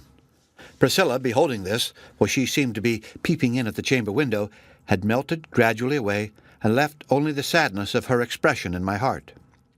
There it still lingered after I awoke, one of those unreasonable sadnesses that you know not how to deal with because it involves nothing for common sense to clutch. It was a grey and dripping forenoon, gloomy enough in town, and still gloomier in the haunts to which my recollections persisted in transporting me. For in spite of my efforts to think of something else, I thought how the gusty rain was drifting over the slopes and valleys of our farm, how wet must be the foliage that overshadowed the Pulpit rock, how cheerless in such a day my hermitage, the tree solitude of my owl-like humours in the vine-encircled heart of the tall pine. It was a phase of homesickness. I had wrenched myself too suddenly out of an accustomed sphere. There was no choice now but to bear the pang of whatever heartstrings were snapped asunder, and that elusive torment, like the ache of a limb long ago cut off, by which a past mode of life prolongs itself into the succeeding one. I was full of idle and shapeless regrets. The thought impressed itself upon me that I had left duties unperformed, with the power, perhaps, to act in the place of destiny and avert misfortune from my friends. I had resigned them to their fate. That cold tendency between instinct and intellect, which made me pry with a speculative interest into the people's passions and impulses, appeared to have gone far towards unhumanizing my heart. But a man cannot always decide for himself whether his own heart is cold or warm. It now impresses me that, if I erred at all in regard to Hollingsworth, Zenobia, and Priscilla, it was through too much sympathy rather than too little. To escape the irksomeness of these meditations, I resumed my post at the window, At first sight, there was nothing new to be noticed. The general aspect of affairs was the same as yesterday, except that the more decided inclemency of today had driven the sparrows to shelter and kept the cat within doors, whence, however, she soon emerged, pursued by the cook, and with what looked like the better half of a roast chicken in her mouth. The young man in the dress coat was invisible. The two children in the story below seemed to be romping about the room under the superintendence of a nursery maid. The damask curtains of the drawing-room on the first floor were now fully displayed, festooned gracefully from top to bottom of the windows, which extended from the ceiling to the carpet. A narrower window at the left of the drawing-room gave light to what was probably a small boudoir, within which I caught the faintest imaginable glimpse of a girl's figure in airy drapery. Her arm was in regular movement, as if she were busy with her German worsted or some other such pretty and unprofitable handiwork. While intent upon making out this girlish shape, I became sensible that a figure had appeared at one of the windows of the drawing-room. There was a presentiment in my mind, or perhaps my first glance, imperfect and sidelong as it was, had sufficed to convey subtle information of the truth. At any rate, it was with no positive surprise, but as if I had all along expected the incident that, directing my eyes thitherward, I beheld, like a full-length picture in the space between the heavy festoons of the window curtains, no other than Zenobia. At the same instant, my thoughts made sure of the identity of the figure in the boudoir. It could only be Priscilla. Zenobia was attired not in the almost rustic costume which she had heretofore worn, but in a fashionable morning dress. There was nevertheless one familiar point. She had, as usual, a flower in her hair, brilliant, and of a rare variety, else it had not been Zenobia. After a brief pause at the window, she turned away, exemplifying, in the few steps that removed her out of sight, that noble and beautiful motion which characterized her as much as any other personal charm. Not one woman in 1,000 could move so admirably as Zenobia.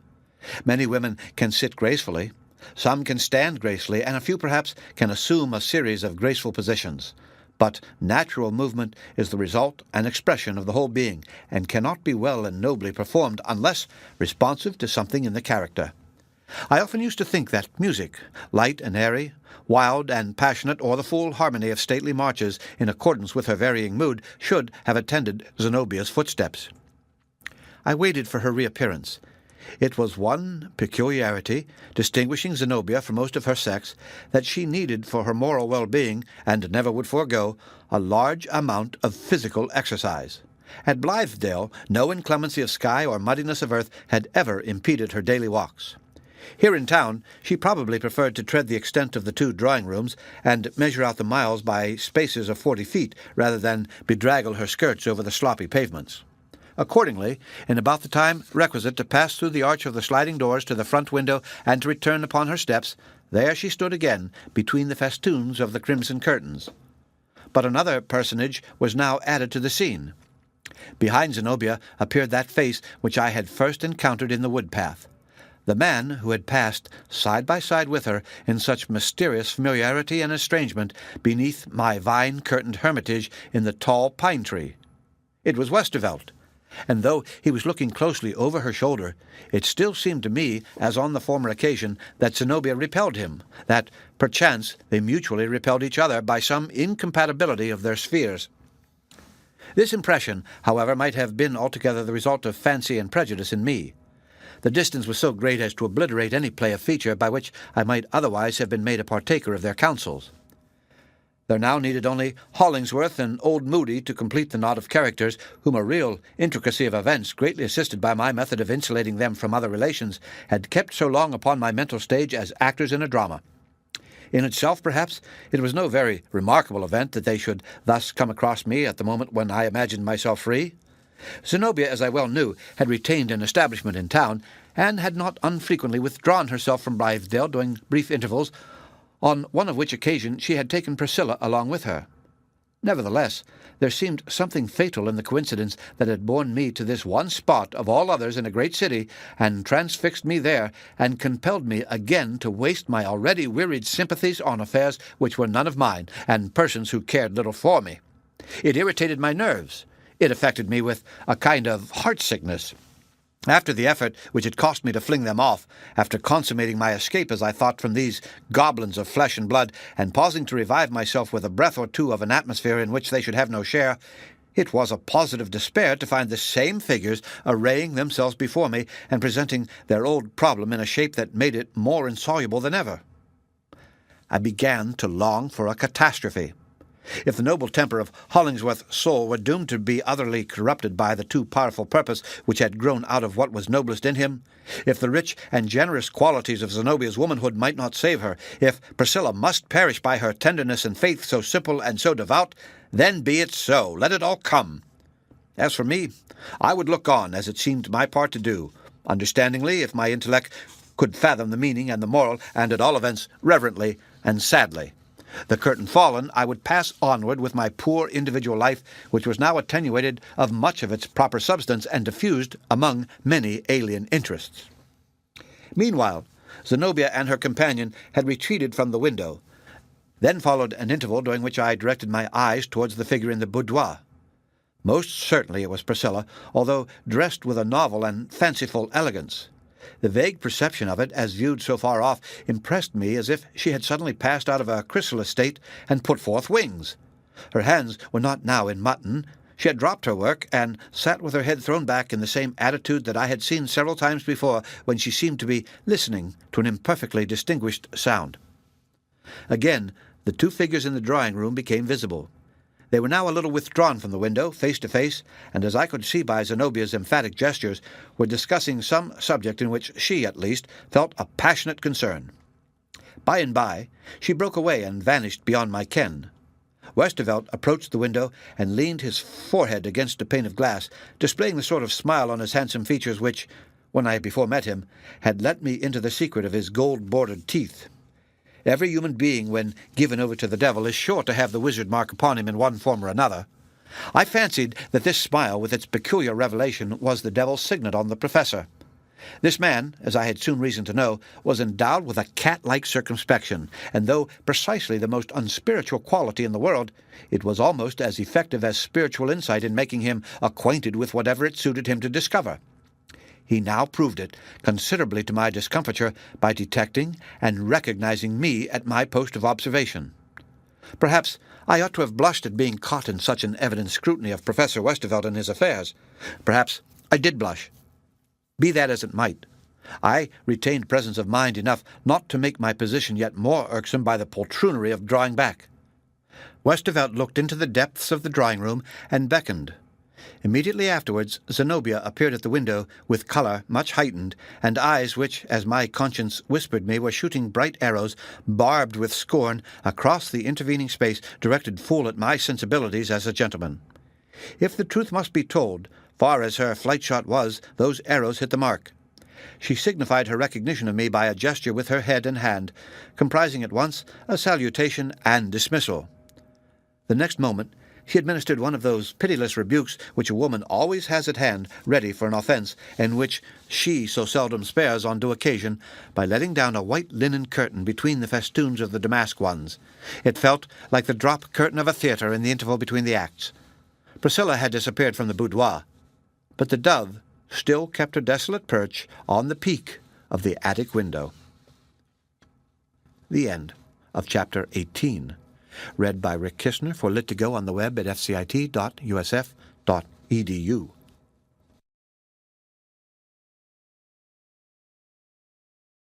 The Blithedale Romance by Nathaniel Hawthorne. Chapter 19. Zenobia's Drawing Room. The remainder of the day, so far as I was concerned, was spent in meditating on these recent incidents. I contrived and alternately rejected innumerable methods of accounting for the presence of Zenobia and Priscilla and the connection of Westervelt with both. It must be owned, too, that I had a keen, revengeful sense of the insult inflicted by Zenobia's scornful recognition, and more particularly by her letting down the curtain, as if such were the proper barrier to be interposed between a character like hers and a perceptive faculty like mine. For was mine a mere vulgar curiosity? Zenobia should have known me better than to suppose it. She should have been able to appreciate that quality of the intellect and the heart which impelled me, often against my own will, and to the detriment of my own comfort, to live in other lives, and to endeavour by generous sympathies, by delicate intuitions, by taking note of things too slight for a record, and by bringing my human spirit into manifold accordance with the companions whom God assigned me, to learn the secret which was hidden even from themselves. Of all possible observers, methought, a woman like Zenobia and a man like Hollingsworth should have selected me. And now, when the event has long been past, I retain the same opinion of my fitness for the office. I might have condemned them, had I been judge as well as witness. My sentence might have been stern as that of destiny itself. But, still, no trait of original nobility of character, no struggle against temptation, no iron necessity of will on the other hand, nor extenuating circumstance to be derived from passion and despair on the other, no remorse that might coexist with error even if powerless to prevent it, no proud repentance that should claim retribution as a meed, would go unappreciated. True, again, I might give my full assent to the punishment which was sure to follow, but it would be given mournfully and with undiminished love. And after all was finished, I would come as if to gather up the white ashes of those who had perished at the stake, and to tell the world, the wrong being now atoned for, how much had perished there, which it had never yet known how to praise. I sat in my rocking-chair, too far withdrawn from the window to expose myself to another rebuke like that already inflicted. My eye still wandered towards the opposite house, but without effecting any new discoveries. Late in the afternoon, the weathercock on the church spire indicated a change of wind. The sun shone dimly out, as if the golden wine of its beams were mingled half and half with water.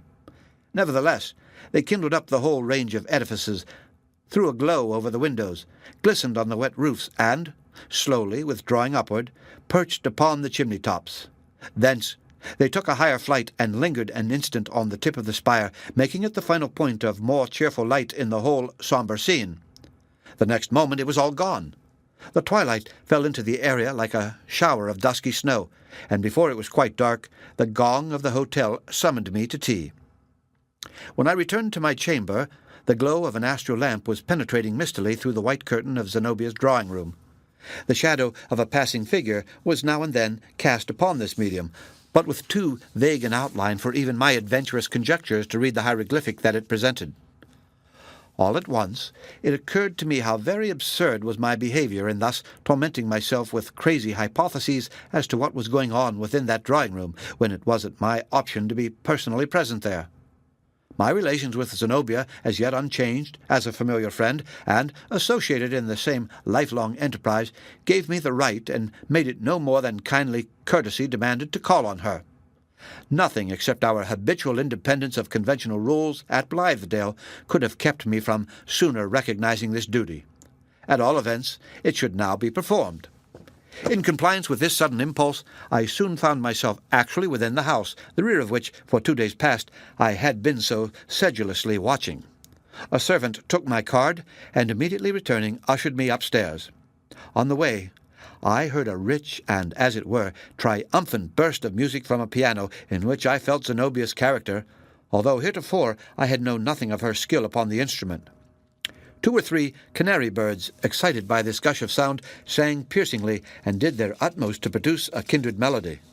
A bright illumination streamed through the door of the front drawing-room, and I had barely stepped across the threshold before Zenobia came forward to meet me, laughing and with an extended hand. "Ah, Mr. Coverdale," said she, still smiling, but, as I thought, with a good deal of scornful anger underneath. "It has gratified me to see the interest which you continue to take in my affairs.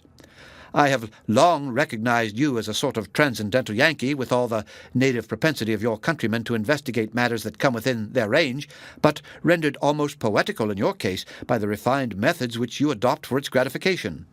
After all, it was an unjustifiable stroke on my part, was it not, to let down the window curtain?" "I cannot call it a very wise one," returned I, with a secret bitterness which, no doubt, Zenobia appreciated. "It is really impossible to hide anything in this world, to say nothing of the next.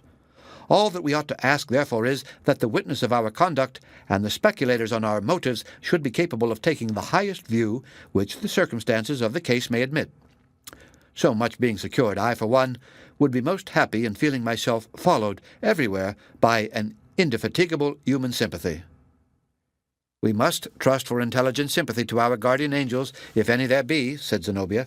"As long as the only spectator of my poor tragedy is a young man at the window of his hotel, I must still claim the liberty to drop the curtain."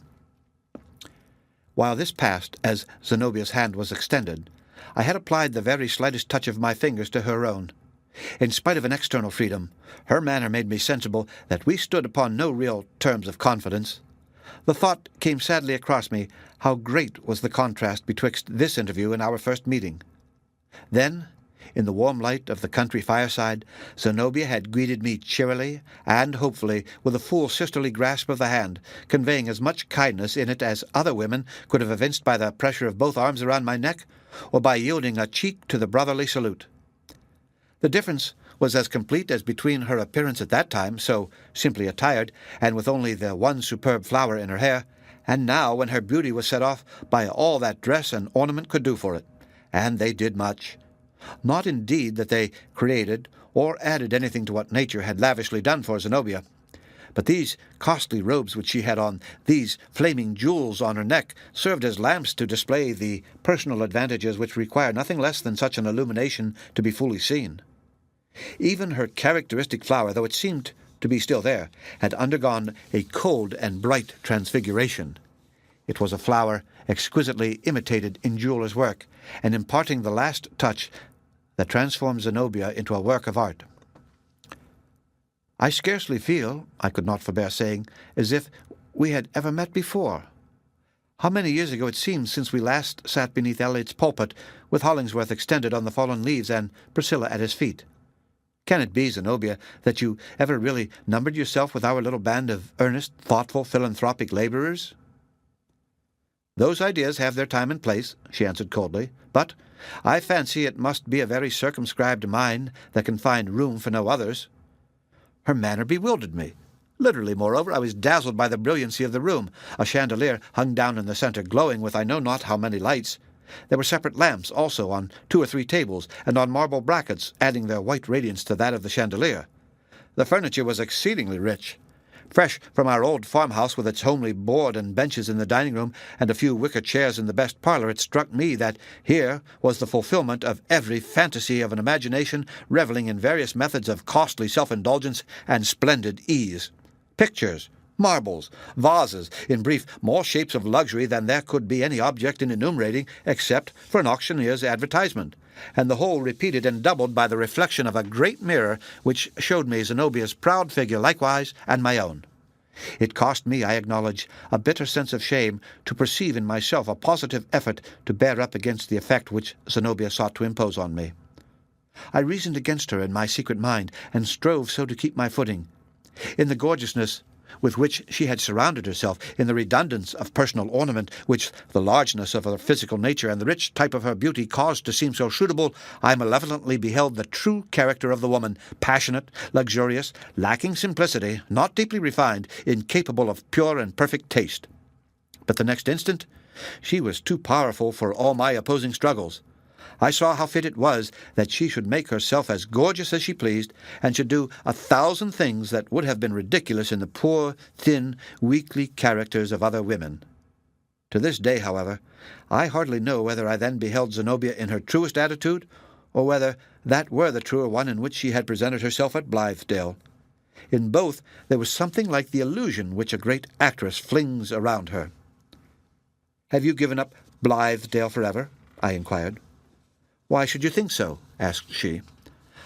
"I cannot tell," answered I, "except that it appears all like a dream that we were ever there together." "It is not so to me," said Zenobia. "I should think it a poor and meagre nature that is capable of but one set of forms, and must convert all the past into a dream, merely because the present happens to be unlike it.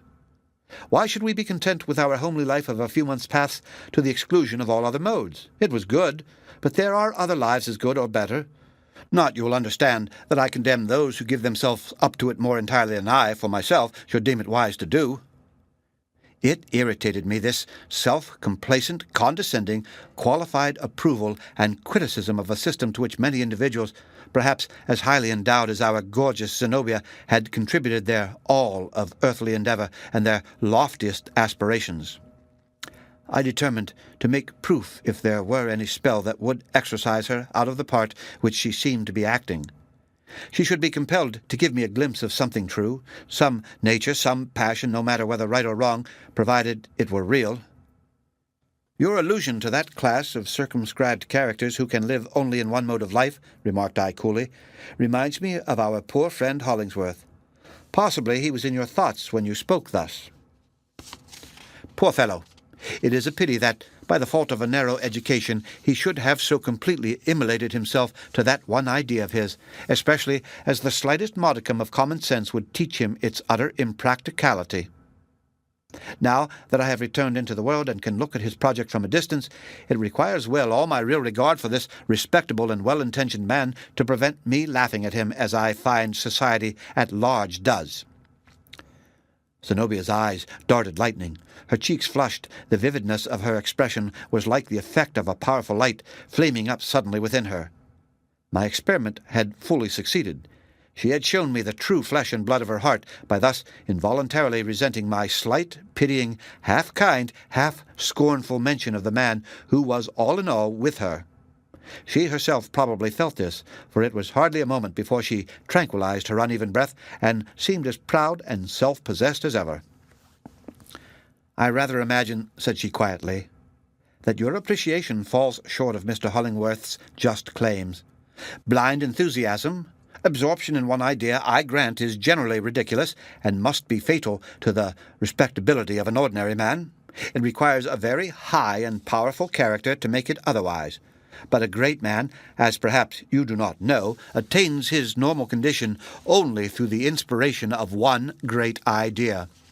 As a friend of Mr. Hollingsworth, and at the same time a calm observer, I must tell you that he seems to me such a man. But you are very pardonable for fancying him ridiculous. Doubtless he is so, to you. There can be no truer test of the noble and heroic in any individual than the degree in which he possesses the faculty of distinguishing heroism from absurdity." I dared make no retort to Zenobia's concluding apothegm. In truth, I admired her fidelity. It gave me a new sense of Hollingsworth's native power to discover that his influence was no less potent with this beautiful woman here in the midst of artificial life than it had been at the foot of the grey rock, and among the wild birch trees of the wood-path when she so passionately pressed his hand against her heart. The great, rude, shaggy, swarthy man, and Zenobia loved him. "Did you bring Priscilla with you?" I resumed. "Do you know, I have sometimes fancied it not quite safe, considering the susceptibility of her temperament, that she should be so constantly within the sphere of a man like Hollingsworth. Such tender and delicate natures among your sex have often, I believe, a very adequate appreciation of the heroic elements in men. But then again, I should suppose them as likely as any other woman to make a reciprocal impression. Hollingsworth could hardly give his affections to a person capable of taking an independent stand, but only to one whom he might absorb into himself. He has certainly shown great tenderness for Priscilla." Zenobia had turned aside, but I caught the reflection of her face in the mirror and saw that it was very pale, as pale in her rich attire as if a shroud were round her. "Priscilla is here," said she, her voice a little lower than usual. "Have not you learnt as much from your chamber window? Would you like to see her?" She made a step or two into the back drawing-room and called, "Priscilla! Dear Priscilla!" The end of Chapter 19. Read by Rick Kistner for Lit2Go on the web at fcit.usf.edu.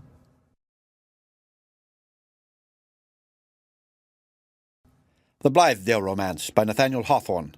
Chapter 20. They Vanish. Priscilla immediately answered the summons and made her appearance through the door of the boudoir.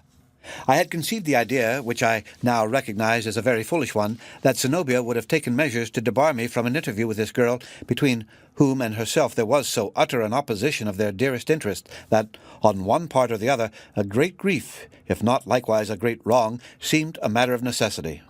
But, As Priscilla was only a leaf floating on the dark current of events without influencing them by her own choice or plan, as she probably guessed not whither the stream was bearing her, nor perhaps even felt its inevitable movement, there could be no peril of her communicating to me any intelligence with regard to Zenobia's purposes. On perceiving me, she came forward with great quietude of manner, and when I held out my hand, her own moved slightly towards it, as if attracted by a feeble degree of magnetism. "I am glad to see you, my dear Priscilla," said I, still holding her hand, "but everything that I meet with nowadays makes me wonder whether I am awake. You especially have always seemed like a figure in a dream, and now more than ever." "Oh, there is substance in these fingers of mine," she answered, giving my hand the faintest possible pressure, and then taking away her own. "Why do you call me a dream? Zenobia is much more like one than I. She is so very, very beautiful. And I suppose," added Priscilla, as if thinking aloud, "everybody sees it as I do." But for my part, it was Priscilla's beauty, not Zenobia's, of which I was thinking at that moment. She was a person who could be quite obliterated so far as beauty went by anything unsuitable in her attire.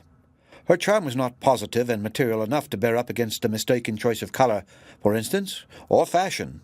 It was safest in her case to attempt no art of dress, for it demanded the most perfect taste, or else the happiest accident in the world to give her precisely the adornment which she needed. She was now dressed in pure white, set off with some kind of gauzy fabric which, as I bring up her figure in my memory, with a faint gleam on her shadowy hair and her dark eyes bent shyly on mine through all the vanished years, seems to be floating about her like a mist. I wondered what Zenobia meant by evolving so much loveliness out of this poor girl. It was what few women could afford to do, for, as I looked from one to the other, the sheen and splendor of Zenobia's presence took nothing from Priscilla's softer spell, if it might not rather be thought to add to it. "What do you think of her?" asked Zenobia. I could not understand the look of melancholy kindness with which Zenobia regarded her. She advanced a step, and beckoning Priscilla near her, kissed her cheek. Then, with a slight gesture of repulse, she moved to the other side of the room. I followed. "She is a wonderful creature," I said. "Ever since she came among us, I have been dimly sensible of just this charm which you have brought out. But it was never absolutely visible till now. She is as lovely as a flower." "Well, say so if you like," answered Zenobia.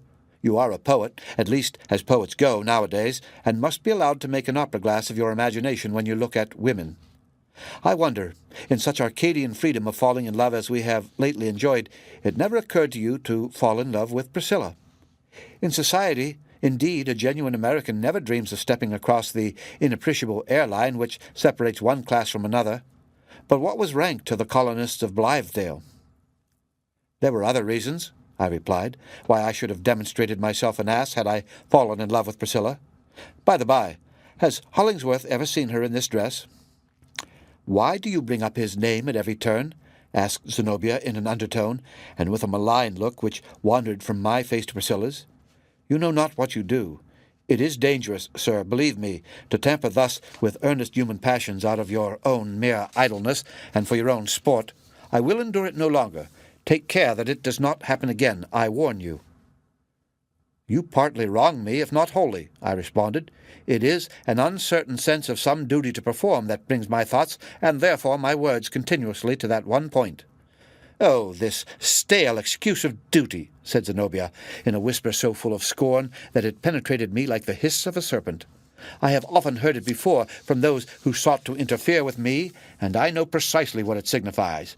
Bigotry, self-conceit, an insolent curiosity, a meddlesome temper, a cold-blooded criticism founded on a shallow interpretation of half-perceptions, a monstrous skepticism in regard to any conscience or any wisdom except one's own, a most irreverent propensity to thrust Providence aside and substitute one's self in its awful place. Out of these and other motives as miserable as these comes your idea of duty.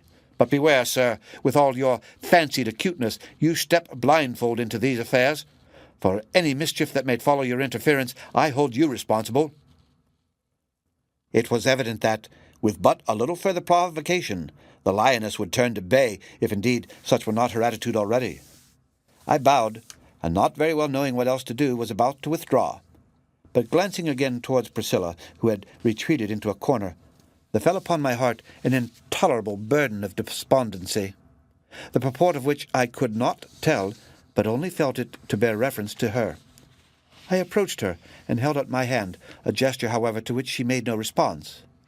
It was always one of her peculiarities that she seemed to shrink from even the most friendly touch, unless it were Zenobia's or Hollingsworth's. Zenobia all this while stood watching us, but with a careless expression, as if it mattered very little what might pass. "Priscilla," I inquired, lowering my voice, "when do you go back to Blythedale?" "Whenever they please to take me," said she. "Did you come away of your own free will?" I asked. "I am blown about like a leaf," she replied. "I never have any free will." "Does Hollingsworth know that you are here?" said I. "He bade me come," answered Priscilla. She looked at me, I thought, with an air of surprise, as if the idea were incomprehensible that she should have taken this step without his agency. "What a grip this man has laid upon her whole being," muttered I, between my teeth. "Well, as Zenobia so kindly intimates, I have no more business here. I wash my hands of it all. On Hollingsworth's head be the consequences. Priscilla," I added aloud, "I know not that ever we may meet again. Farewell." As I spoke the word, a carriage had rumbled along the street and stopped before the house. The doorbell rang, and steps were immediately afterwards heard on the staircase. Zenobia had thrown a shawl over her dress. "Mr. Coverdale," said she with cool courtesy, "you will perhaps excuse us. We have an engagement, and are going out." "Whither?" I demanded. "Is not that a little more than you are entitled to inquire?" said she, with a smile. "At all events, it does not suit me to tell you." The door of the drawing-room opened, and Westervelt appeared. I observed that he was elaborately dressed, as if for some grand entertainment. My dislike for this man was infinite. At that moment it amounted to nothing less than a creeping of the flesh, as when, feeling about in a dark place, one touches something cold and slimy, and questions what the secret hatefulness may be. And still, I could not but acknowledge that, for personal beauty, for polish of manner, for all that externally befits a gentleman, there was hardly another like him. After bowing to Zenobia, and graciously saluting Priscilla in her corner, he recognized me by a slight but courteous inclination. "Come, Priscilla," said Zenobia. "It is time. Mr. Coverdale, good evening." As Priscilla moved slowly forward, I met her in the middle of the drawing-room. "Priscilla," said I, in the hearing of them all, "do you know whither you are going?" "I do not know," she answered. "Is it wise to go, and is it your choice to go?" I asked. "If not, I am your friend, and Hollingsworth's friend. Tell me so at once." "Possibly," observed Westervelt, smiling, "Priscilla sees in me an older friend than either Mr. Coverdale or Mr. Hollingsworth. I shall willingly leave the matter at her option." While thus speaking, he made a gesture of kindly invitation, and Priscilla passed me with the gliding movement of a sprite and took his offered arm. He offered the other to Zenobia, but she turned her proud and beautiful face upon him with a look which, judging from what I caught of it in profile, would undoubtedly have smitten the man dead had he possessed any heart, or had this glance attained to it. It seemed to rebound, however, from his courteous visage like an arrow from polished steel. They all three descended the stairs, and when I likewise reached the street door, the carriage was already rolling away. The end of Chapter 20. Read by Rick Kistner for Lit2Go on the web at fcit.usf.edu.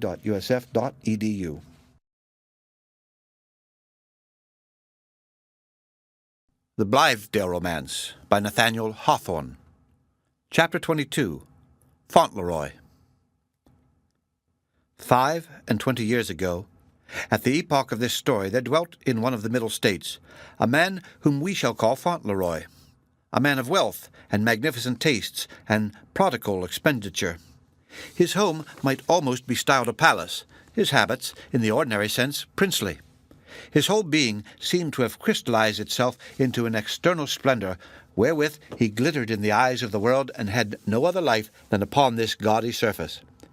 He had married a lovely woman whose nature was deeper than his own, but his affection for her, though it showed largely, was superficial, like all his other manifestations and developments.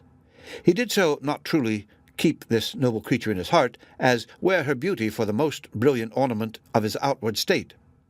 And there was born to him a child, a beautiful daughter whom he took from the beneficent hand of God with no just sense of her immortal value, but, as a man already rich in gems, would receive another jewel. If he loved her, it was because she shone.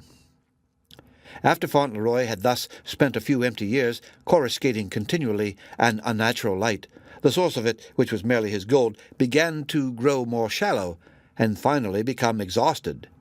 He saw himself in imminent peril of losing all that had hitherto distinguished him, and conscious of no innate worth to fall back upon, he recoiled from this calamity with the instinct of a soul shrinking from annihilation. To avoid it, wretched man, or rather to defer it, if but for a month, a day, or only to procure himself the life of a few breaths more amid the false glitter which was now less his own than ever, he made himself guilty of a crime. It was just the sort of crime, growing out of its artificial state, which society, unless it should change its entire constitution for this man's unworthy sake, neither could nor ought to pardon. More safely might it pardon murder. Fauntleroy's guilt was discovered. He fled. His wife perished by the necessity of her innate nobleness. In its alliance with a being so ignoble, and betwixt her mother's death and her father's ignominy, his daughter was left worse than orphaned. There was no pursuit after Fauntleroy. His family connections, who had great wealth, made such arrangements with those whom he had attempted to wrong as secured him from the retribution that would have overtaken an unfriended criminal. The wreck of his estate was divided among his creditors. His name, in a very brief space, was forgotten by the multitude who had passed it so diligently from mouth to mouth. Seldom, indeed, was it recalled, even by his closest former intimates. Nor could it have been otherwise. The man had laid no real touch on any mortal's heart. Being a mere image, an optical delusion created by the sunshine of prosperity, it was his law to vanish into the shadow of the first intervening cloud. He seemed to leave no vacancy, a phenomenon which, like many others that attended his brief career, went far to prove the elusiveness of his existence. Not, however, that the physical substance of Fauntleroy had literally melted into vapor. He had fled northward to the New England metropolis, and had taken up his abode under another name in a squalid street or court of the older portion of the city. There he dwelt among poverty-stricken wretches, sinners, and forlorn good people, Irish, and whomsoever else were neediest. Many families were clustered in each house together, above stairs and below, in the little peaked garrets, and even in the dusky cellars. The house where Fauntleroy paid weekly rent for a chamber and a closet had been a stately habitation in its day. An old colonial governor had built it, and lived there long ago, and held his levees in a great room where now slept 20 Irish bedfellows, and died in Fauntleroy's chamber, which his embroidered and white-wigged ghost still haunted. Tattered hangings, a marble hearth, transversed with many cracks and fissures, a richly carved oaken mantelpiece, partly hacked away for kindling stuff, a stuccoed ceiling defaced with great unsightly patches of the naked laths.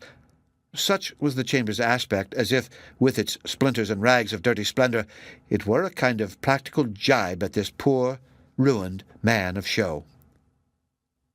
At first, and at irregular intervals, his relatives allowed Fauntleroy a little pittance to sustain life, not from any love, perhaps, but lest poverty should compel him by new offences to add more shame to that with which he had already stained them.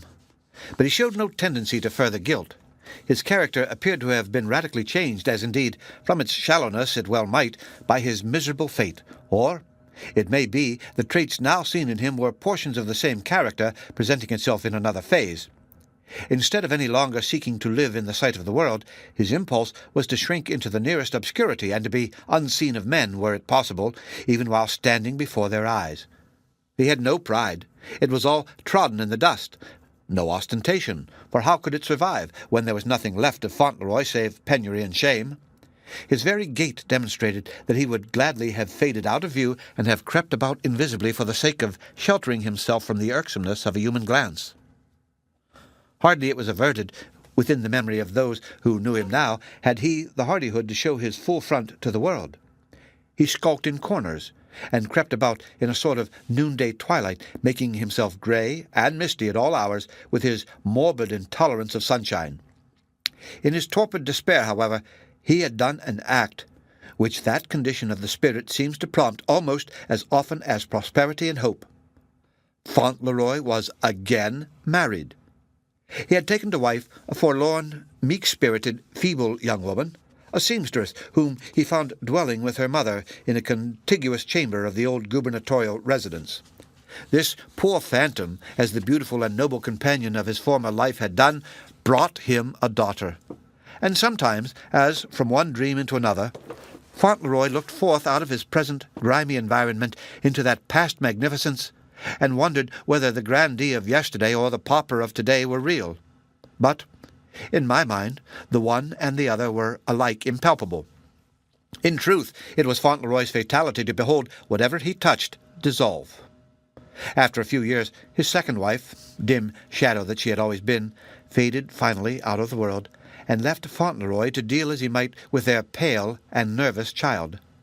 And by this time, among his distant relatives with whom he had grown a weary thought, linked with contagious infamy, and which they were only too willing to get rid of, he was himself supposed to be no more. The younger child, like his elder one, might be considered as the true offspring of both parents, and as the reflection of their state. She was a tremulous little creature, shrinking involuntarily from all mankind, but in timidity and no sour repugnance. There was a lack of human substance in her. It seemed as if, were she to stand up in a sunbeam, it would pass right through her figure and trace out the cracked and dusty window-panes upon the naked floor.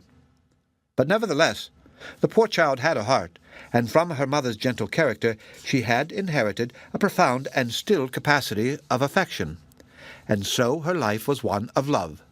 She bestowed it partly on her father, but in greater part on an idea.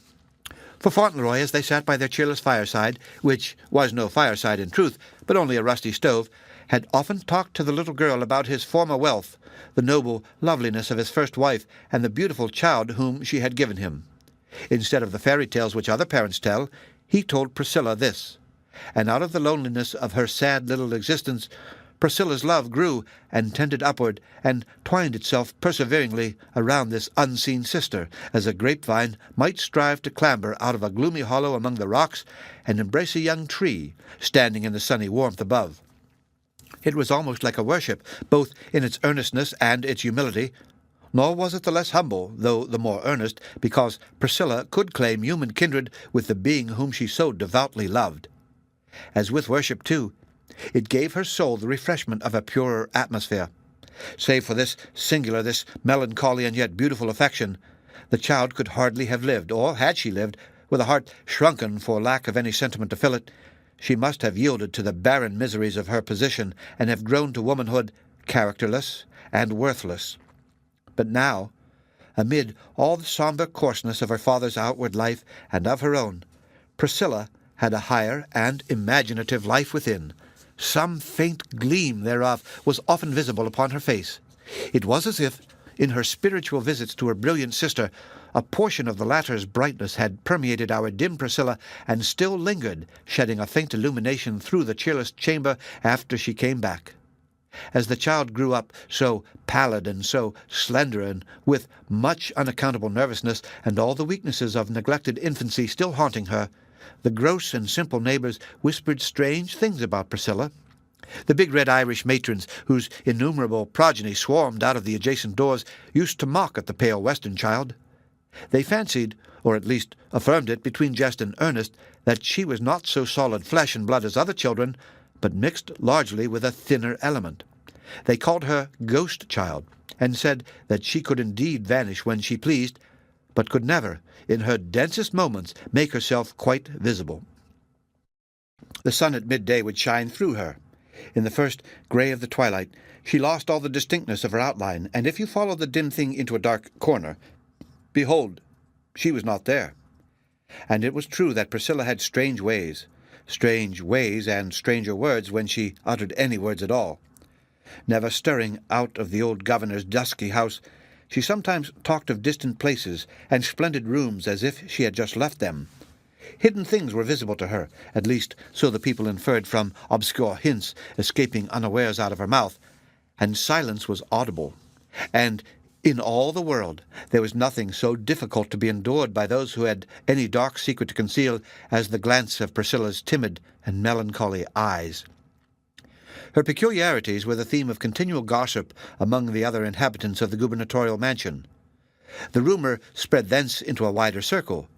Those who knew old Moody, as he was now called, used often to jeer him at the very street corners about his daughter's gift of second sight and prophecy. It was a period when science, though mostly through its empirical professors, was bringing forward anew a horde of facts and imperfect theories that had partially won credence in elder times, but which modern skepticism had swept away as rubbish. These things were now tossed up again out of the surging ocean of human thought and experience. The story of Priscilla's preternatural manifestations, therefore, attracted a kind of notice of which it would have been deemed wholly unworthy a few years earlier. One day a gentleman ascended the creaking staircase and inquired which was old Moody's chamber door, and several times he came again.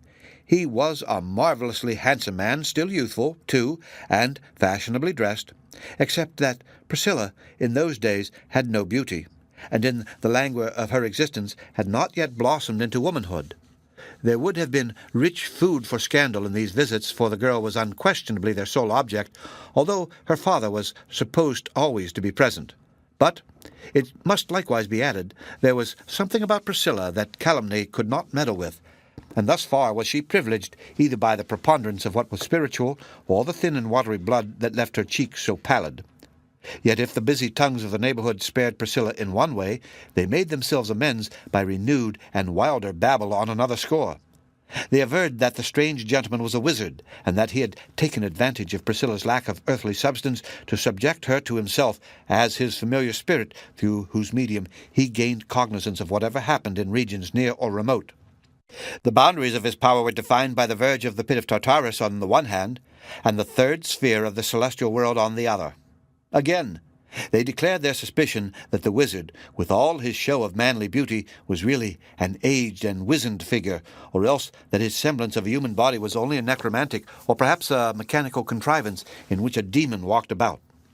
In proof of it, however, they could merely instance a gold band around his upper teeth, which had once been visible to several old women when he smiled at them from the top of the governor's staircase. Of course, this was all absurdity, or mostly so, but after every possible deduction, there remained certain very mysterious points about the stranger's character, as well as the connection that he established with Priscilla. Its nature at that period was even less understood than now, when miracles of this kind have grown so absolutely stale that I would gladly, if the truth allowed, dismiss the whole matter from my narrative. We must now glance backward in quest of the beautiful daughter of Fauntleroy's prosperity. What had become of her? Fauntleroy's only brother, a bachelor, and with no other relative so near, had adopted the forsaken child. She grew up in affluence, with native graces clustering luxuriantly about her. In her triumphant progress towards womanhood, she was adorned with every variety of feminine accomplishment, but she lacked a mother's care. With no adequate control on any hand, for a man, however stern, however wise, can never sway and guide a female child, her character was left to shape itself. There was good in it, and evil. Passionate, self-willed, and imperious, she had a warm and generous nature, showing the richness of the soil, however, chiefly by the weeds that flourished in it, and choked up the herbs of grace. In her childhood, her uncle died. As Fauntleroy was supposed to be likewise dead, and no other heir was known to exist, his wealth devolved on her, although, dying suddenly, the uncle left no will. After his death, there were obscure passages in Zenobia's history.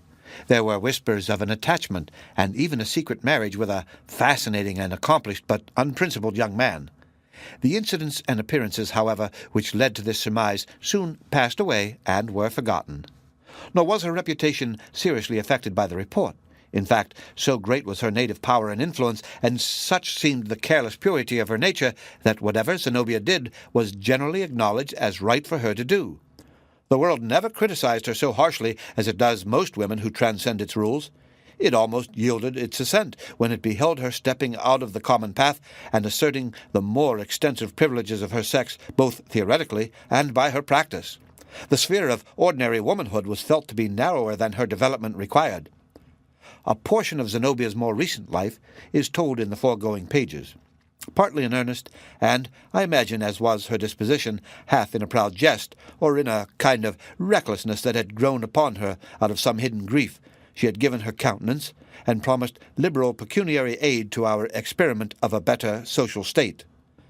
And Priscilla followed her to Blithedale. The sole bliss of her life had been a dream of this beautiful sister, who had never so much as known of her existence. By this time, too, the poor girl was enthralled in an intolerable bondage from which she must either free herself or perish.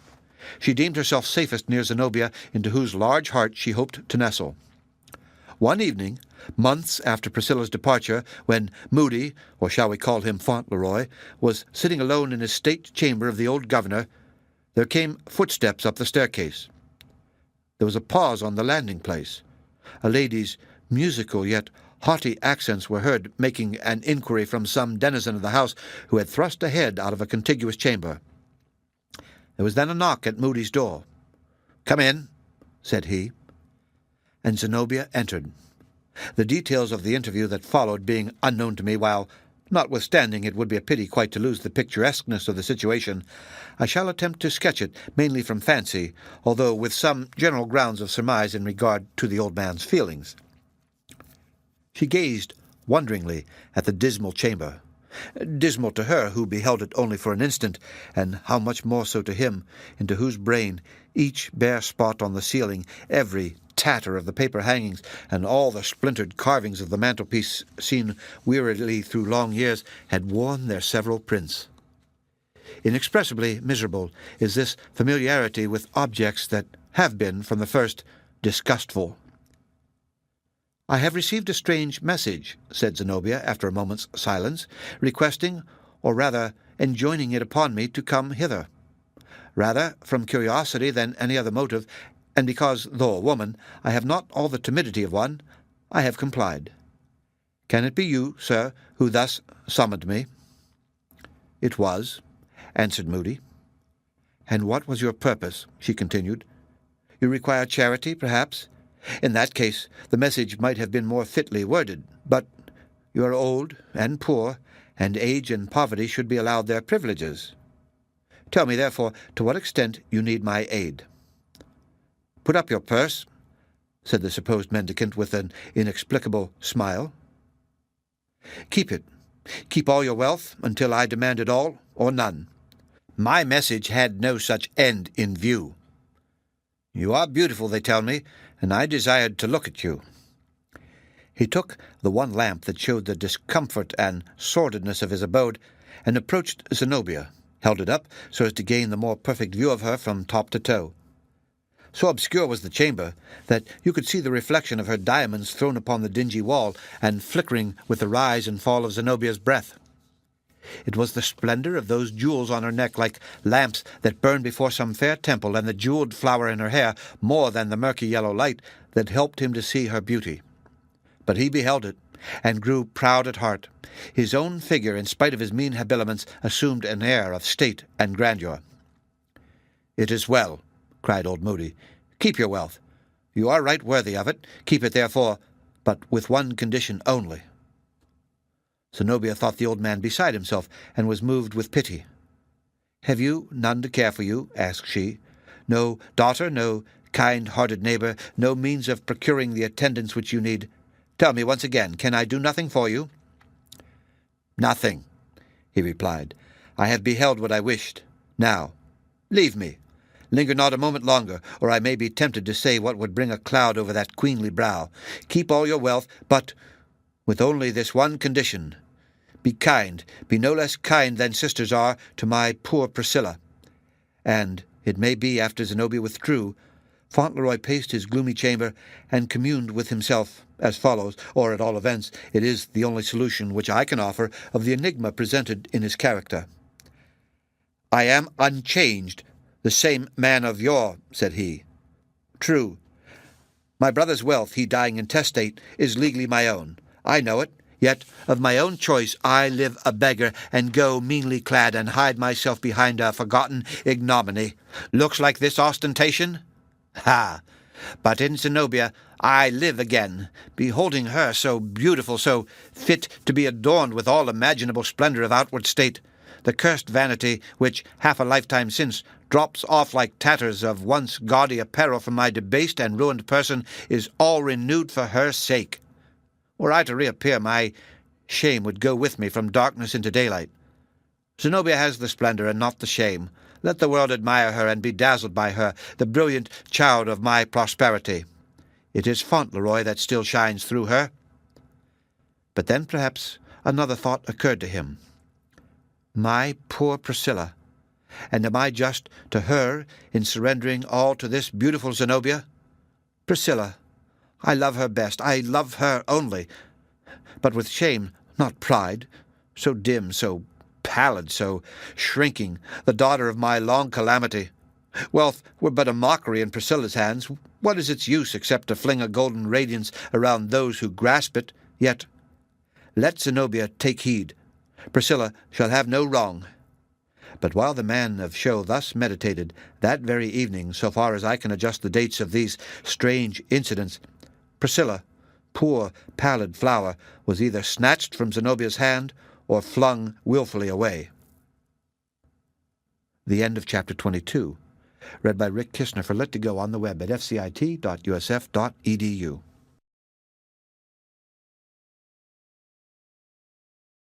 The Blithedale Romance by Nathaniel Hawthorne. Chapter 23. A Village Hall. Well, I betook myself away, and wandered up and down like an exorcised spirit that had been driven from its old haunts after a mighty struggle.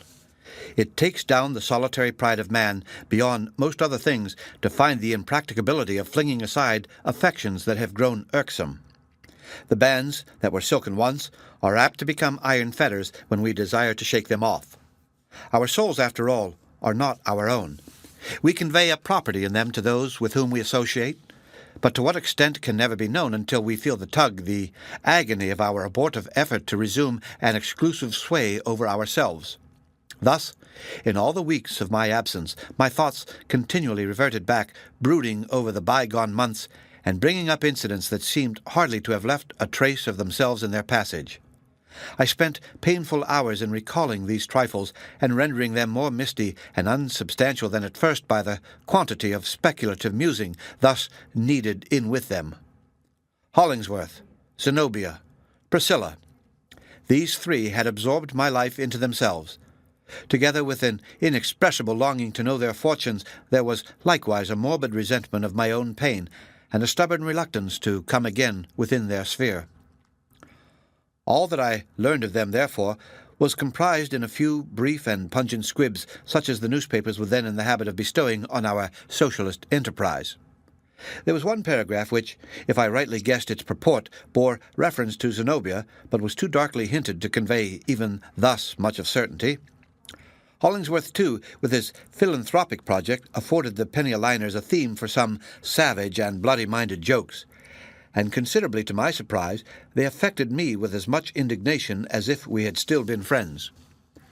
Thus passed several weeks, time long enough for my brown and toil-hardened hands to reaccustom themselves to gloves. Old habits, such as were merely external, returned upon me with wonderful promptitude. My superficial talk, too, assumed altogether a worldly tone. Meeting former acquaintances who showed themselves inclined to ridicule my heroic devotion to the cause of human welfare, I spoke of the recent phase of my life as indeed fair matter for a jest. But I also gave them to understand that it was at most only an experiment on which I had staked no valuable amount of hope or fear. It had enabled me to pass the summer in a novel and agreeable way, had afforded me some grotesque specimens of artificial simplicity, and could not, therefore, so far as I was concerned, be reckoned a failure. In no one instance, however, did I voluntarily speak of my three friends. They dwelt in a profounder region. The more I consider myself as I then was, the more do I recognize how deeply my connection with those three had affected all my being. As it was already the epoch of annihilated space, I might in the time I was away from Blythedale have snatched a glimpse at England and been back again. But my wanderings were confined within a very limited sphere. I hopped and fluttered like a bird with a string about its leg, gyrating round a small circumference and keeping up a restless activity to no purpose. Thus, it was still in our familiar Massachusetts, in one of its white country villages, that I must next particularize an incident.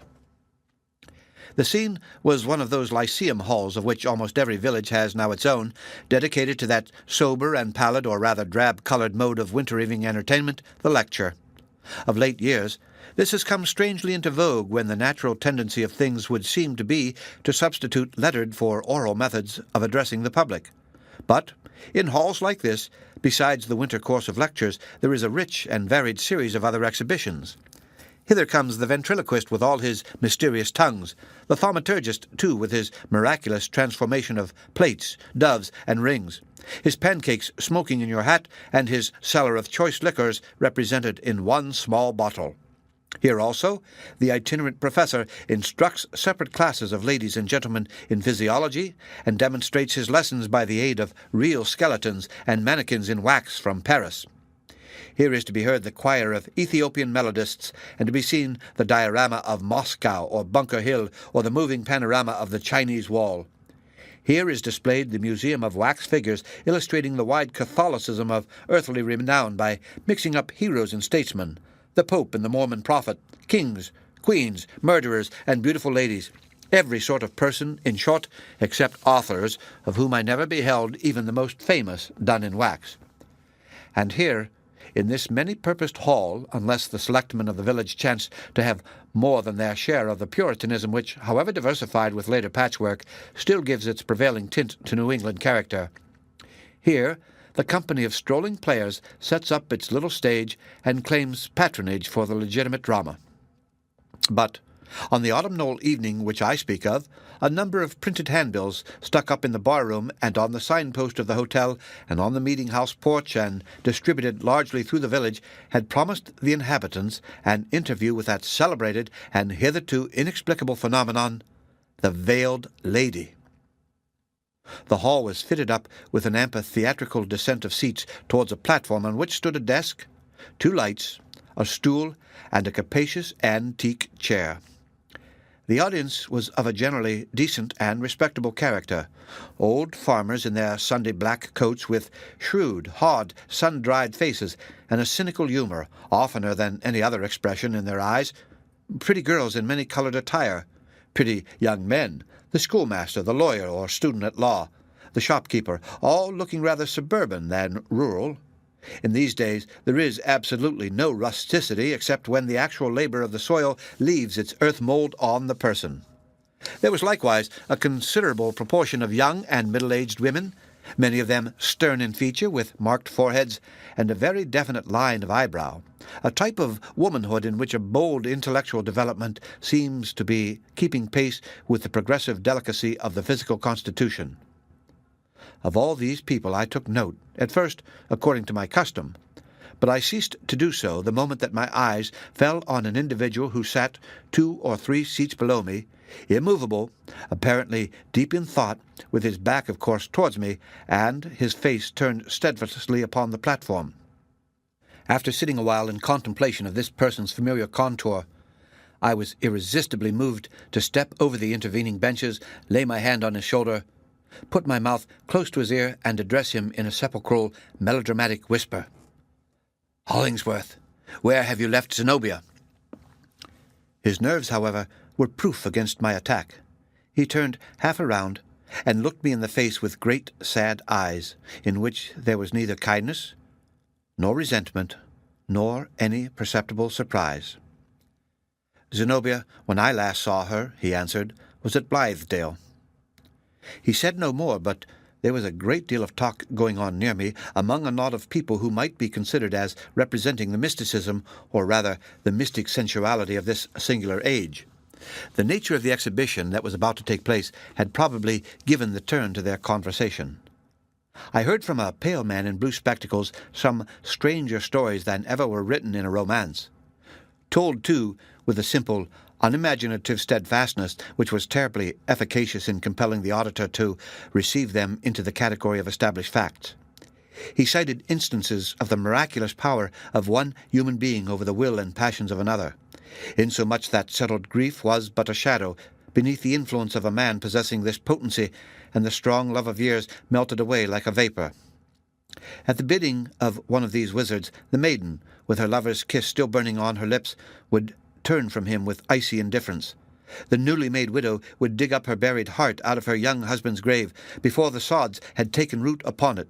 A mother, with her babe's milk in her bosom, would thrust away her child. Human character was but soft wax in his hands, and guilt or virtue only the forms into which he should see fit to mould it. The religious sentiment was a flame which he could blow up with his breath, or a spark that he could utterly extinguish. It is unutterable the horror and disgust with which I listened, and saw that, if these things were to be believed, the individual soul was virtually annihilated, and all that is sweet and pure in our present life debased, and that the idea of man's eternal responsibility was made ridiculous, and immortality rendered at once impossible and not worth acceptance. But I would have perished on the spot sooner than believe it. The epoch of rapping spirits, and all the wonders that have followed in their train, such as tables upset by invisible agencies, bells self-tolled at funerals, and ghostly music performed on Jews' harps, had not yet arrived. Alas, my countrymen, methinks we have fallen on an evil age. If these phenomena have not humbug at the bottom, so much the worse for us. What can they indicate in a spiritual way, except that the soul of man is descending to a lower point than it has ever before reached while incarnate? We are pursuing a downward course in the eternal march, and thus bring ourselves into the same range with beings whom death, in requital of their gross and evil lives, has degraded below humanity. To hold intercourse with spirits of this order, we must stoop and grovel in some element more vile than earthly dust. These goblins, if they exist at all, are but the shadows of past mortality, outcasts, mere refuse stuff adjudged unworthy of the eternal world, and, on the most favourable supposition, dwindling gradually into nothingness. The less we have to say to them, the better, lest we share their fate. The audience now began to be impatient. They signified their desire for the entertainment to commence by thump of sticks and stamp of boot heels. Nor was it a great while longer before, in response to their call, there appeared a bearded personage in oriental robes, looking like one of the enchanters of the Arabian Nights. He came upon the platform from a side door, saluted the spectators not with a salaam, but a bow, took his station at the desk, and first, blowing his nose with a white handkerchief, prepared to speak. The environment of the homely village hall, and the absence of many ingenious contrivances of stage effect with which the exhibition had heretofore been set off, seemed to bring the artifice of this character more openly upon the surface. No sooner did I behold the bearded enchanter than, laying my hand again on Hollingsworth's shoulder, I whispered in his ear, "Do you know him?" "I never saw the man before," he muttered, without turning his head. "But I had seen him 3 times already. Once, on occasion of my first visit to the Veiled Lady, a second time in the wood path at Blythedale, and lastly in Zenobia's drawing-room. It was Westervelt. A quick association of ideas made me shudder from head to foot, and again, like an evil spirit bringing up reminiscences of a man's sins, I whispered a question in Hollingsworth's ear. "What have you done with Priscilla?" He gave a convulsive start, as if I had thrust a knife into him, writhed himself round on his seat, glared fiercely into my eyes, but answered not a word. The professor began his discourse, explanatory of the psychological phenomena, as he termed them, which was his purpose to exhibit to the spectators. There remains no very distinct impression of it on my memory. It was eloquent, ingenious, plausible, with a delusive show of spirituality, yet really imbued throughout with a cold and dead materialism. I shivered as at a current of chill air, issuing out of a sepulchral vault and bringing the smell of corruption along with it. He spoke of a new era that was dawning upon the world, an era that would link soul to soul and the present life to what we call futurity with a closeness that should finally convert both worlds into one great, mutually conscious brotherhood.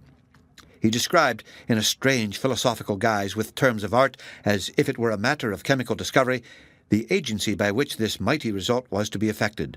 nor would it have surprised me had he pretended to hold up a portion of his universally pervasive fluid, as he affirmed it to be, in a glass vial. At the close of his exordium, the professor beckoned with his hand, 1, twice, thrice, and a figure came gliding upon the platform, enveloped in a long veil of silvery whiteness. It fell about her like the texture of a summer cloud, with a kind of vagueness, so that the outline of the form beneath it could not be accurately discerned. But the movement of the veiled lady was graceful, free, and unembarrassed, like that of a person accustomed to be the spectacle of thousands, or possibly a blindfold prisoner within the sphere with which this dark earthly magician had surrounded her. She was wholly unconscious of being the central object to all those straining eyes.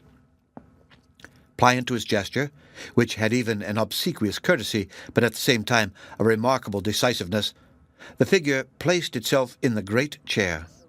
Sitting there, in such visible obscurity, it was perhaps as much like the actual presence of a disembodied spirit as anything that stage trickery could devise.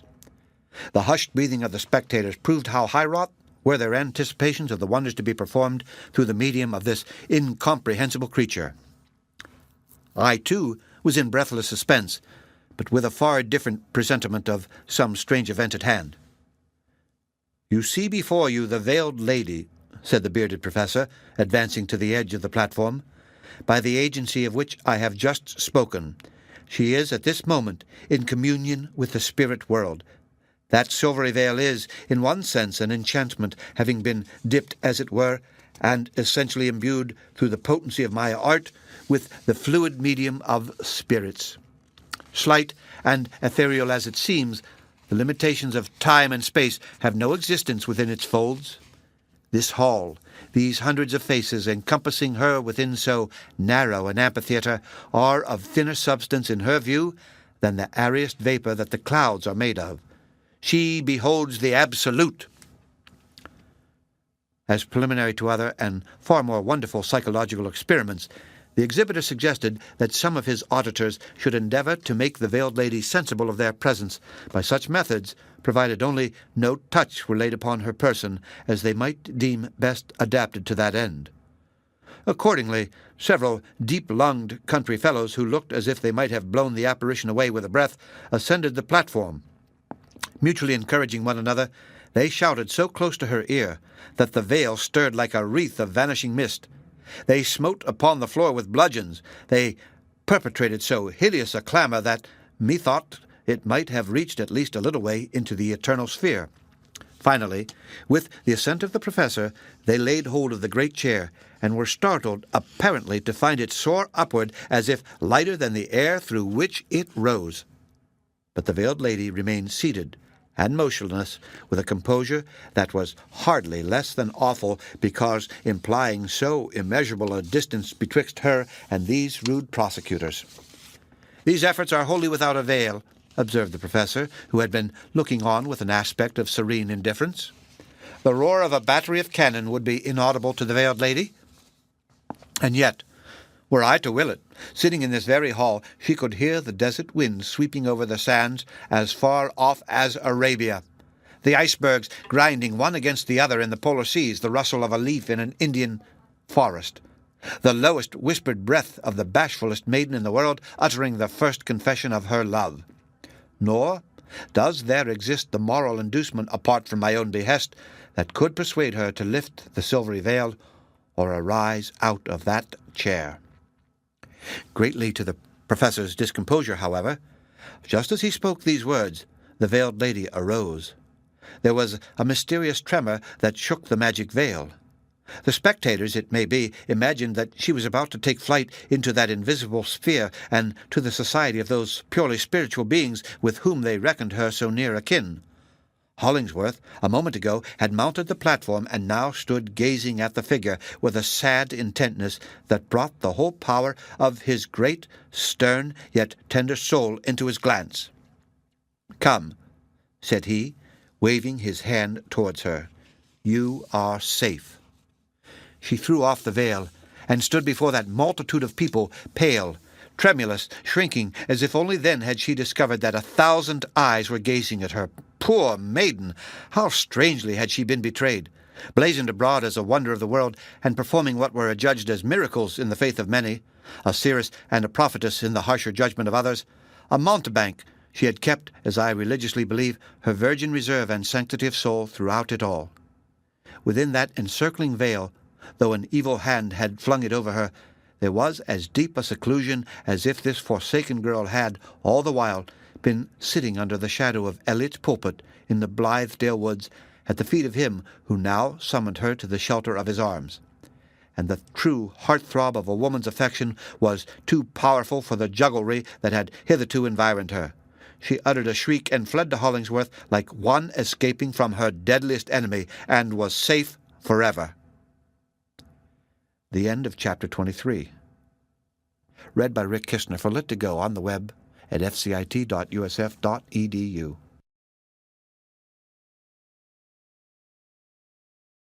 The Blithedale Romance by Nathaniel Hawthorne.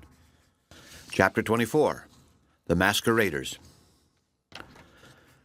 2 nights had passed since the foregoing occurrences when, in a breezy September forenoon, I set forth from town on foot towards Blithedale. It was the most delightful of all days for a walk, with a dash of invigorating ice temper in the air, but a coolness that soon gave place to the brisk glow of exercise, while the vigor remained as elastic as before. The atmosphere had a spirit and sparkle in it. Each breath was like a sip of ethereal wine, tempered, as I said, with a crystal lump of ice. I had started on this expedition in an exceedingly somber mood, as well befitted one who found himself tending towards home, but was conscious that nobody would be quite overjoyed to greet him there. My feet were hardly off the pavement, however, when this morbid sensation began to yield to the lively influences of air and motion. Nor had I gone far, with fields yet green on either side, before my step became as swift and light as if Hollingsworth were waiting to exchange a friendly hand-grip, and Zenobia's and Priscilla's open arms would welcome the wanderer's reappearance. It has happened to me on other occasions, as well as this, to prove how a state of physical well-being can create a kind of joy in spite of the profoundest anxiety of mind. The pathway of that walk still runs along with sunny freshness through my memory. I know not why it should be so, but my mental eye can even now discern the September grass bordering the pleasant roadside with a brighter verdure than while the summer heats were scorching it. The trees, too, mostly green, although here and there a branch or shrub has donned its vesture of crimson and gold a week or two before its fellows. I see the tufted barberry bushes with their small clusters of scarlet fruit, the toadstools, likewise, some spotlessly white, others yellow or red, mysterious growths springing suddenly from no root or seed, and growing nobody can tell how or wherefore. In this respect they resembled many of the emotions in my breast, and I still see the little rivulets, chill, clear, and bright, that murmured beneath the road, through subterranean rocks, and deepened into mossy pools where tiny fish were darting to and fro, and within which lurked the hermit frog.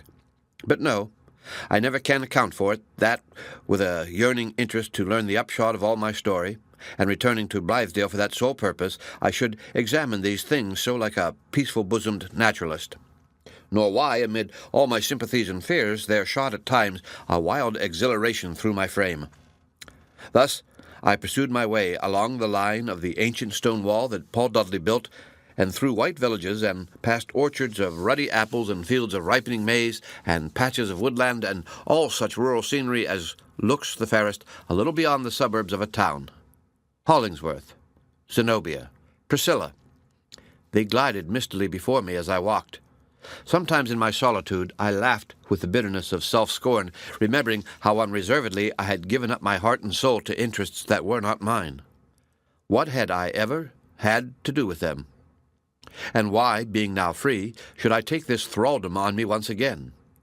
It was both sad and dangerous, I whispered to myself, to be in too close affinity with the passions, the errors, and the misfortunes of individuals who stood within a circle of their own, into which, if I stepped at all, it must be as an intruder, and at a peril that I could not estimate. Drawing nearer to Blithedale, a sickness of the spirits kept alternating with my flight's causeless buoyancy. I indulged in 100 odd and extravagant conjectures. Either there was no such place as Blithedale, nor ever had been, nor any brotherhood of thoughtful labourers like what I seemed to recollect there, Or else it was all changed during my absence. It had been nothing but dream work and enchantment. I should seek in vain for the old farmhouse and for the greensward, the potato fields, the root crops, and acres of Indian corn, and for all that configuration of the land which I had imagined. It would be another spot, and an utter strangeness. These vagaries were of the spectral throng so apt to steal out of an unquiet heart. They partly ceased to haunt me on my arriving at a point whence, through the trees, I began to catch glimpses of the Blythedale farm. That surely was something real. There was hardly a square foot of all those acres on which I had not trodden heavily in one or another kind of toil.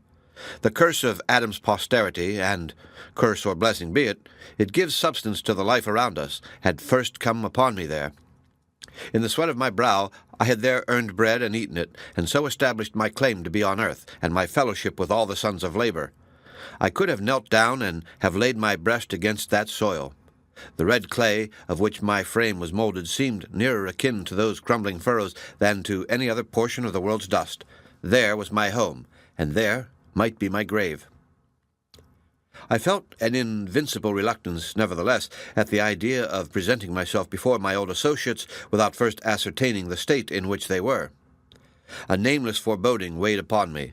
Perhaps, should I know all the circumstances that had occurred, I might find it my wisest course to turn back, unrecognized, unseen, and never look at Blythedale more. Had it been evening, I would have stolen softly to some lighted window of the old farmhouse and peeped darkling in to see all their well-known faces round the supper-board. Then, were there a vacant seat, I might noiselessly unclose the door, glide in, and take my place among them without a word. My entrance might be so quiet, my aspect so familiar, that they would forget how long I had been away, and suffer me to melt into the scene as a wreath of vapor melts into a larger cloud. I dreaded a boisterous greeting. Beholding me at table, Zenobia, as a matter of course, would send me a cup of tea, and Hollingsworth fill my plate from the great dish of pan dowdy, and Priscilla, in her quiet way, would hand the cream, and others help me to the bread and butter. Being one of them again, the knowledge of what had happened would come to me without a shock. For still, at every turn of my shifting fantasies, the thought stared me in the face that some evil thing had befallen us, or was ready to befall. Yielding to this ominous impression, I now turned aside into the woods, resolving to spy out the posture of the community as craftily as the wild Indian before he makes his onset. I would go wandering about the outskirts of the farm, and, perhaps catching sight of a solitary acquaintance, would approach him amid the brown shadows of the trees, a kind of medium fit for spirits departed and revisitant like myself, and entreat him to tell me how all things were. The first living creature that I met was a partridge, which sprung up beneath my feet and whirred away. The next was a squirrel, who chattered angrily at me from an overhanging bough. I trod along by the dark, sluggish river, and remember pausing on the bank above one of its blackest and most placid pools. The very spot with the barkless stump of a tree aslantwise over the water is depicting itself to my fancy at this instant, and wondering how deep it was, and if any overladen soul had ever flung its weight of mortality in thither, and if it thus escaped the burden, or only made it heavier. And perhaps the skeleton of the drowned wretch still lay beneath the inscrutable depth, clinging to some sunken log at the bottom with the grip of its old despair. So slight, however, was the track of these gloomy ideas that I soon forgot them in the contemplation of a brood of wild ducks which were floating on the river and anon took flight, leaving each a bright streak over the black surface. By and by I came to my hermitage in the heart of the white pine tree, and, clambering up to it, sat down to rest. The grapes, which I had watched throughout the summer, now dangled around me in abundant clusters of the deepest purple, deliciously sweet to the taste, and, though wild, yet free from that ungentle flavor which distinguishes nearly all our native and uncultivated grapes. Methought a wine might be pressed out of them, possessing a passionate zest, and endowed with a new kind of intoxicating quality, attended with such bacchanalian ecstasies as the tamer grapes of Madeira, France, and the Rhine are inadequate to produce. And I longed to quaff a great goblet of it at that moment. While devouring the grapes, I looked on all sides out of the peepholes of my hermitage, and saw the farmhouse, the fields, and almost every part of our domain, but not a single human figure in the landscape. Some of the windows of the house were open, but with no more signs of life than in a dead man's unshut eyes. The barn door was ajar and swinging in the breeze. The big old dog, he was a relic of the former dynasty of the farm that hardly ever stirred out of the yard, was nowhere to be seen. What, then, had become of all the fraternity and sisterhood?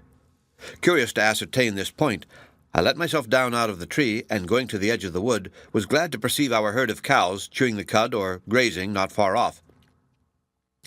I fancied by their manner that 2 or 3 of them recognized me, as indeed they ought, for I had milked them, and been their chamberlain times without number. But, after staring me in the face a little while, they phlegmatically began grazing and chewing their cuds again.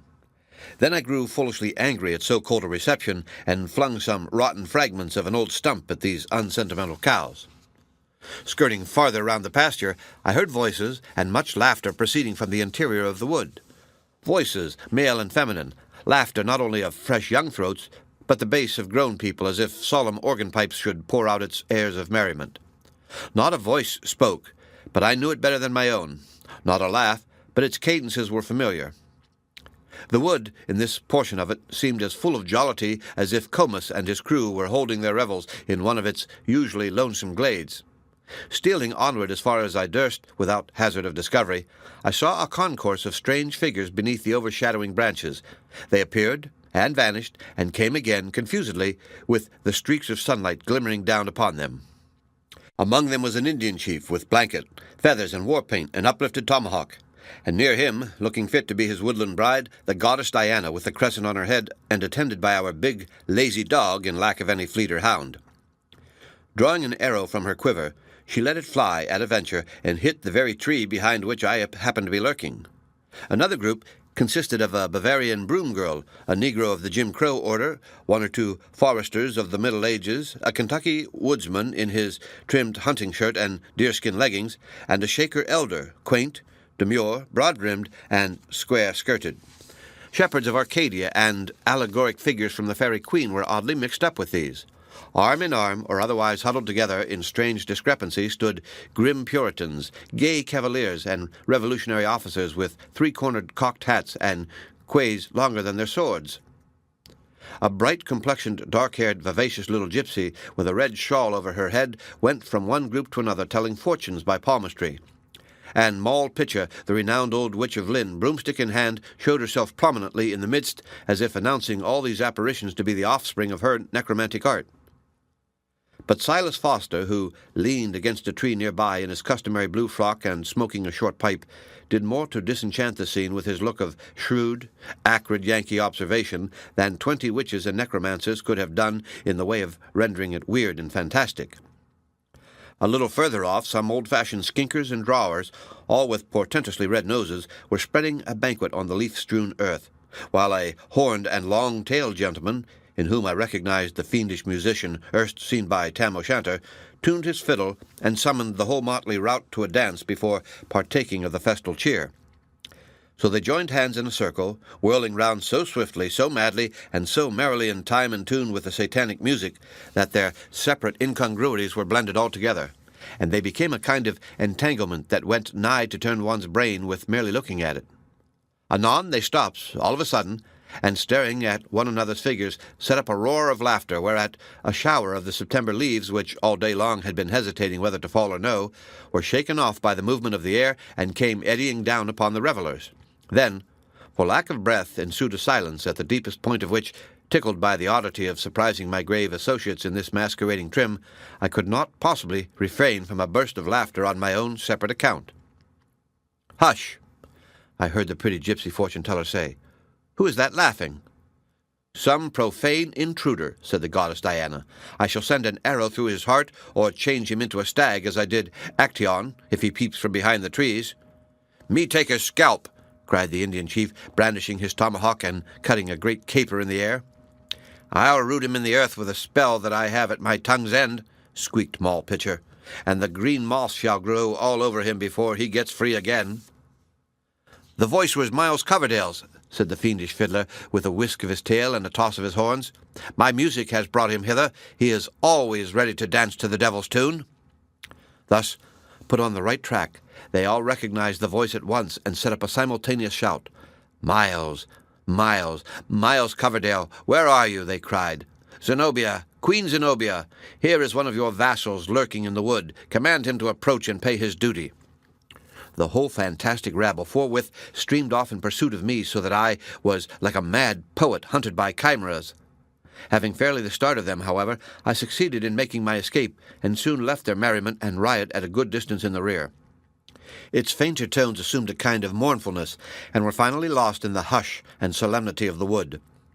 In my haste, I stumbled over a heap of logs and sticks that had been cut for firewood a great while ago by some former possessor of the soil, and piled up square in order to be carted or sledded away to the farmhouse.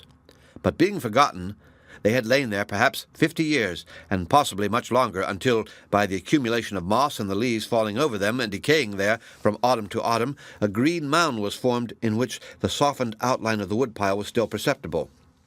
In the fitful mood that then swayed my mind, I found something strangely affecting in this simple circumstance. I imagined the long-dead woodman and his long-dead wife and children coming out of their chill graves and essaying to make a fire with this heap of mossy fuel. From this spot I strayed onward, quite lost in reverie, and neither knew nor cared whither I was going, until a low, soft, well-remembered voice spoke at a little distance. "There is Mr. Coverdale." "Miles Coverdale," said another voice, and its tones were very stern. "Let him come forward, then." "Yes, Mr. Coverdale," cried a woman's voice, clear and melodious, but just then with something unnatural in its chord. "You are welcome, but you come half an hour too late, and have missed a scene which you would have enjoyed." I looked up, and found myself nigh Elliot's pulpit, at the base of which sat Hollingsworth, with Priscilla at his feet, and Zenobia standing before them. The end of Chapter 24. Read by Rick Kishner. For Lit to go on the web at fcit.usf.edu.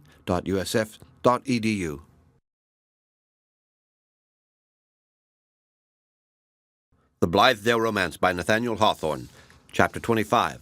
The Three Together. Hollingsworth was in his ordinary working dress. Priscilla wore a pretty and simple gown with a kerchief about her neck, and a calash which she had flung back from her head, leaving it suspended by the strings. But Zenobia, whose part among the maskers, as may be supposed, was no inferior one, appeared in a costume of fanciful magnificence, with her jewelled flower as the central ornament of what resembled a leafy crown or coronet. She represented the Oriental princess by whose name we were accustomed to know her. Her attitude was free and noble, yet, if a queen's, it was not that of a queen triumphant, but dethroned, on trial for her life, or perchance condemned already. The spirit of the conflict seemed nevertheless to be alive in her. Her eyes were on fire. Her cheeks had each a crimson spot, so exceedingly vivid, and marked with so definite an outline, that I at first doubted whether it were not artificial. In a very brief space, however, this idea was shamed by the paleness that ensued as the blood sank suddenly away. Zenobia now looked like marble. One always feels the fact in an instant when he has intruded on those who love or those who hate at some acme of their passion that puts them into a sphere of their own, when no other spirit can pretend to stand on equal ground with them. I was confused, affected even with a species of terror, and wished myself away. The intentness of their feelings gave them the exclusive property of the soil and atmosphere, and left me no right to be or breathe there. "Hollingsworth." "Zenobia, I have just returned to Blythedale," said I, "and had no thought of finding you here. We shall meet again at the house. I will retire." "This place is free to you," answered Hollingsworth. "As free as to ourselves," added Zenobia. "This long while past you have been following up your game, groping for human emotions in the dark corners of the heart. Had you been here a little sooner, you might have seen them dragged into the daylight. I could even wish to have my trial over again with you standing by to see fair play. Do you know, Mr. Coverdale, I have been on trial for my life?" She laughed while speaking thus, but, in truth, as my eyes wandered from one of the group to another, I saw in Hollingsworth all that an artist could desire for the grim portrait of a Puritan magistrate, holding request of life and death in a case of witchcraft. In Zenobia, the sorceress herself, not aged, wrinkled, and decrepit, but fair enough to tempt Satan with a force reciprocal to his own, and in Priscilla, the pale victim whose soul and body had been wasted by her spells. Had a pile of faggots been heaped against the rock, this hint of impending doom would have completed the suggestive picture. "It was too hard upon me," continued Zenobia, addressing Hollingsworth, "that judge, jury, and accuser should all be comprehended in one man. I demur, as I think the lawyers say, to the jurisdiction. But let the learned Judge Coverdale seat himself on top of the rock, and you and me stand at its base side by side, pleading our cause before him. There might at least be 2 criminals instead of 1. You forced this on me, replied Hollingsworth, looking her sternly in the face. Did I call you hither from among the masqueraders yonder? Do I assume to be your judge? No, except so far as I have an unquestionable right of judgment in order to settle my own line of behavior towards those with whom the events of life bring me in contact. True, I have already judged you, but not on the world's part. Neither do I pretend to pass a sentence. Ah, this is very good, said Zenobia with a smile. What strange things you men are, Mr. Coverdale, is it not so? It is the simplest thing in the world with you to bring a woman before your secret tribunals and judge and condemn her unheard, and then tell her to go free without a sentence. The misfortune is that this same secret tribunal chances to be the only judgment seat that a true woman stands in awe of, and that any verdict short of acquittal is equivalent to a death sentence. The more I looked at them, and the more I heard, the stronger grew my impression that a crisis had just come and gone. On Hollingsworth's brow it had left a stamp like that of irrevocable doom, of which his own will was the instrument. In Zenobia's whole person, beholding her more closely, I saw a riotous agitation, the almost delirious disquietude of a great struggle at the close of which the vanquished one felt her strength and courage still mighty within her, and longed to renew the contest. My sensations were as if I had come upon a battlefield before the smoke was as yet cleared away. And what subjects had been discussed here? All, no doubt, that for so many months past had kept my heart and my imagination idly feverish. Zenobia's whole character and history, the true nature of her mysterious connection with Westervelt, her later purposes towards Hollingsworth and reciprocally his in reference to her, and finally the degree in which Zenobia had been cognizant of the plot against Priscilla, and what at last had been the real object of that scheme.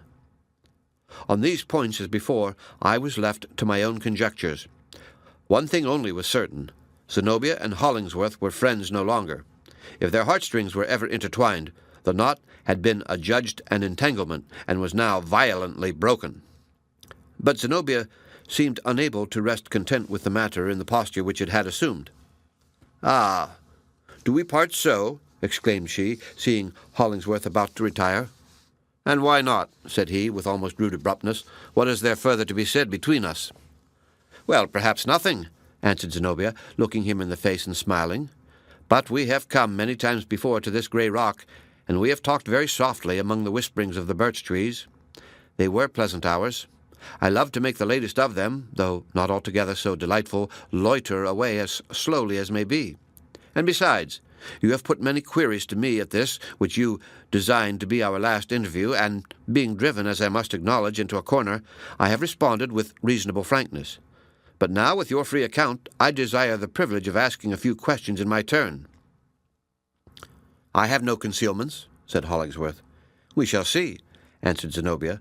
"I would first inquire whether you have supposed me to be wealthy." "On that point," observed Hollingsworth, "I have had the opinion which the world holds." "And I held it likewise," said Zenobia. "Had I not, heaven is my witness, the knowledge should have been as free to you as me. It is only 3 days since I knew the strange fact that threatens to make me poor, and your own acquaintance with it, I suspect, is of at least as old a date. I fancied myself affluent.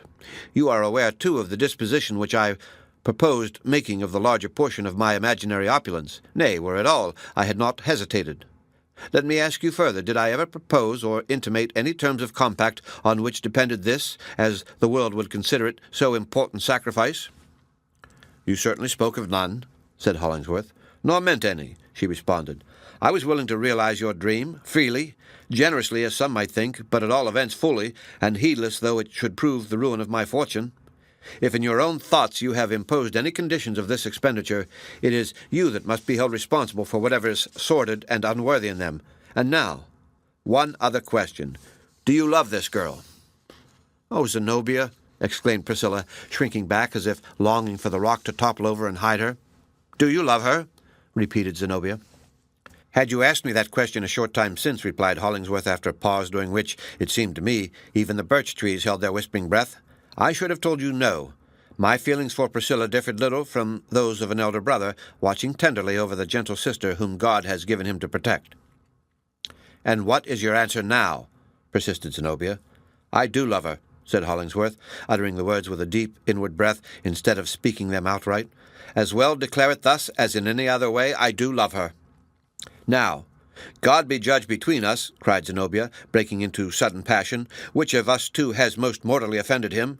At least I am a woman, with every fault it may be that a woman ever had, weak, vain, unprincipled like most of my sex, for our virtues, when we have any, are merely impulsive and intuitive, passionate too, and pursuing my foolish and unattainable ends by indirect and cunning, though absurdly chosen means, as an hereditary bond-slave must, false moreover to the whole circle of good, in my reckless truth to the little good I saw before me, but still a woman.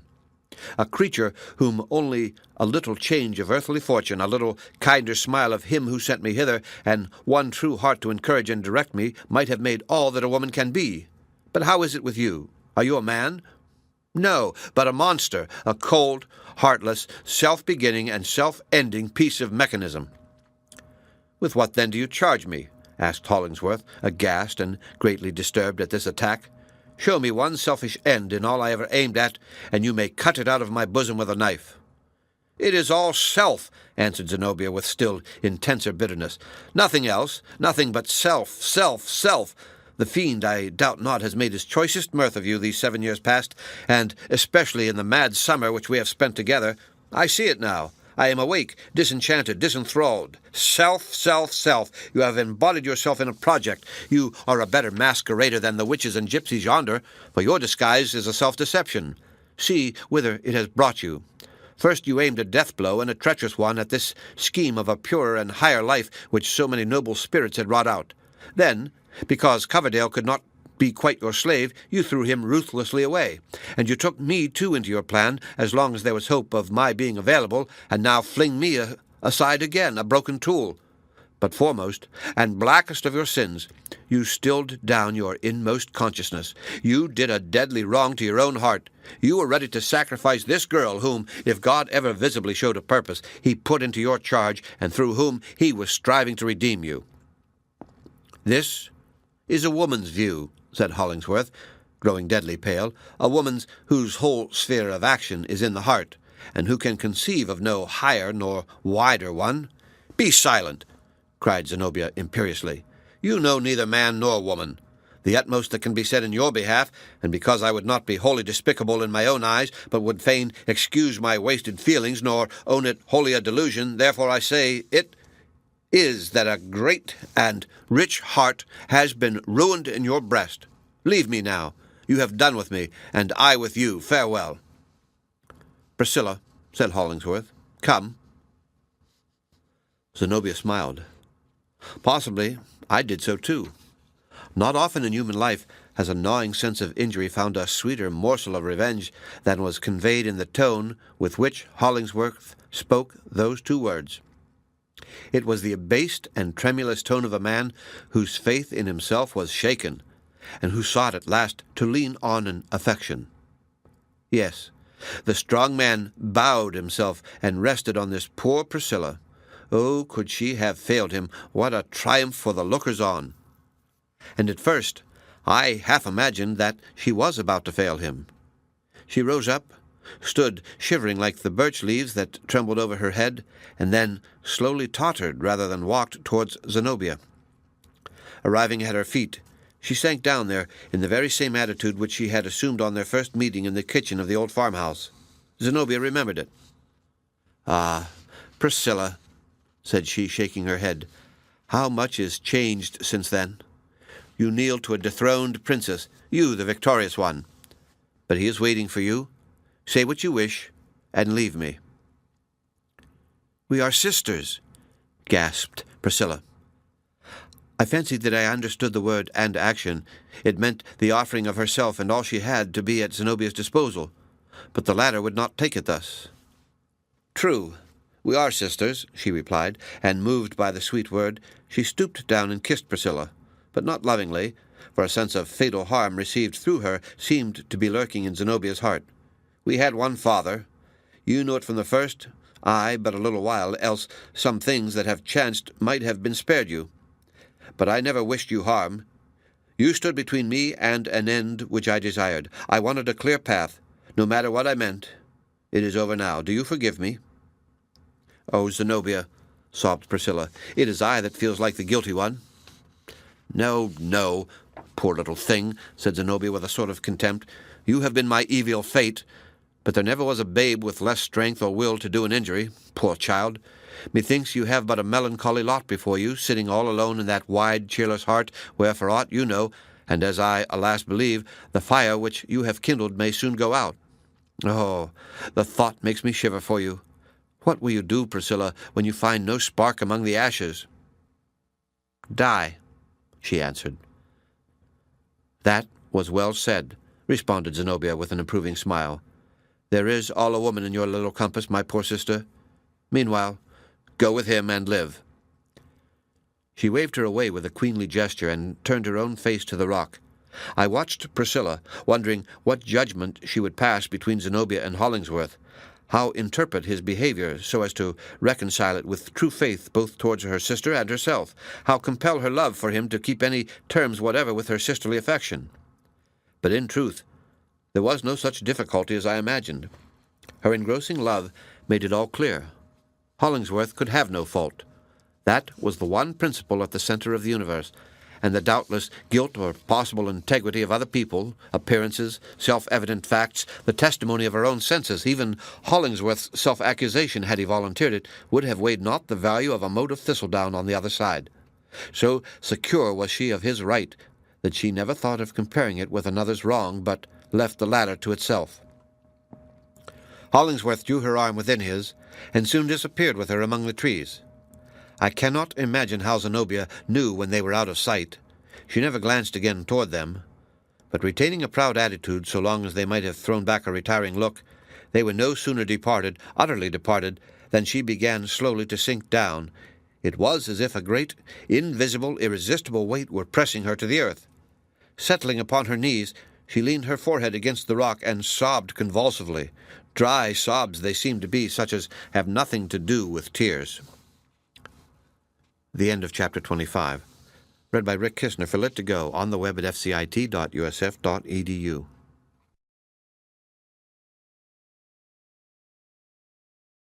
The Blithedale Romance by Nathaniel Hawthorne. Chapter 26. Zenobia and Coverdale. Zenobia had entirely forgotten me.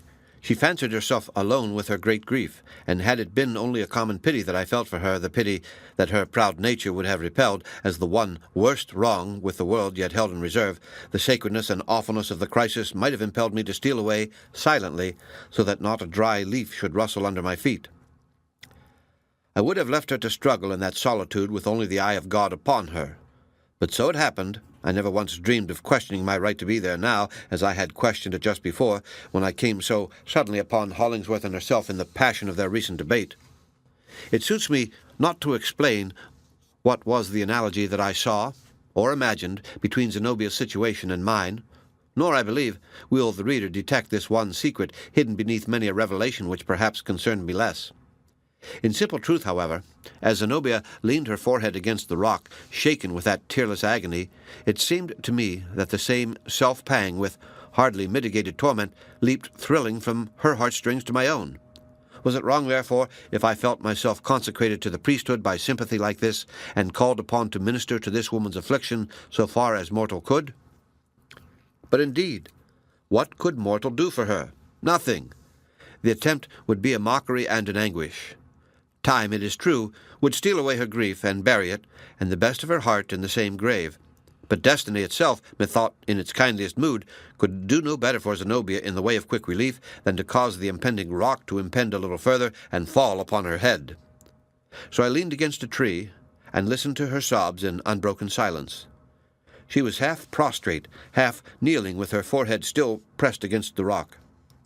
Her sobs were the only sound. She did not groan nor give any other utterance to her distress. It was all involuntary. At length she sat up, put back her hair, and stared about her with a bewildered aspect, as if not distinctly recollecting the scene through which she had passed, nor cognizant of the situation in which it left her. Her face and brow were almost purple with the rush of blood. They whitened, however, by and by, and for some time retained this death-like hue. She put her hand to her forehead with a gesture that made me forcibly conscious of an intense and living pain there. Her glance, wandering wildly to and fro, passed over me several times without appearing to inform her of my presence. But finally, a look of recognition gleamed from her eyes into mine. "Is it you, Miles Coverdale?" said she, smiling. "Ah, I perceive what you are about. You are turning this whole affair into a ballad. Pray, let me hear as many stanzas as you happen to have already." "Oh, hush, Zenobia," I answered. "Heaven knows what an ache is in my soul." "It is a genuine tragedy, is it not?" rejoined Zenobia with a sharp, light laugh. "And you are willing to allow, perhaps, that I have had hard measure. But it is a woman's doom, and I have deserved it like a woman, so let there be no pity, as on my part there shall be no complaint. It is all right now, or will shortly be so. But, Mr. Coverdale, by all means, write this ballad, and put your soul's ache into it, and turn your sympathy to good account, as other poets do, and as poets must, unless they choose to give us glittering icicles instead of lines of fire. As for the moral, it shall be distilled into the final stanza in a drop of bitter honey." "What shall it be, Zenobia?" I inquired, endeavoring to fall in with her mood. "Oh, a very old one will serve the purpose," she replied. "There are no new truths, much as we have prided ourselves on finding some. A moral? Why this, that in the battlefield of life, the downright stroke that would fall only on a man's steel headpiece is sure to light on a woman's heart over which she wears no breastplate, and whose wisdom it is, therefore, to keep out of the conflict. Or this, that the whole universe, her own sex and yours, and Providence or destiny to boot, make common cause against the woman who swerves one hair's breadth out of the beaten track. Yes, and add, for I may as well own it now, that with that one hair's breadth she goes all astray, and never sees the world in its true aspect afterwards." "This last is too stern a moral," I observed. "Cannot we soften it a little?" "Do it if you like, at your own peril, not on my responsibility," she answered. Then, with a sudden change of subject, she went on, "After all, he has flung away what would have served him better than the poor pale flower he kept. What can Priscilla do for him? Put passionate warmth into his heart when it shall be chilled with frozen hopes? Strengthen his hands when they are weary with much doing and no performance? No, but only tend towards him with a blind, instinctive love, and hang her little puny weakness for a clog upon his arm. She cannot even give him such sympathy as is worth the name. For will he never, in many an hour of darkness, need that proud intellectual sympathy which he might have had from me? The sympathy that would flash light along his course and guide as well as cheer him? Poor Hollingsworth! Where will he find it now?" "Hollingsworth has a heart of ice," said I bitterly. "He is a wretch." "Do him no wrong," interrupted Zenobia, turning haughtily upon me. "Presume not to estimate a man like Hollingsworth. It was my fault all along, and none of his. I see it now. He never sought me. Why should he seek me? What had I to offer him? A miserable, bruised, and battered heart, spoilt long before he met me. A life, too, hopelessly entangled with a villain's. He did well to cast me off. God be praised he did it. And yet, had he trusted me and borne with me a little longer, I would have saved him all this trouble." She was silent for a time, and stood with her eyes fixed on the ground. Again raising them, her look was more mild and calm. "Miles Coverdale," said she. "Well, Zenobia," I responded, "can I do you any service?" "Very little," she replied, "but it is my purpose, as you may well imagine, to remove from Blythedale, and most likely I may not see Hollingsworth again. A woman in my position, you understand, feels scarcely at her ease among former friends. New faces, unaccustomed looks, those only can she tolerate. She would pine among familiar scenes. She would be apt to blush, too, under the eyes that knew her secret. Her heart might throb uncomfortably. She would mortify herself, I suppose, with foolish notions of having sacrificed the honor of her sex at the foot of proud, contumacious man. Poor womanhood, with its rights and wrongs. Here will be new matter for my course of lectures, at the idea of which you smiled, Mr. Coverdale, a month or two ago. But as you have really a heart and sympathies as far as they go, and as I shall depart without seeing Hollingsworth, I must entreat you to be a messenger between him and me." "Willingly," said I, wondering at the strange way in which her mind seemed to vibrate from the deepest earnest to mere levity. "What is the message?" "True. What is it?" exclaimed Zenobia. "After all, I hardly know. On better consideration, I have no message. Tell him something pretty and pathetic that will come nicely and sweetly into your ballad. Anything you please, so it be tender and submissive enough. Tell him he has murdered me. Tell him that I'll haunt him." She spoke these words with the wildest energy. "And give Priscilla this." Thus saying, she took the jeweled flower out of her hair, and it struck me as the act of a queen when worsted in a combat, discrowning herself as if she found a sort of relief in abasing all her pride. "Bid her wear this for Zenobia's sake," she continued. "She is a pretty little creature, and will make as soft and gentle a wife as the veriest Bluebeard could desire. Pity that she must fade so soon.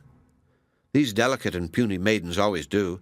10 years hence let Hollingsworth look at my face and Priscilla's, and then choose betwixt them. Or, if he pleases, let him do it now." How magnificently Zenobia looked as she said this! The effect of her beauty was even heightened by the over-consciousness and self-recognition of it, into which, I suppose, Hollingsworth's scorn had driven her. She understood the look of admiration in my face, and Zenobia to the last it gave her pleasure. "It is an endless pity," said she, "that I had not bethought myself of winning your heart, Mr. Coverdale, instead of Hollingsworth's. I think I should have succeeded, and many women would have deemed you the worthier conquest of the two. You are certainly much the handsomest man, but there is a fate in these things, and beauty in a man has been of little account with me since my earliest girlhood, when for once it turned to my head. Now, farewell." "Zenobia, whither are you going?" I asked. "No matter where," said she, "but I am weary of this place, and sick to death of playing at philanthropy and progress. Of all varieties of mock life, we have surely blundered into the very emptiest mockery in our effort to establish the one true system. I have done with it, and Blythedale must find another woman to superintend the laundry, and you, Mr. Coverdale, another nurse to make your gruel the next time you fall ill. It was indeed a foolish dream. Yet it gave us some pleasant summer days and bright hopes while they lasted. It can do no more, nor will it avail us to shed tears over a broken bubble. Here is my hand. Adieu." She gave me her hand with the same free, whole-souled gesture as on the first afternoon of our acquaintance, and being greatly moved, I bethought me of no better method of expressing my deep sympathy than to carry it to my lips. In so doing, I perceived that this white hand, so hospitably warm when I first touched it 5 months since, was now cold as a veritable piece of snow. "How very cold!" I exclaimed, holding it between both my own with the vain idea of warming it. "What can be the reason? It is really death-like." "The extremities die first, they say," answered Zenobia, laughing. "And so you kiss this poor, despised, rejected hand. Well, my dear friend, I thank you. You have reserved your homage for the fallen. Lip of man will never touch my hand again. I intend to become a Catholic for the sake of going into a nunnery. When you next hear of Zenobia, her face will be behind the black veil, so look your last at it. No, for all is over. Once more, farewell." She withdrew her hand, yet left a lingering pressure which I felt long afterwards. So intimately connected as I had been with perhaps the only man in whom she was ever truly interested, Zenobia looked on me as the representative of all the past, and was conscious that, in bidding me adieu, she likewise took final leave of Hollingsworth and of this whole epoch of her life. Never did her beauty shine out more lustrously than in the last glimpse that I had of her. She departed, and was soon hidden among the trees. But whether it was the strong impression of the foregoing scene, or whatever else the cause, I was affected with a fantasy that Zenobia had not actually gone, but was still hovering about the spot and haunting it. I seemed to feel her eyes upon me. It was as if the vivid colouring of her character had left a brilliant stain upon the air. By degrees, however, the impression grew less distinct. I flung myself upon the fallen leaves at the base of Elliot's pulpit. The sunshine withdrew up the tree-trunks and flickered on the topmost boughs. Grey twilight made the wood obscure, the stars brightened out, the pendant boughs became wet with chill autumnal dews. But I was listless, worn out with emotion on my own behalf and sympathy for others, and had no heart to leave my comfortless lair beneath the rock. I must have fallen asleep and had a dream, all the circumstances of which utterly vanished at the moment when they converged to some tragical catastrophe, and thus grew too powerful for the thin sphere of slumber that enveloped them. Starting from the ground, I found the risen moon shining upon the rugged face of the rock, and myself all in a tremble. The end of chapter 26. Read by Rick Kistner for Lit2Go on the web at fcit.usf.edu.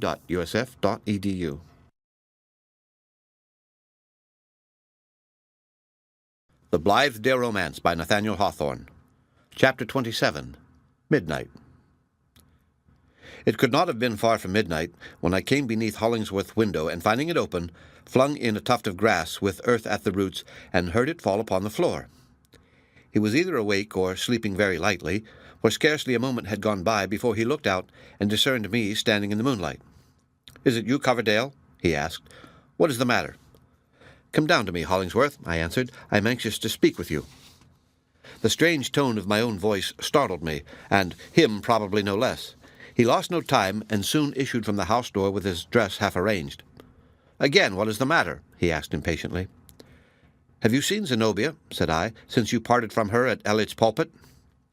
"No," answered Hollingsworth, "nor did I expect it." His voice was deep, but had a tremor in it. Hardly had he spoken when Silas Foster thrust his head, done up in a cotton handkerchief, out of another window, and took what he called, as it literally was, a squint at us. "Well, folks, what are you about here?" he demanded. "Aha! Are you there, Miles Coverdale? You have been turning night into day since you left us, I reckon, and so you find it quite natural to come prowling about the house at this time of night, frightening my old woman out of her wits and making her disturb a tired man out of his best nap. In with you vagabond, and to bed." "Dress yourself quietly, Foster," said I. "We want your assistance." I could not for the life of me keep that strange tone out of my voice. Silas Foster, obtuse as were his sensibilities, seemed to feel the ghastly earnestness that was conveyed in it, as well as Hollingsworth did. He immediately withdrew his head, and I heard him yawning, muttering to his wife, and again yawning heavily while he hurried on his clothes. Meanwhile, I showed Hollingsworth a delicate handkerchief marked with a well-known cipher, and told where I had found it and other circumstances which had filled me with a suspicion so terrible that I left him, if he dared, to shape it out for himself. By the time my brief explanation was finished, we were joined by Silas Foster in his blue woolen frock. "Well, boys," cried he peevishly, "what is to pay now?" "Tell him, Hollingsworth," said I. Hollingsworth shivered perceptibly, and drew in a hard breath betwixt his teeth. He steadied himself, however, and, looking the matter more firmly in the face than I had done, explained to Foster my suspicions and the grounds of them with a distinctness from which, in spite of my utmost efforts, my words had swerved aside. The tough-nerved yeoman, in his comment, put a finish on the business, and brought out the hideous idea in its full terror, as if he were removing the napkin from the face of a corpse. "And so you think she's drowned herself?" he cried. I turned away my face. "What on earth should the young woman want to do that for?" exclaimed Silas, his eyes half out of his head with mere surprise. "Why, she has more means than she can use her waist, and lacks nothing to make her comfortable but a husband, and that's an article she could have any day. There's some mistake about this, I tell you." "Come," said I, shuddering, "let us go and ascertain the truth." Well, answered Silas Foster, "just as you say. We'll take the long pole with the hook at the end that serves to get the bucket out of the draw-well when the rope is broken. With that, and a couple of long-handled hay-rakes, I'll answer for finding her if she's anywhere to be found. Strange enough, Zenobia drown herself? No, I don't believe it. She had too much sense and too much means, and enjoyed life a great deal too well." When our preparations were completed, we hastened by a shorter than the customary route through fields and pastures, and across a portion of the meadow to the particular spot on the river bank which I had paused to contemplate in the course of my afternoon's ramble. A nameless presentiment had again drawn me thither after leaving Elliot's Pulpit. I showed my companions where I found the handkerchief, and pointed to 2 or 3 footsteps impressed into the clayey margin and tending towards the water. Beneath its shallow verge, among the water-weeds, there were further traces, as yet unobliterated by the sluggish current, which was there almost at a standstill. Silas Foster thrust his face down close to these footsteps, and picked up a shoe that had escaped my observation, being half embedded in the mud.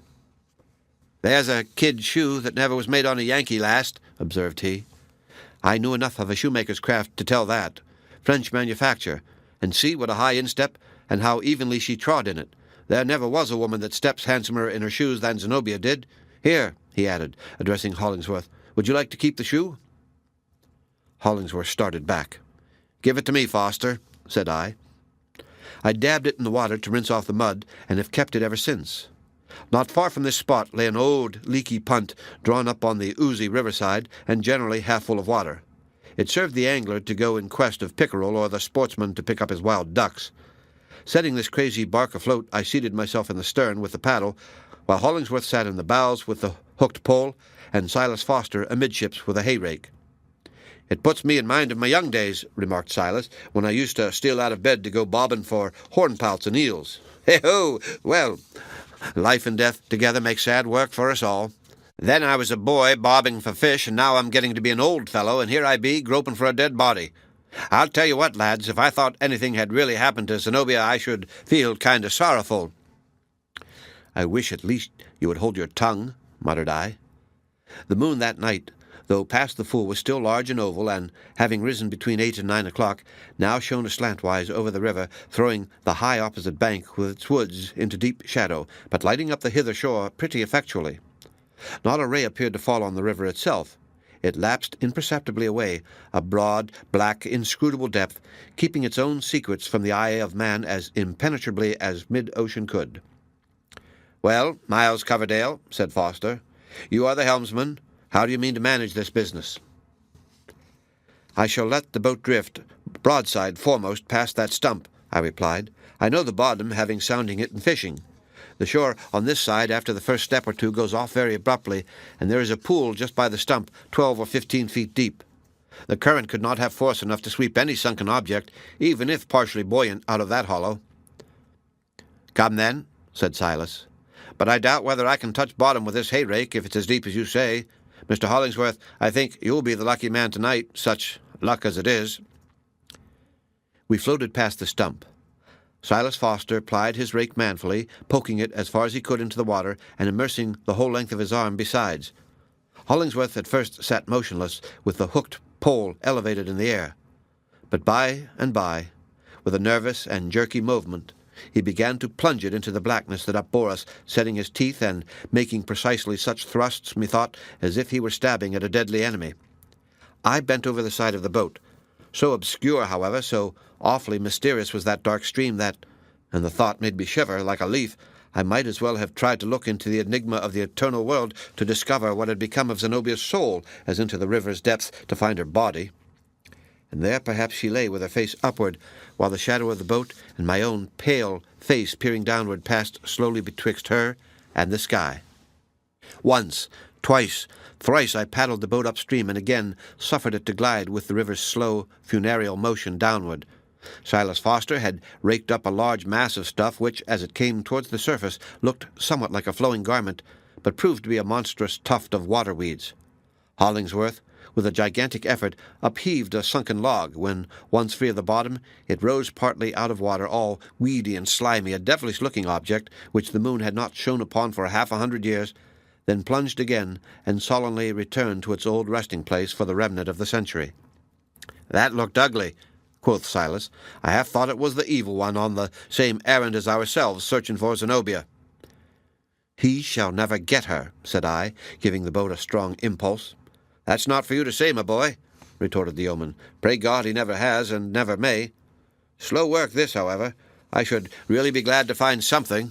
Pshaw, what a notion that is, when the only good luck would be to paddle and drift and poke and grope hereabouts till morning, and have our labour for our pains. For my part, I shouldn't wonder if the creature had only lost her shoe in the mud and saved her soul alive after all. My stars, how she will laugh at us tomorrow morning."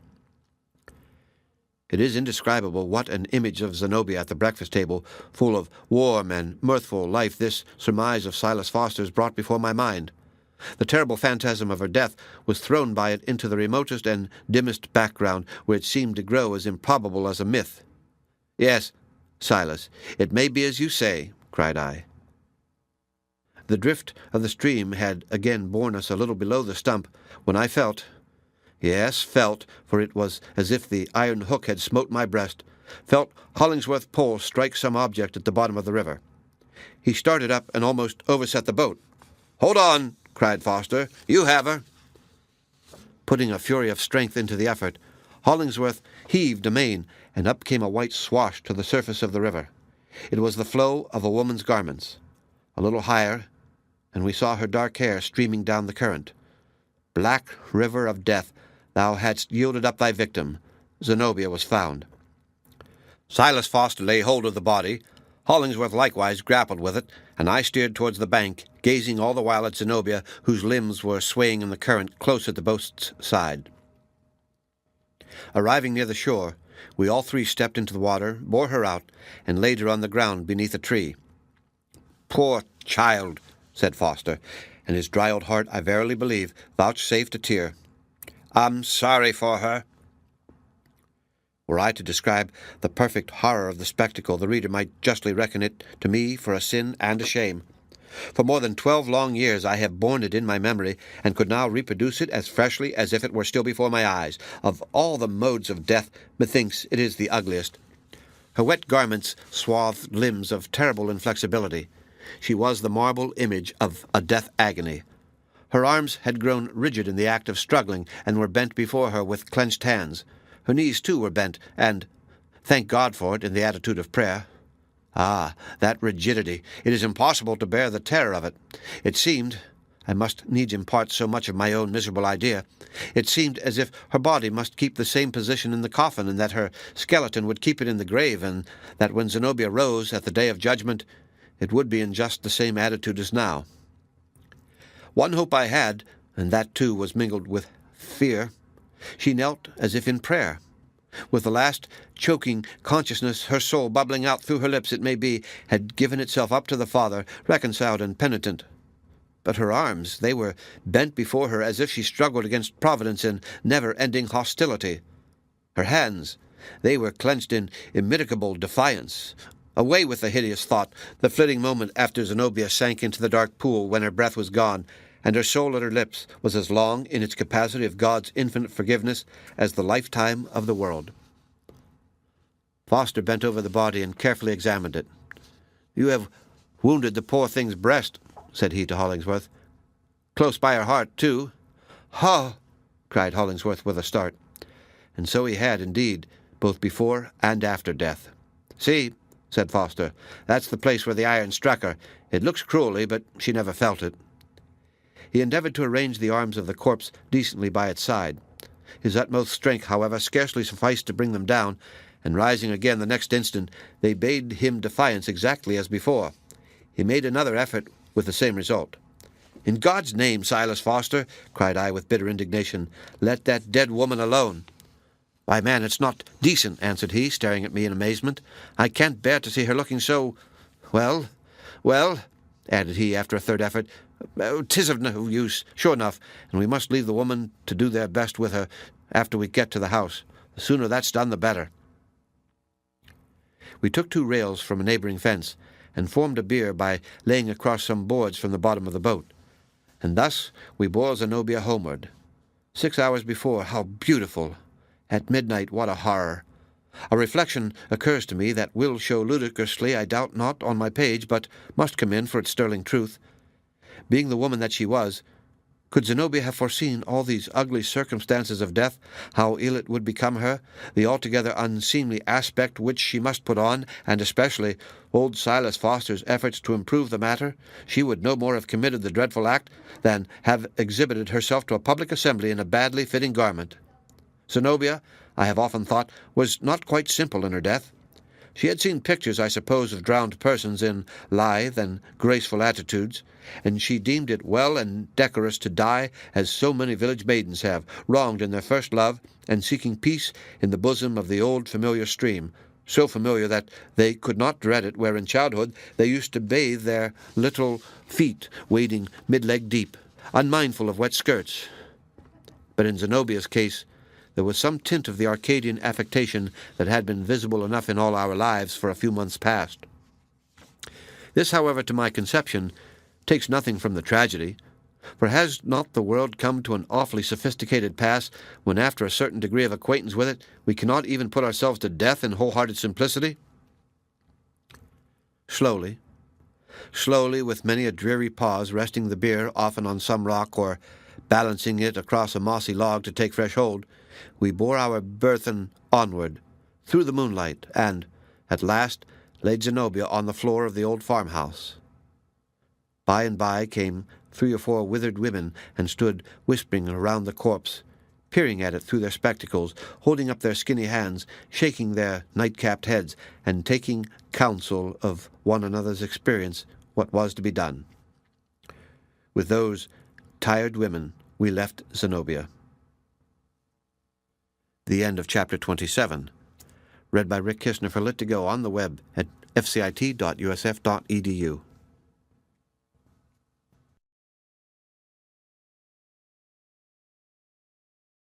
The Blithedale Romance by Nathaniel Hawthorne. Chapter 28. Blythedale Pasture. Blythedale, thus far in its progress, had never found the necessity of a burial ground.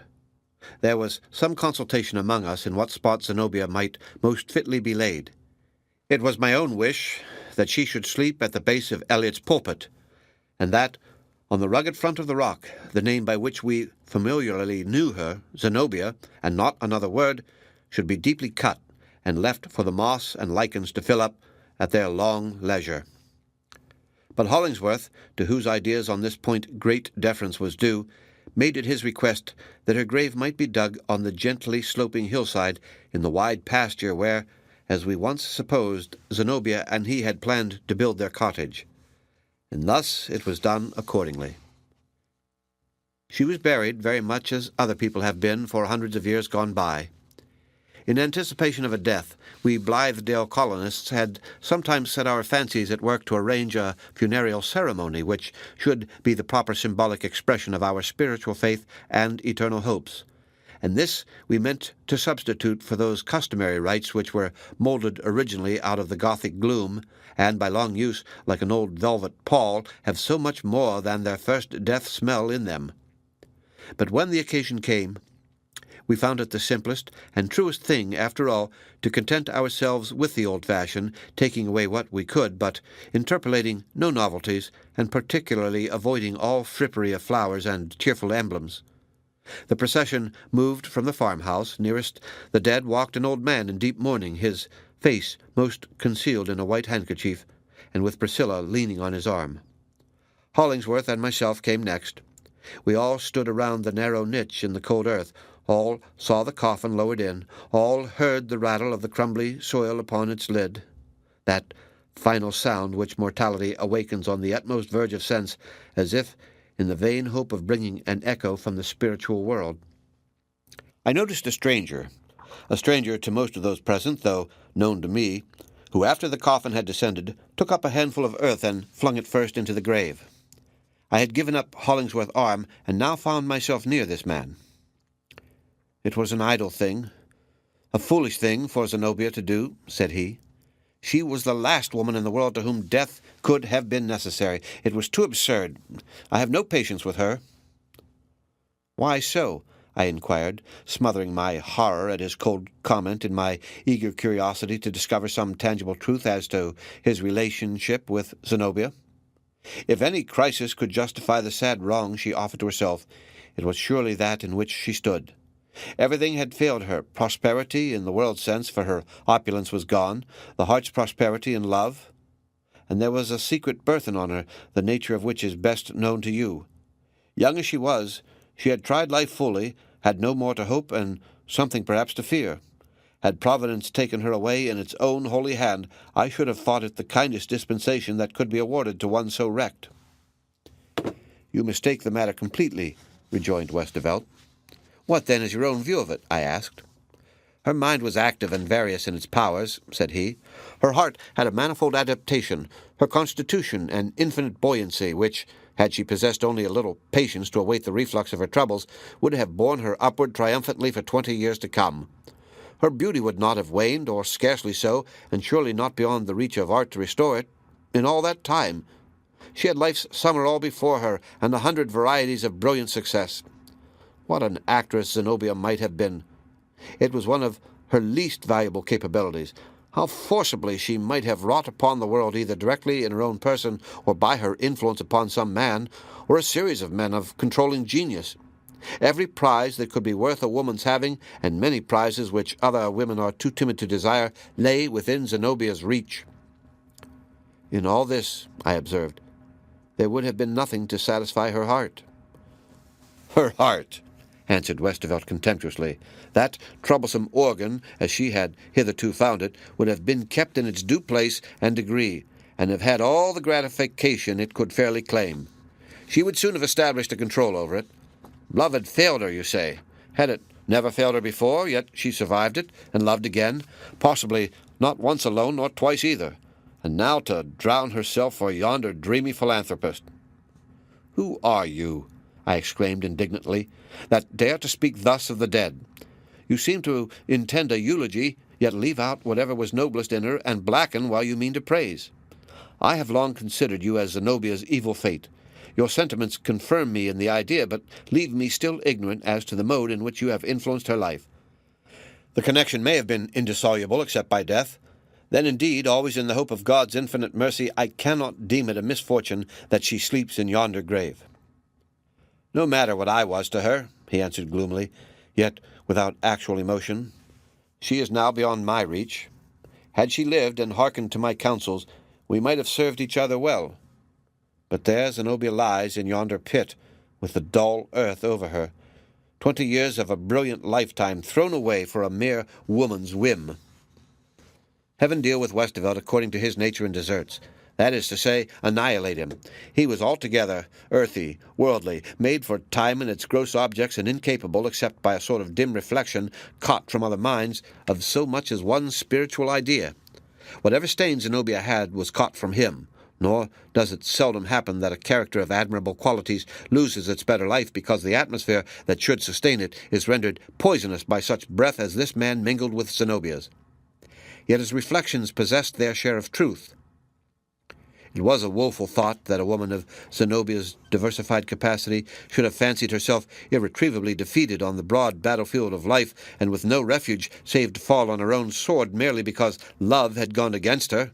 It is nonsense, and a miserable wrong, the result, like so many others, of masculine egotism, that the success or failure of woman's existence should be made to depend wholly on the affections and on one species of affection, while man has such a multitude of other chances that this seems but an incident. For its own sake, if it will do no more, the world should throw open all its avenues to the passport of a woman's bleeding heart. As we stood around the grave, I looked often towards Priscilla, dreading to see her wholly overcome with grief. And deeply grieved in truth she was. But a character so simply constituted as hers has room only for a single predominant affection. No other feeling can touch the heart's inmost core, nor do it any deadly mischief. Thus, while we see that such a being responds to every breeze with tremulous vibration, and imagine that she must be shattered by the first rude blast, we find her retaining her equilibrium amid shocks that might have overthrown many a sturdier frame. So with Priscilla. Her one possible misfortune was Hollingsworth's unkindness, and that was destined never to befall her, never yet at least, for Priscilla has not died. But Hollingsworth, after all the evil that he did, are we to leave him thus, blessed with the entire devotion of this one true heart, and with wealth at his disposal to execute the long-contemplated project that had led him so far astray? What retribution is there here? My mind being vexed with precisely this query, I made a journey some years since for the sole purpose of catching a last glimpse at Hollingsworth, and judging for myself whether he were a happy man or no. I learned that he inhabited a small cottage, that his way of life was exceedingly retired, and that my only chance of encountering him or Priscilla was to meet them in a secluded lane where, in the latter part of the afternoon, they were accustomed to walk. I did meet them, accordingly. As they approached me, I observed in Hollingsworth's face a depressed and melancholy look that seemed habitual. The powerfully built man showed a self-distrustful weakness and a childlike or childish tendency to press close and closer still to the side of the slender woman whose arm was within his. In Priscilla's manner there was a protective and watchful quality, as if she felt herself the guardian of her companion, but likewise a deep, submissive, unquestioning reverence, and also a veiled happiness in her fair and quiet countenance.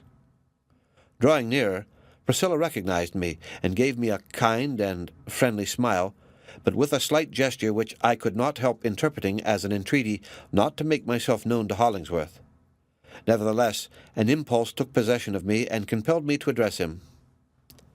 "I have come, Hollingsworth," said I, "to view your grand edifice for the reformation of criminals. Is it finished yet?" "No, nor begun," answered he, without raising his eyes. "A very small one answers all my purposes." Priscilla threw me an upbraiding glance, but I spoke again with a bitter and revengeful emotion, as if flinging a poisoned arrow at Hollingsworth's heart. "Up to this moment," I inquired, "how many criminals have you reformed?" "Not one," said Hollingsworth, with his eyes still fixed on the ground. "Ever since we parted, I have been busy with a single murderer." Then the tears gushed into my eyes, and I forgave him, for I remembered the wild energy, the passionate shriek with which Zenobia had spoken those words. "Tell him he has murdered me. Tell him that I'll haunt him." And I knew what murderer he meant, and whose vindictive shadow dogged the side where Priscilla was not.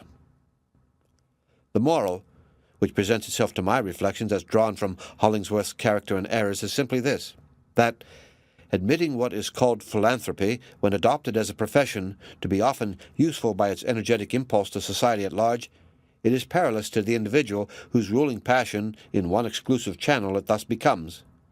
It ruins, or is fearfully apt to ruin, the heart, the rich juices of which God never meant should be pressed violently out and distilled into alcoholic liquor by an unnatural process, but should render life sweet, bland, and gently beneficent, and insensibly influence other hearts and other lives to the same blessed end.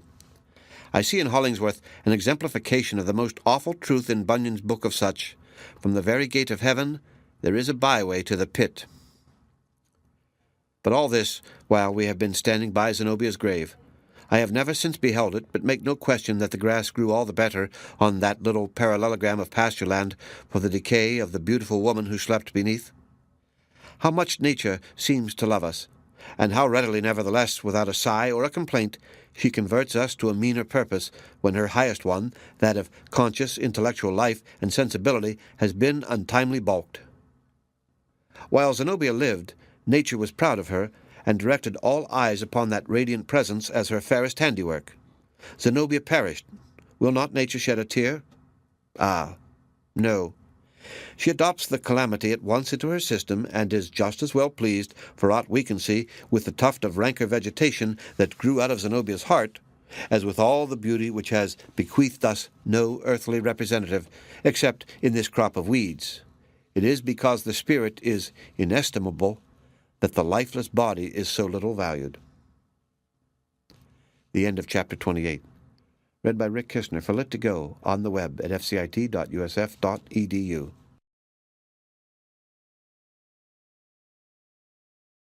The Blithedale Romance by Nathaniel Hawthorne, Chapter 29. Miles Coverdale's Confession. It remains only to say a few words about myself.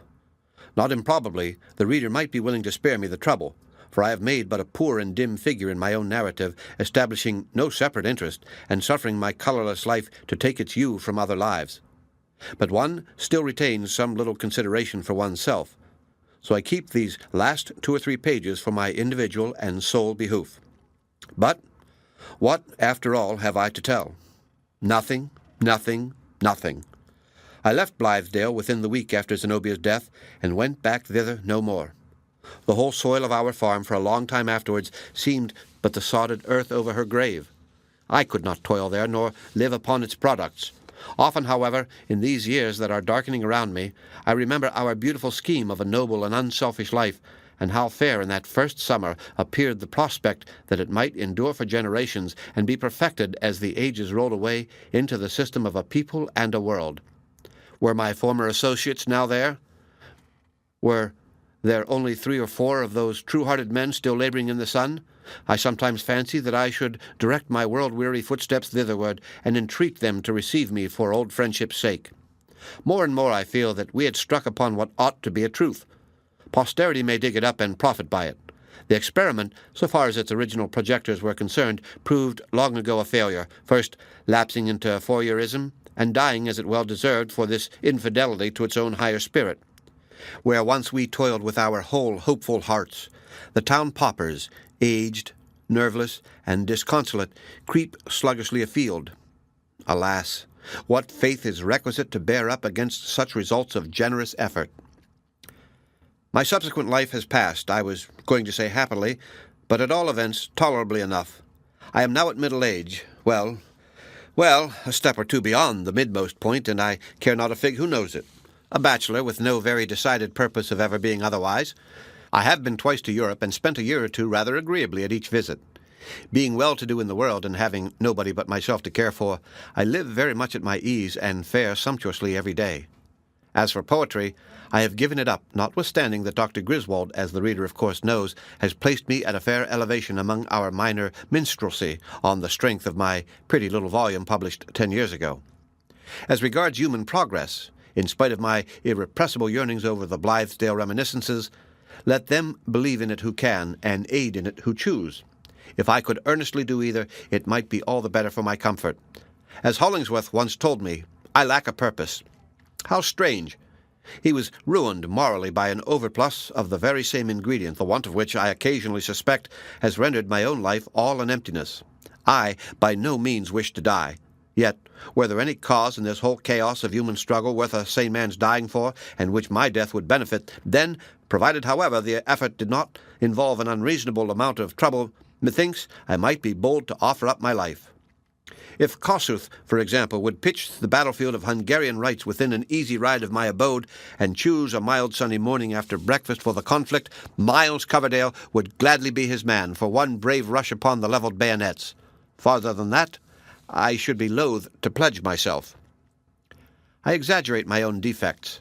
The reader must not take my own word for it, nor believe me altogether changed from the young man who once hoped strenuously, and struggled not so much amiss. Frostier heads than mine have gained honor in the world. Frostier hearts have imbibed new warmth and been newly happy. Life, however, it must be owned, has come to rather an idle pass with me. Would my friends like to know what brought it thither? There is one secret, I have concealed it all along, and never meant to let the least whisper of it escape, one foolish little secret which possibly may have had something to do with these inactive years of meridian manhood, with my bachelorship, with the unsatisfied retrospect that I fling back on life, and my listless glance towards the future. Shall I reveal it? It is an absurd thing for a man in his afternoon, a man of the world, moreover, with these 3 white hairs in his brown mustache, and that deepening track of a crow's foot on each temple, an absurd thing ever to have happened, and quite the absurdest for an old bachelor like me to talk about it. But it rises in my throat, so let it come. I perceive, moreover, that the confession, brief as it shall be, will throw a gleam of light over my behavior throughout the foregoing incidents, and is, indeed, essential to the full understanding of my story. The reader, therefore, since I have disclosed so much, is entitled to this one word more. As I write it, he will charitably suppose me to blush and turn away my face. I myself was in love with Priscilla. The end of Chapter 29, and the end of The Blithedale Romance by Nathaniel Hawthorne. Read by Rick Kistner for Lit2Go on the web at fcit.usf.edu.